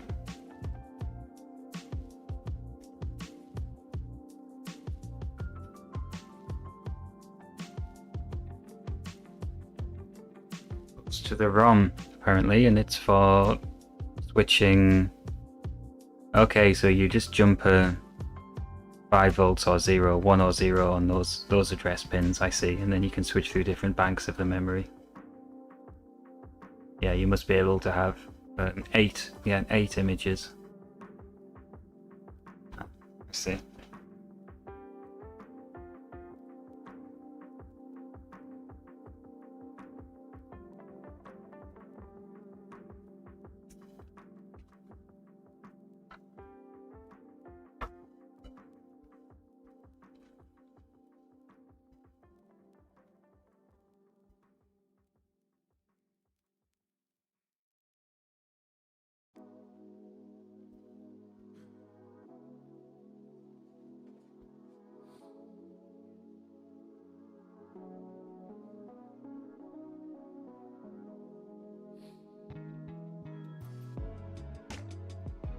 Yeah, and that's another way to do it.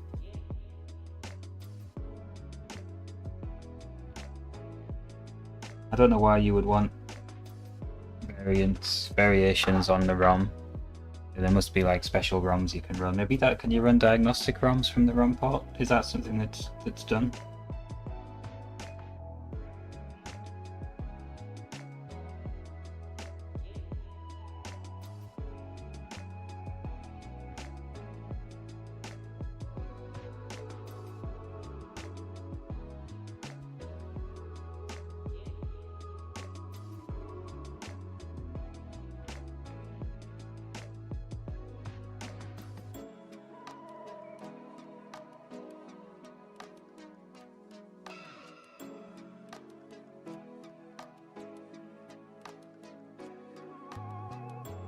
I guess he must have.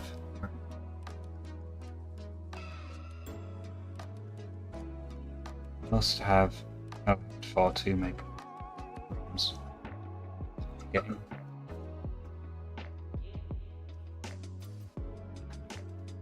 Alright, that's that one.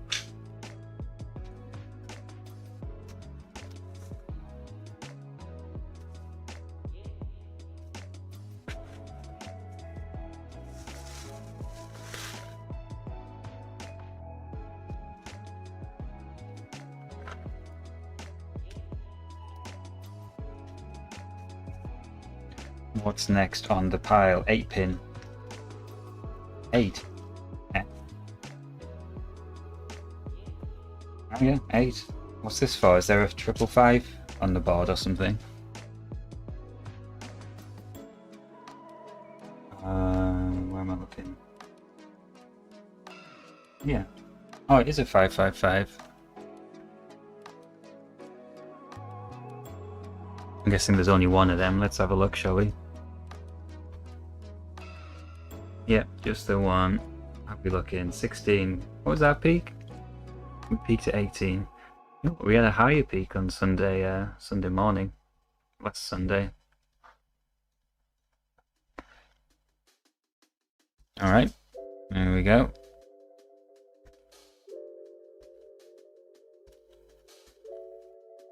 Why is there a timer in the reset circuit?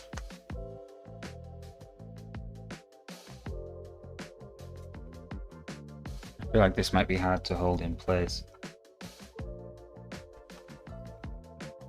Unless I held it there and got a nice blob of solder. Like that.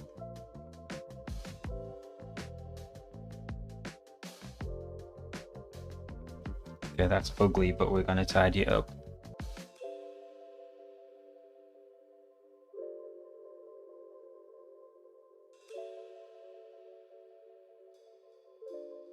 Yeah, I don't know any other 8-pin chips, if I'm honest, off the top of my head. I don't have much of a extensive encyclopedic knowledge of types of chips.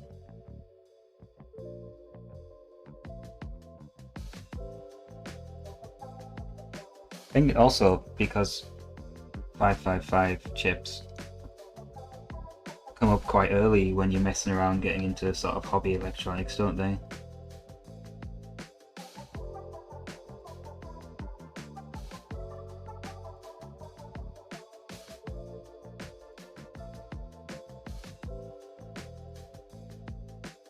I've made such a mess of that, I've bridged those pins. Because I'm soldering in landscape instead of portrait.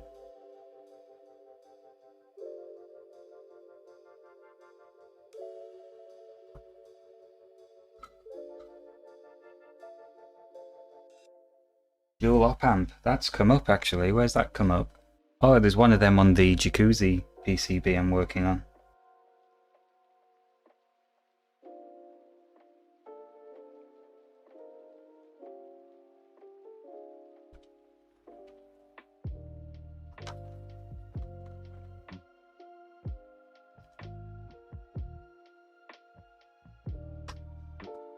Right, that's the 8-pin chip in. What's next? 16 pin. I've only got 5 of these. How many are we looking for?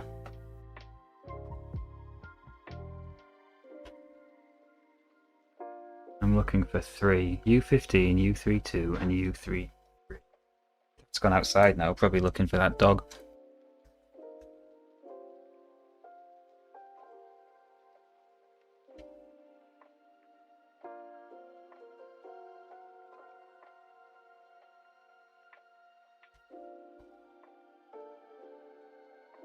I've actually forgotten those numbers I just looked at. 15, 32, and 33. There's 32 down there. Good, that fits.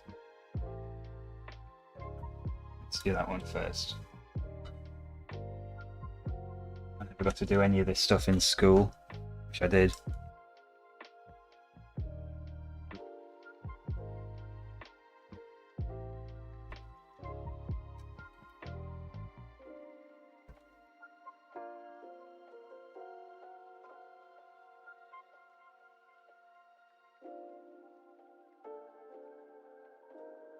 Stay. Please stay. Don't fall out.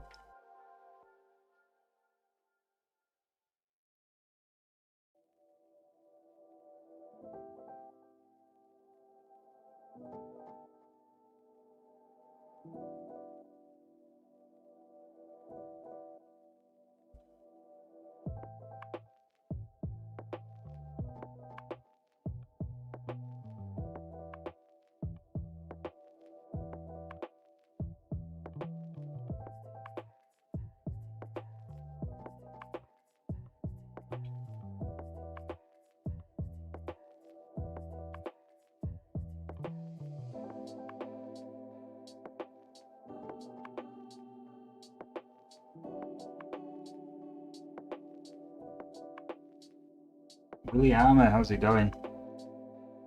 Yeah, I'm getting a little bit fatigued with all this soldering. It might just be some kind of poisoning from the fumes. I guess we'll find out in a few years. But we're doing well. We're soldering sockets, which always feels kind of triumphant with a build like this. Just put that one in. I need U33 next. There we are, that's over here. Here, by this resistor network.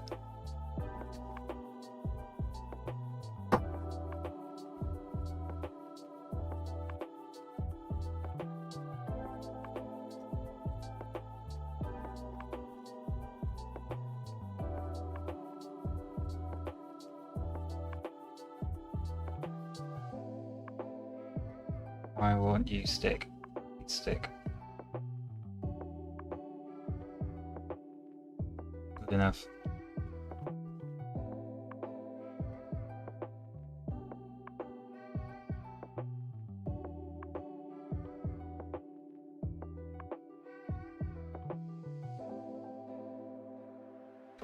Okay, that's very not flat. Hang on.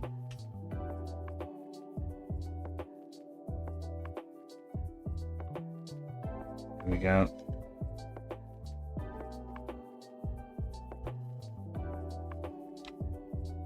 I do feel like I need to have fume extraction.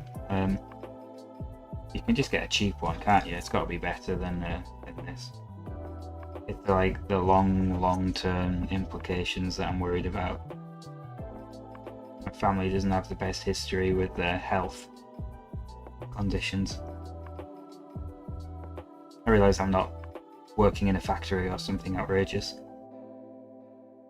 I do my share of soldering.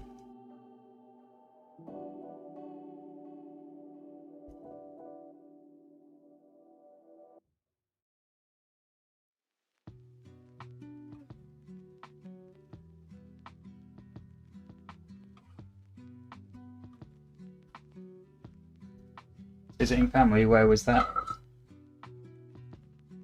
Out of interest. I've got one more of these sockets to find. Let's have a look.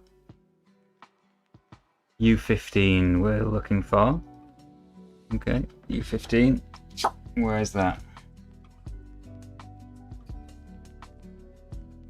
Over this side, all the way over here.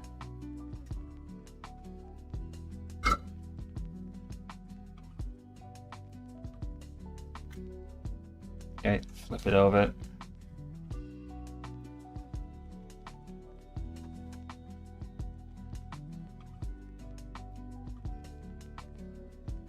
Yeah, that should hold it.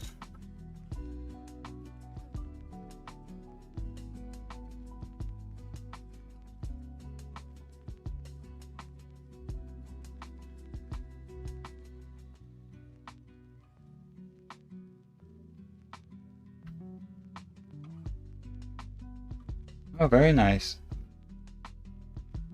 I'm very close to those places. I know them very well. You're into this kind of thing. If you're ever in Buxton and you haven't been already, you must check out Scrivener's Bookshop. It is one of the best bookshops I've ever been in. I guess you didn't pick the best weather day to go to the Peak District though. The thunderstorms we were just having.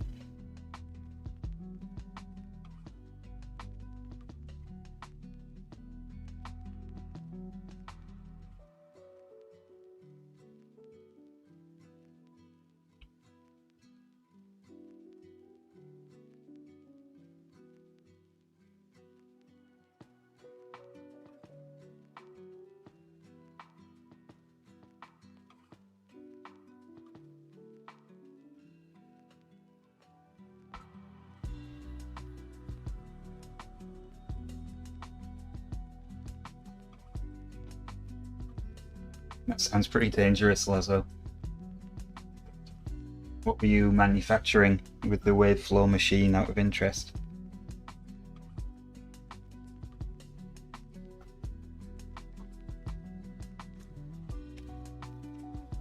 That's that socket done. Let's move on. I've got an interesting one here. What's this? This is a 4-pin socket.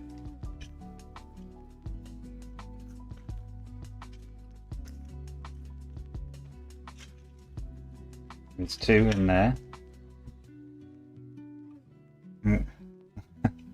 Got to go in X1, but that's I've never seen anything like that before. I'm going to check it out just to be sure. X1. Yeah, that's 5351107 blah blah blah. Yep, that's the one. But that just goes in X1. Okay, let's have a look. Take this little plug out the end.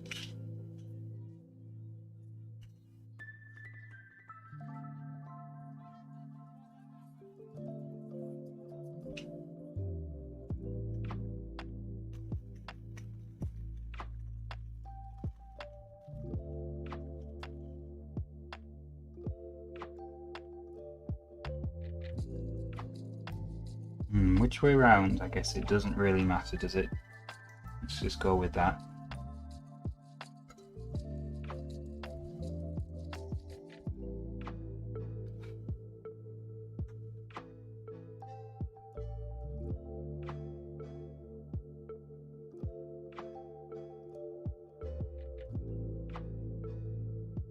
What a strange little socket.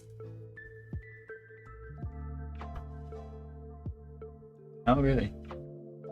Did they have a 555 chip in by any chance?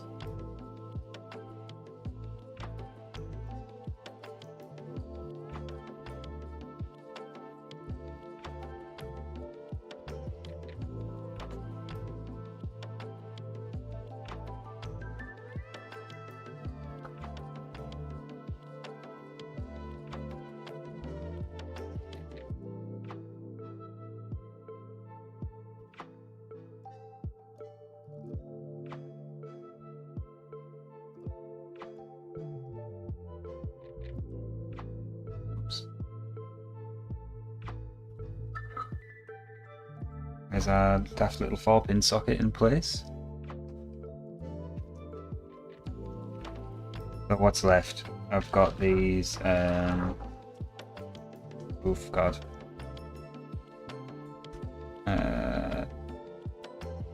Why wouldn't it say how many pins are on these on the packet? That's silly. Let's just rip this one open and have a look. Oops, sorry for the noise. Horrible.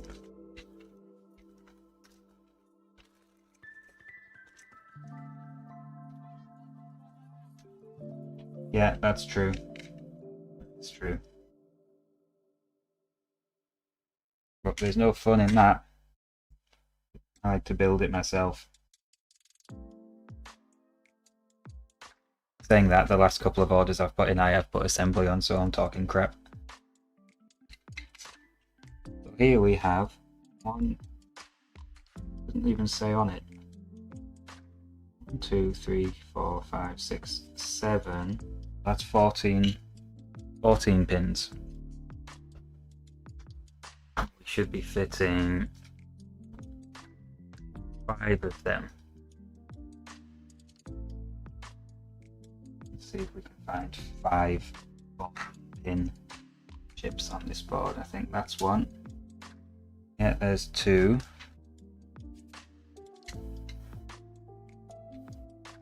Let's pour these out. 2, 3, 4, 5.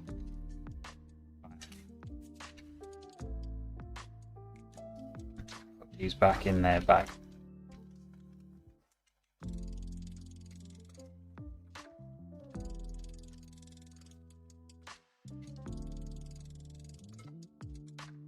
Continue the process.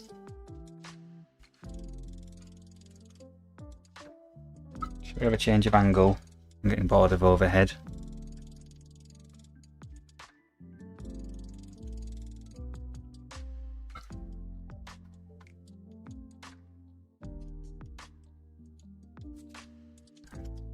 These in place.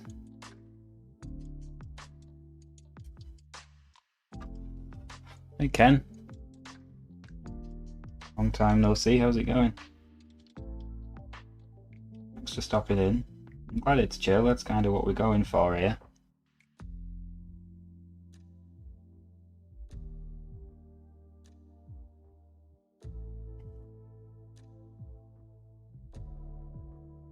Let's tack this guy in. Get it nice and flat.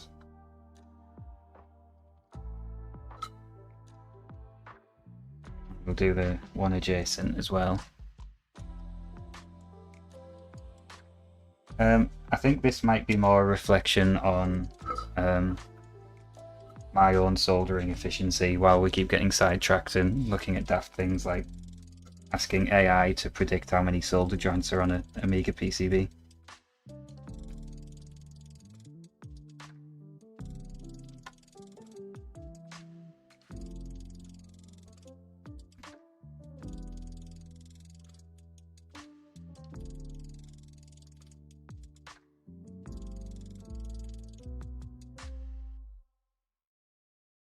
This is the third stream we've had doing this, and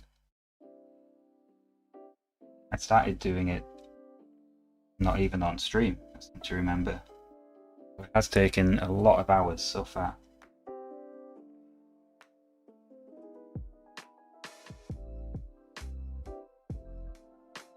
As already mentioned, it's a labour of love.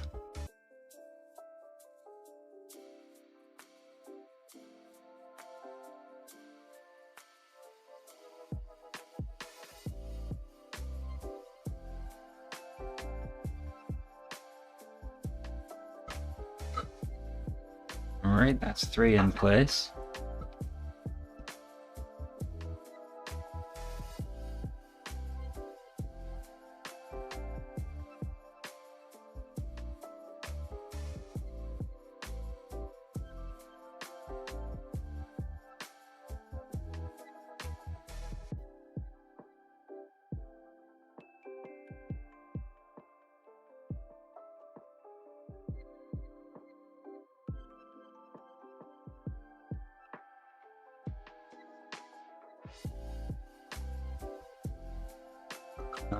Thanks for letting me know, Willie. Let's take a quick look. What's it saying here? Oh, we've got, yeah, not maintaining enough. That keeps happening. Sorry about that. I think it's just my internet connection here. I'm wondering about not bothering with the Twitch stream at the same time, at least not for things like this. Problem is I'm in the garage conversion and I'm on a wireless connection, so I've got a temptation to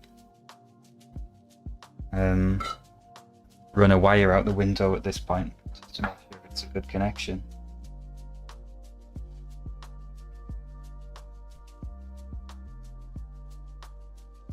So I don't know if you caught it earlier, but I was saying I live very close to Buxton, and really like Scrivener's bookshop there. If you ever have a chance to go in, you should check out Scrivener's if you like an old bookshop. It's up in the marketplace.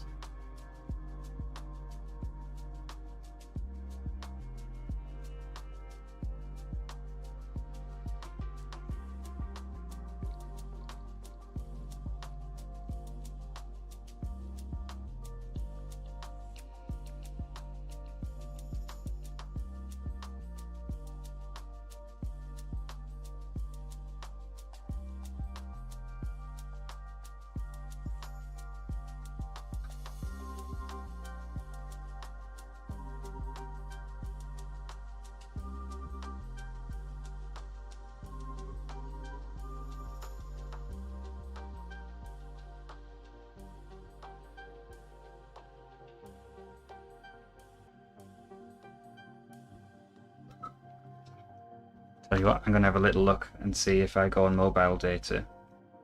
I don't really get to see how the stream's performing as from your side.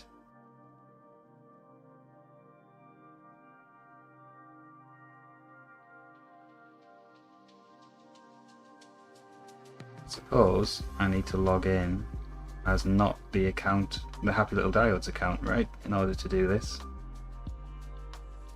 I'll go to my private account.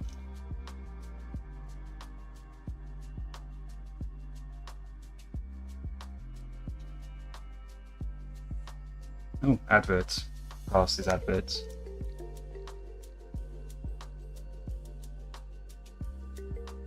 Here's me. Yeah, it's working. Okay, good that it's working right now.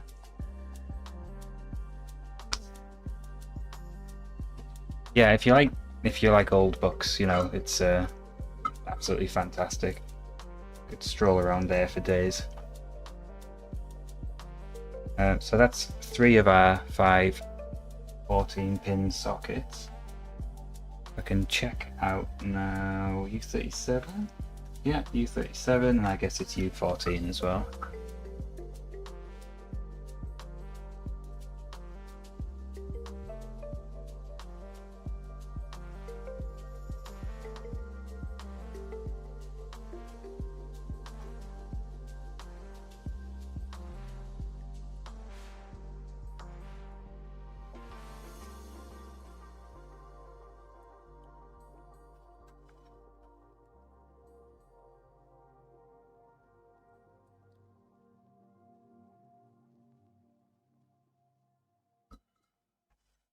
And the last one here, U14.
Very nice. This will be the last 14 pin socket.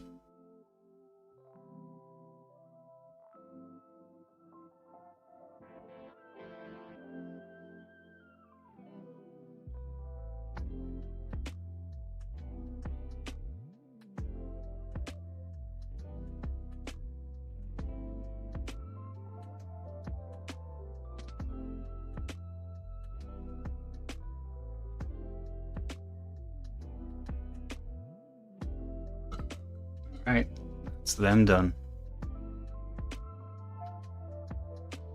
So I've only got one more bag of sockets here, so it must be 1, 2, 3, 4, 5, 6, 7, 8, 9, 10, 11, 12, 13, 14, about 16 of this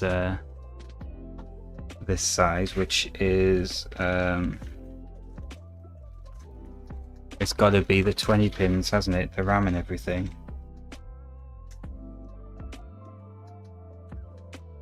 Let's have a quick count.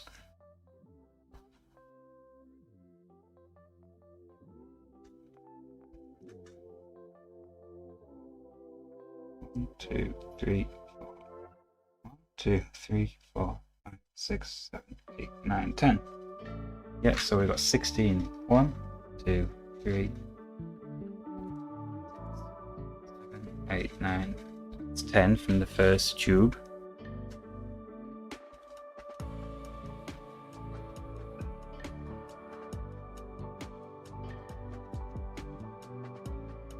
And then we should have 6 more here. 1, 2, 3, 6. Yeah. We've got exactly the right amount. I've got a whole lot of soldering to do here. What time is it? 5. I'm going to see how much of this I can do before 6 and then sack it off at 6. That'll have been enough for one day.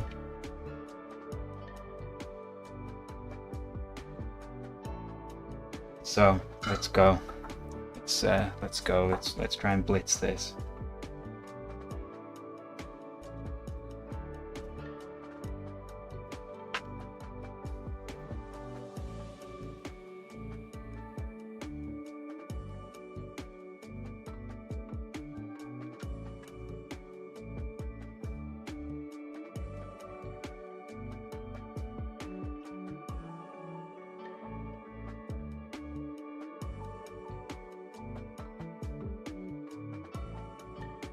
I'm going to go with packing them all in first.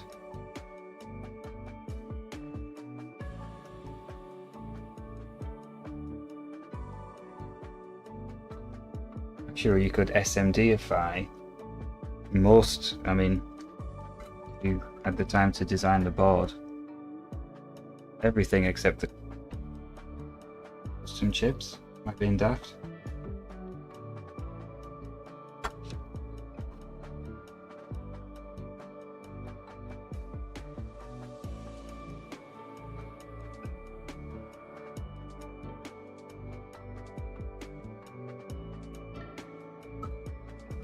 We make a handheld. How about that? Handheld Amiga.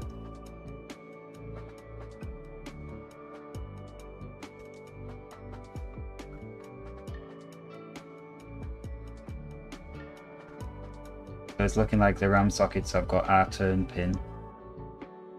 I'll just cross my fingers that that won't cause me any problems.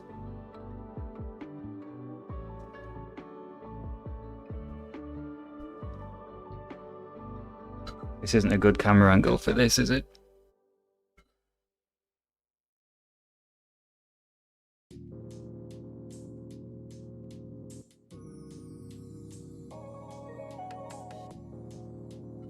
To excuse my lazy method of holding these in place. But it's kind of working.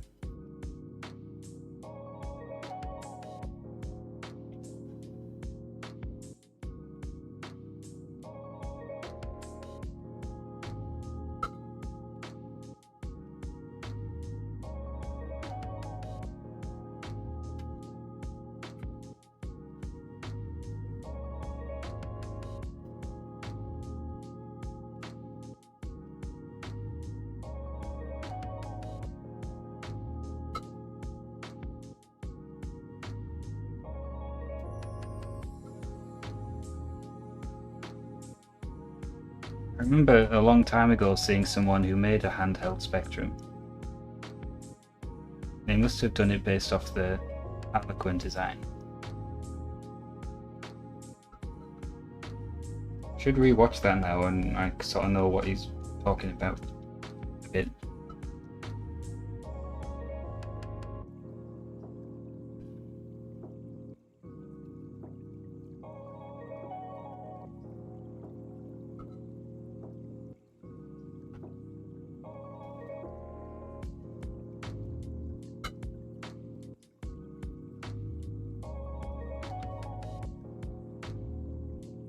Be nice to leave it today with all of the sockets in place.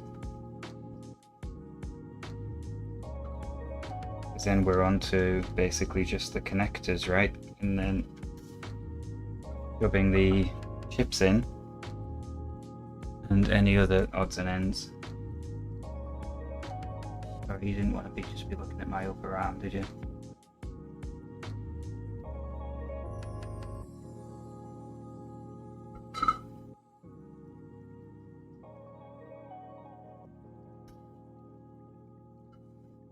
Ben Heck, that must have been it, yeah.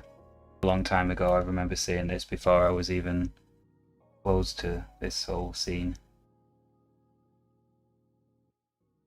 I think it just went a bit viral, didn't it? It must have found its way onto my algorithms.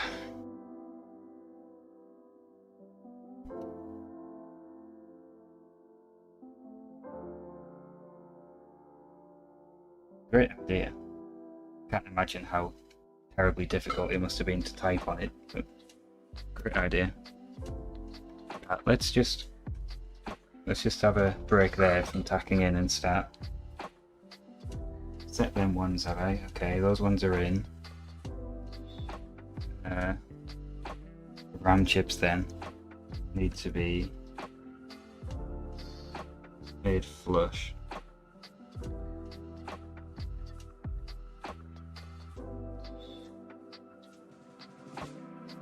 Element 14. What's it? I don't know what that is, sorry. Element 14.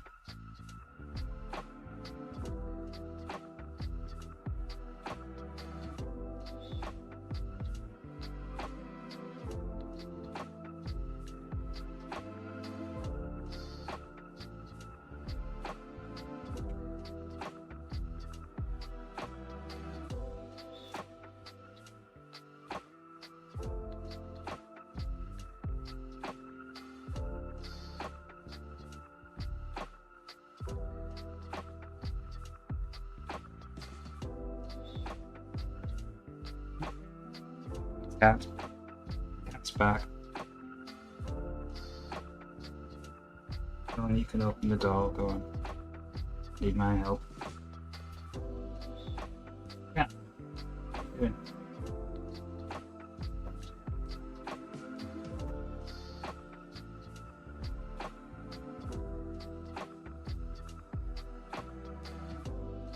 Looking good so far.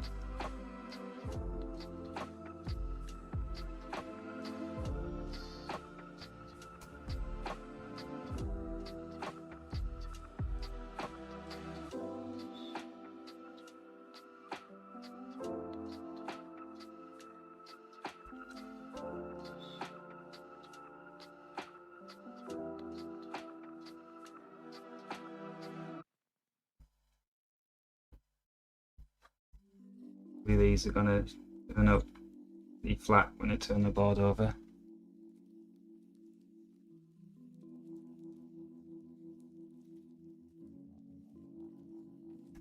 Out top. Up the iron hot.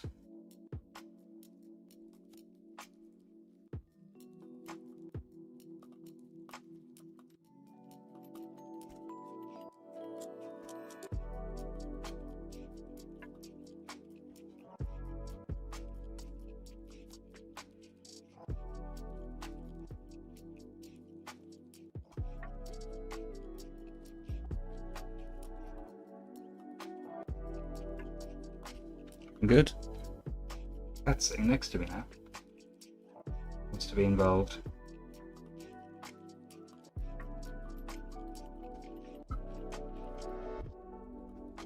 We just look at the cat instead.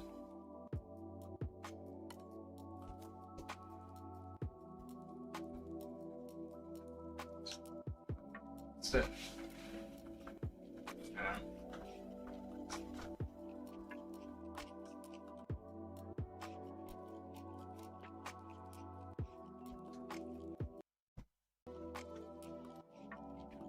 right.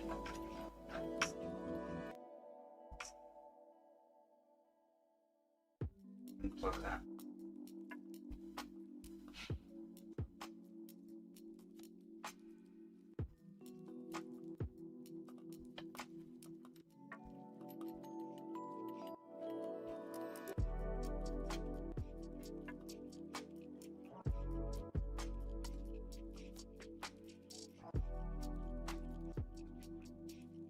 Soldering.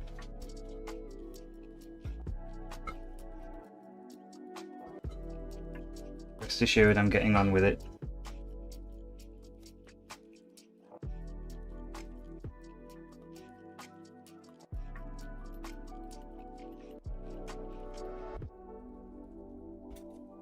Hi Cap.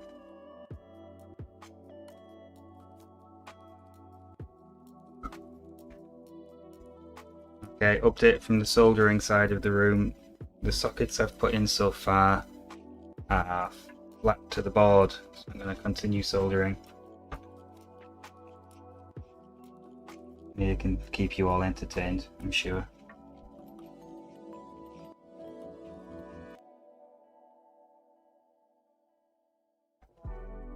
I'm soldering in chip 1.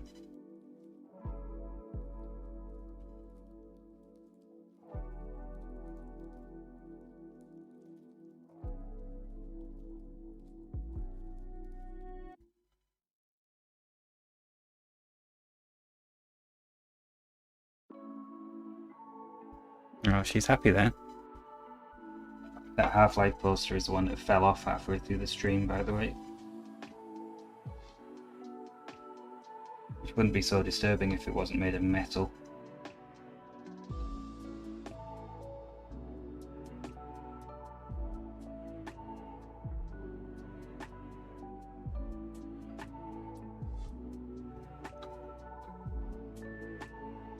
Right there, Cat.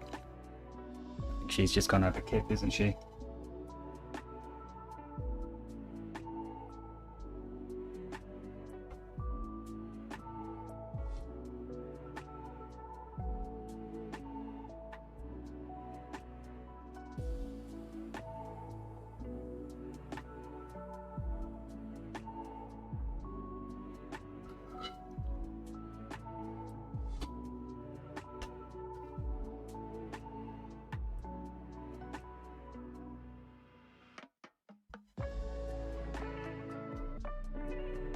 I wonder if the webcam's also pointing at the cat.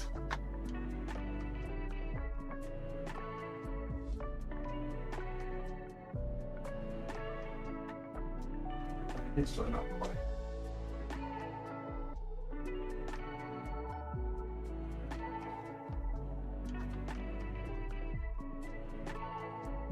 Yeah, this works. Okay. Again. Got picture in picture.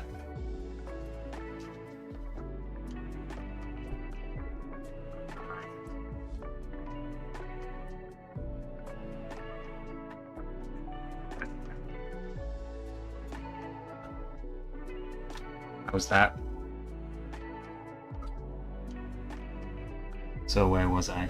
I was just finishing up these ones up here.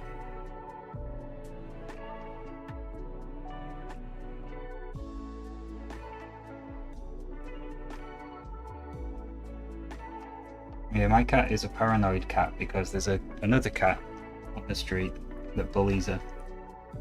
Whenever she's out, she's on high alert. And we've just had a random dog in the garden. Lovely, that's them two done. I can start going along the bottom now and soldering in all these RAM chips.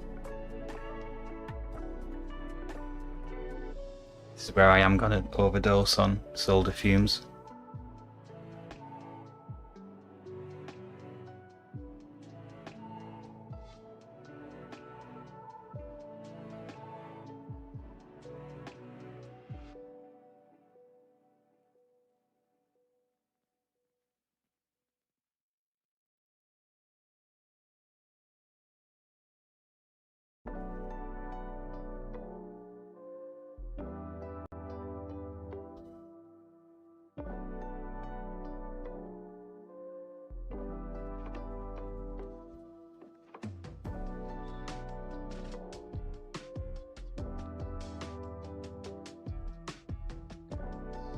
chip down.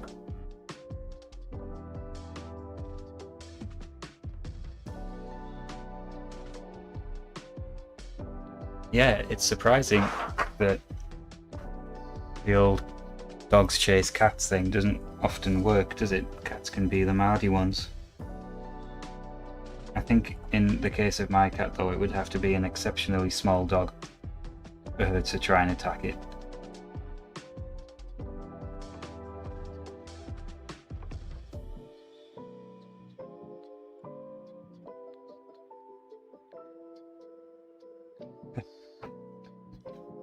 I had a neighbour once who was quite aggressive, and he was threatening me over the fence, and as you do, he was a nice guy like that, and he said he's going to set his dogs on my cat and they'll eat her.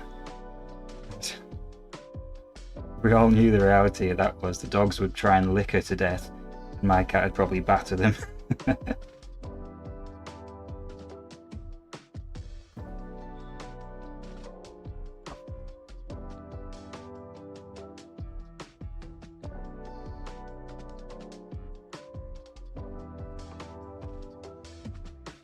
I think we might just manage this. We might just get these sockets finished before I have to wrap up.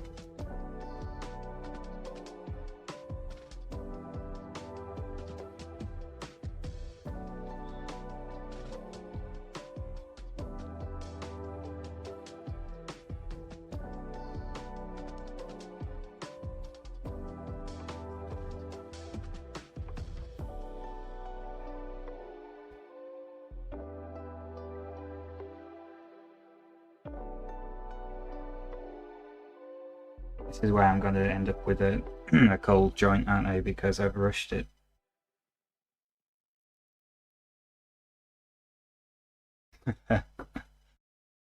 Yeah, I do identify as a northerner.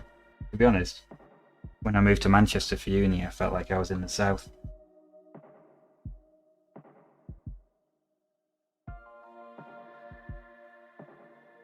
And then when I went to Coventry for work, I felt like I was basically in London.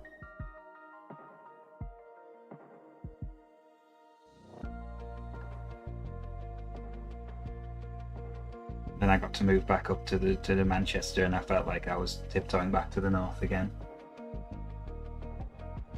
I don't actually have any spare fans, PC case fans, but you might be onto something there. When I was googling around, looking on EV blog and everything, I was seeing advice to buy this Hako one. It's like sits under the desk, but it was about 600 quid or something. I was thinking, yeah, Christ, you must be able to just use a desk fan or something. Well, I would appreciate it being quiet if I'm using it for things like this. It's quite fumey, isn't it, really?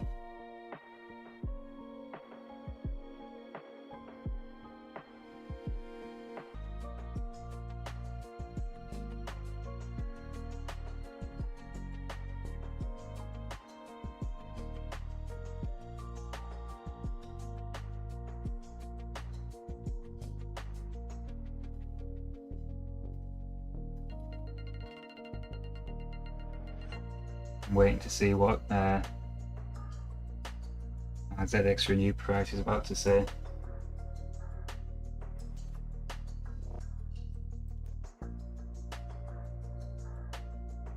Is that what's up in there?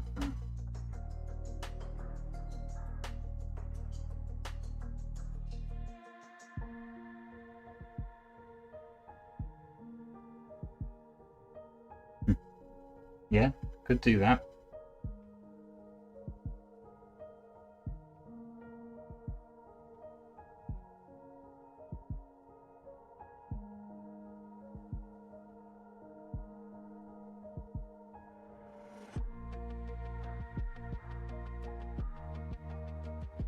Oh, then, yeah.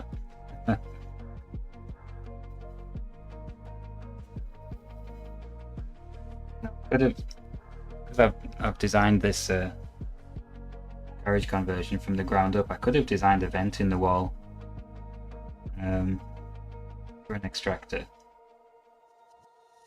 I don't know why I didn't, because I bothered to build a tunnel for the cat to the outside world. I think I could have managed to leave a brick out for an extractor.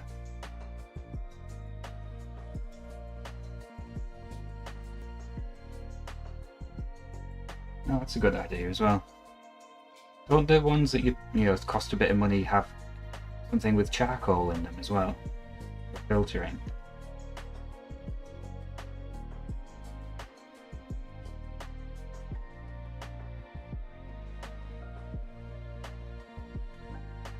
Don't need a cat extractor. I have fitted one, though, you're right, although she has to choose to extract herself.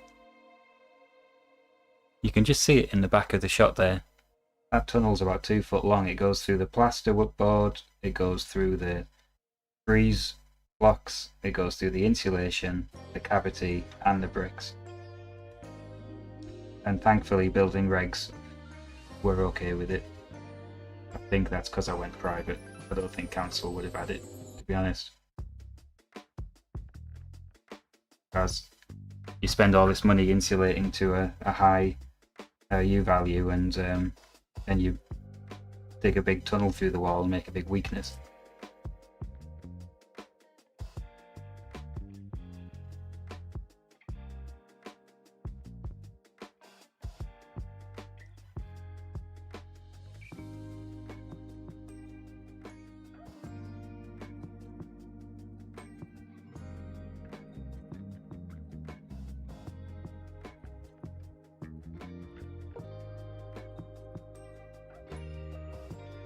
This is a lot of soldering.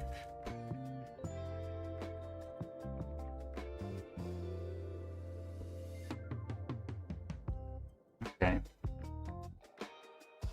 My hob hood mesh is manky. I need to replace it.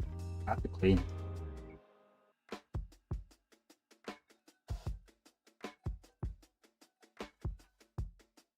Thinking I want to replace the whole kitchen, but the thought of another DIY project undertaking is too much.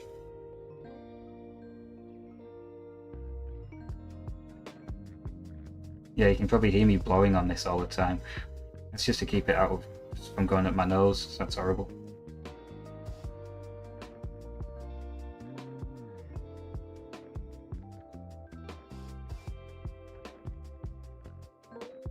Yeah, I want that Hako one looked good. I like that.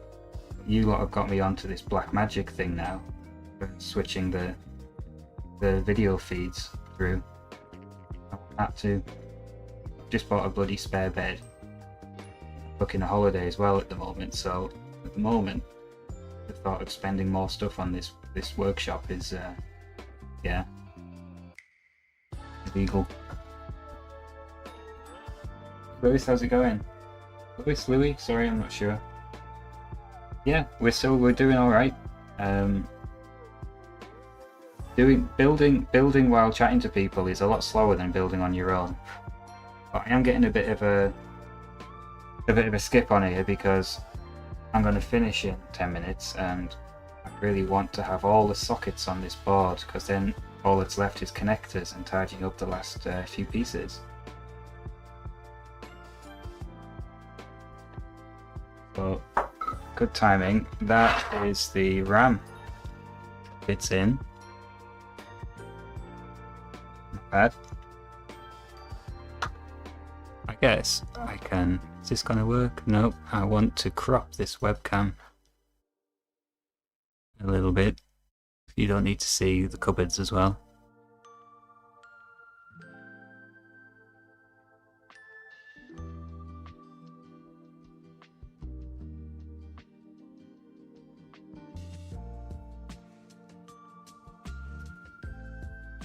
Lovely, that's perfect. Yeah, you can have a cat down there. I don't know. I don't particularly care. I don't know if there are any rules.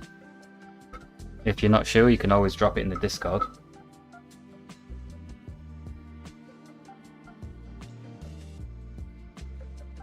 I'm interested to see it.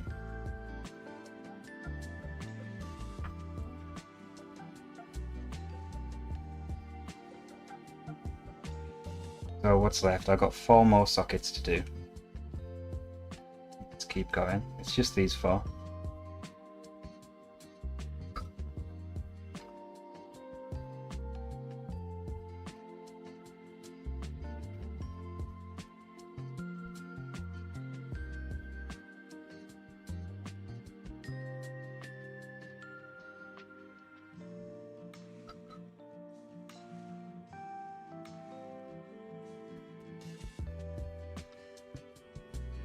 Oh, I see. Yeah, there must be some rule about it. I'm not sure.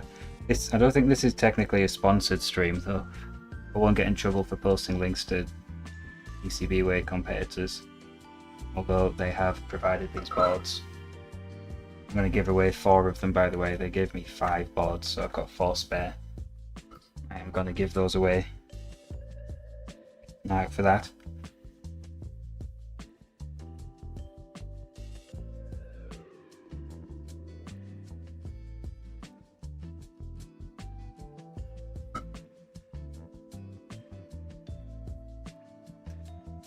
If anyone's not in already, hop in the Discord. The link's in the description of any of the videos on the channel.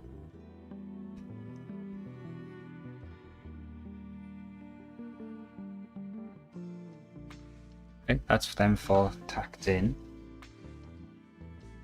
Let's straighten them out.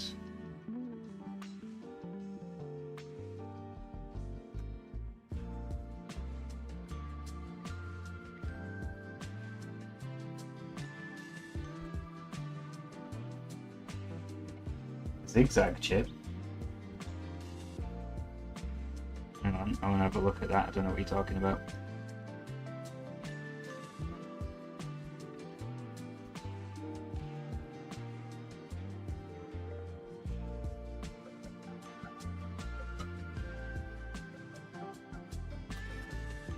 Zigzag chip. Am I being blind?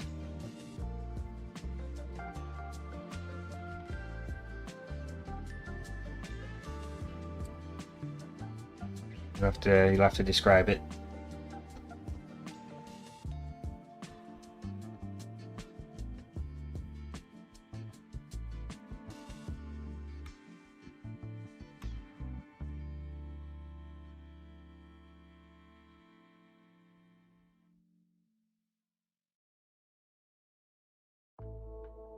Oh, this thing here. These are 2 resistor networks which are optional, so we haven't fitted them.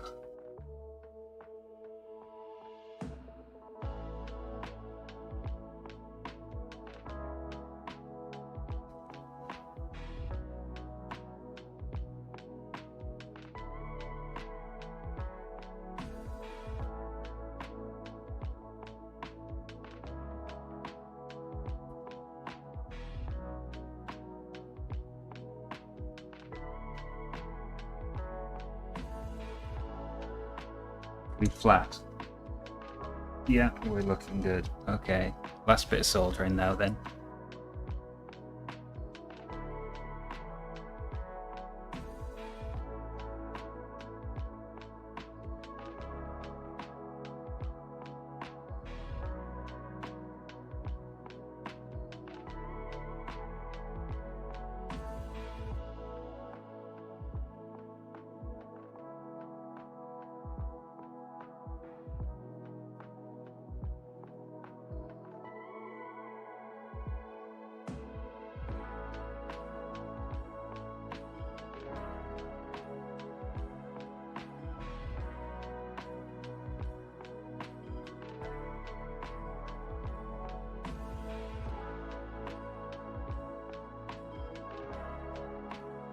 Three more to go. We're going to be bang on time.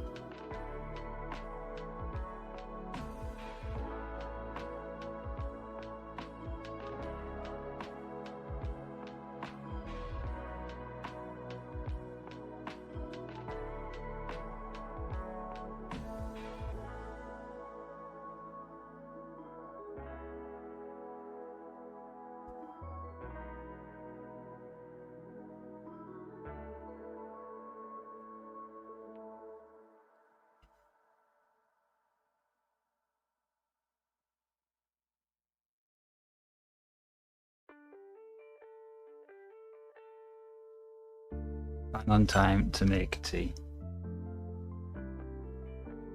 Haven't decided what it's gonna be yet though. Is the question.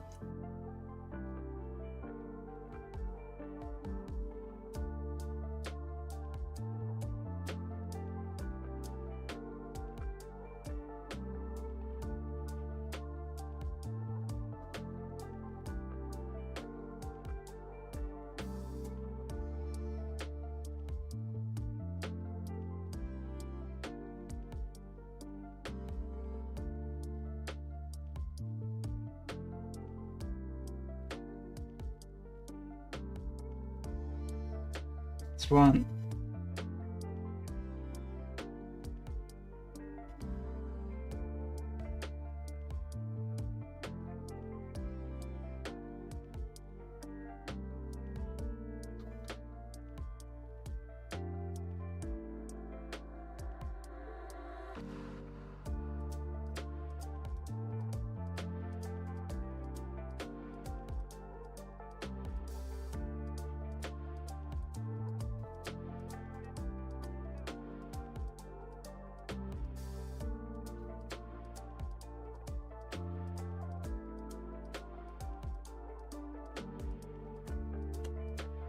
You have it. I think I've missed anything. Don't see any open sockets. Scan around. That works so far. Obviously we have a lot of connectors to solder up. Electrolytics to do.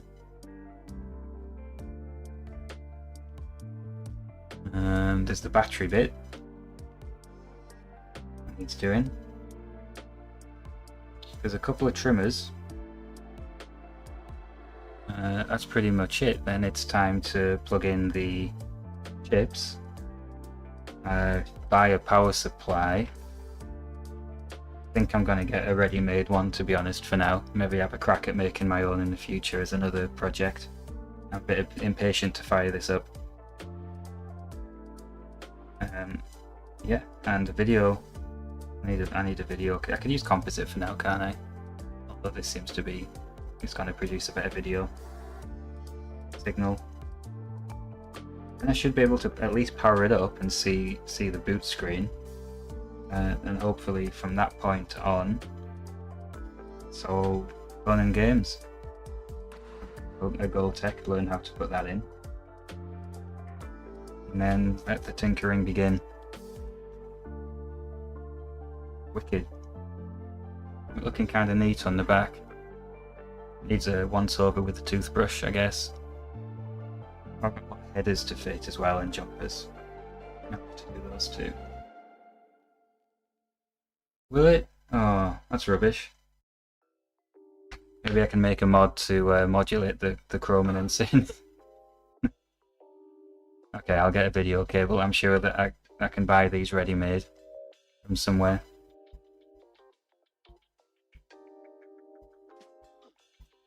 Awesome. Pretty happy with that.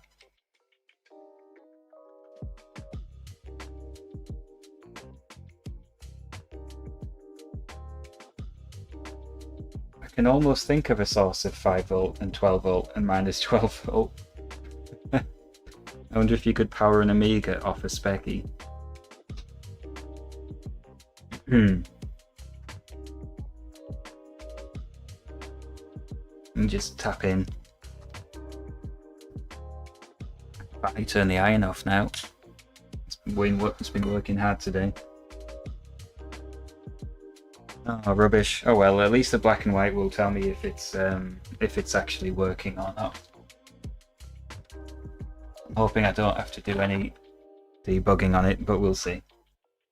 I'd like to get a video up for PCBWay. They'll be happy with that. RGB, okay, so that's going to go to SCART, isn't it? I guess. Lovely. Let's tidy up. Solder goes in there.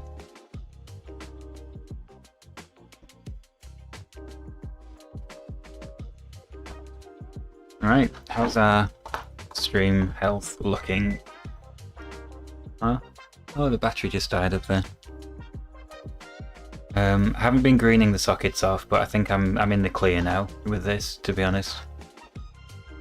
Stream's looking good. We had a nice peak there, 19 of you, lovely.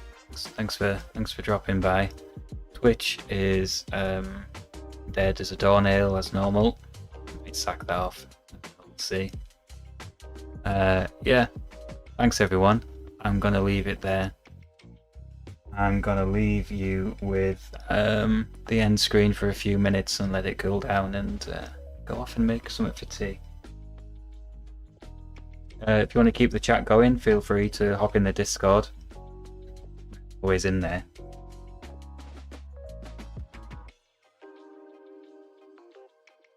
I see the sockets are going to be difficult. Okay, I'm hoping I'll be able to buy a pre-assembled video cable like you can for the Specky.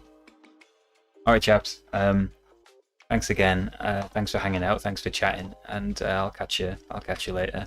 Chat soon in the Discord. Ta-ra.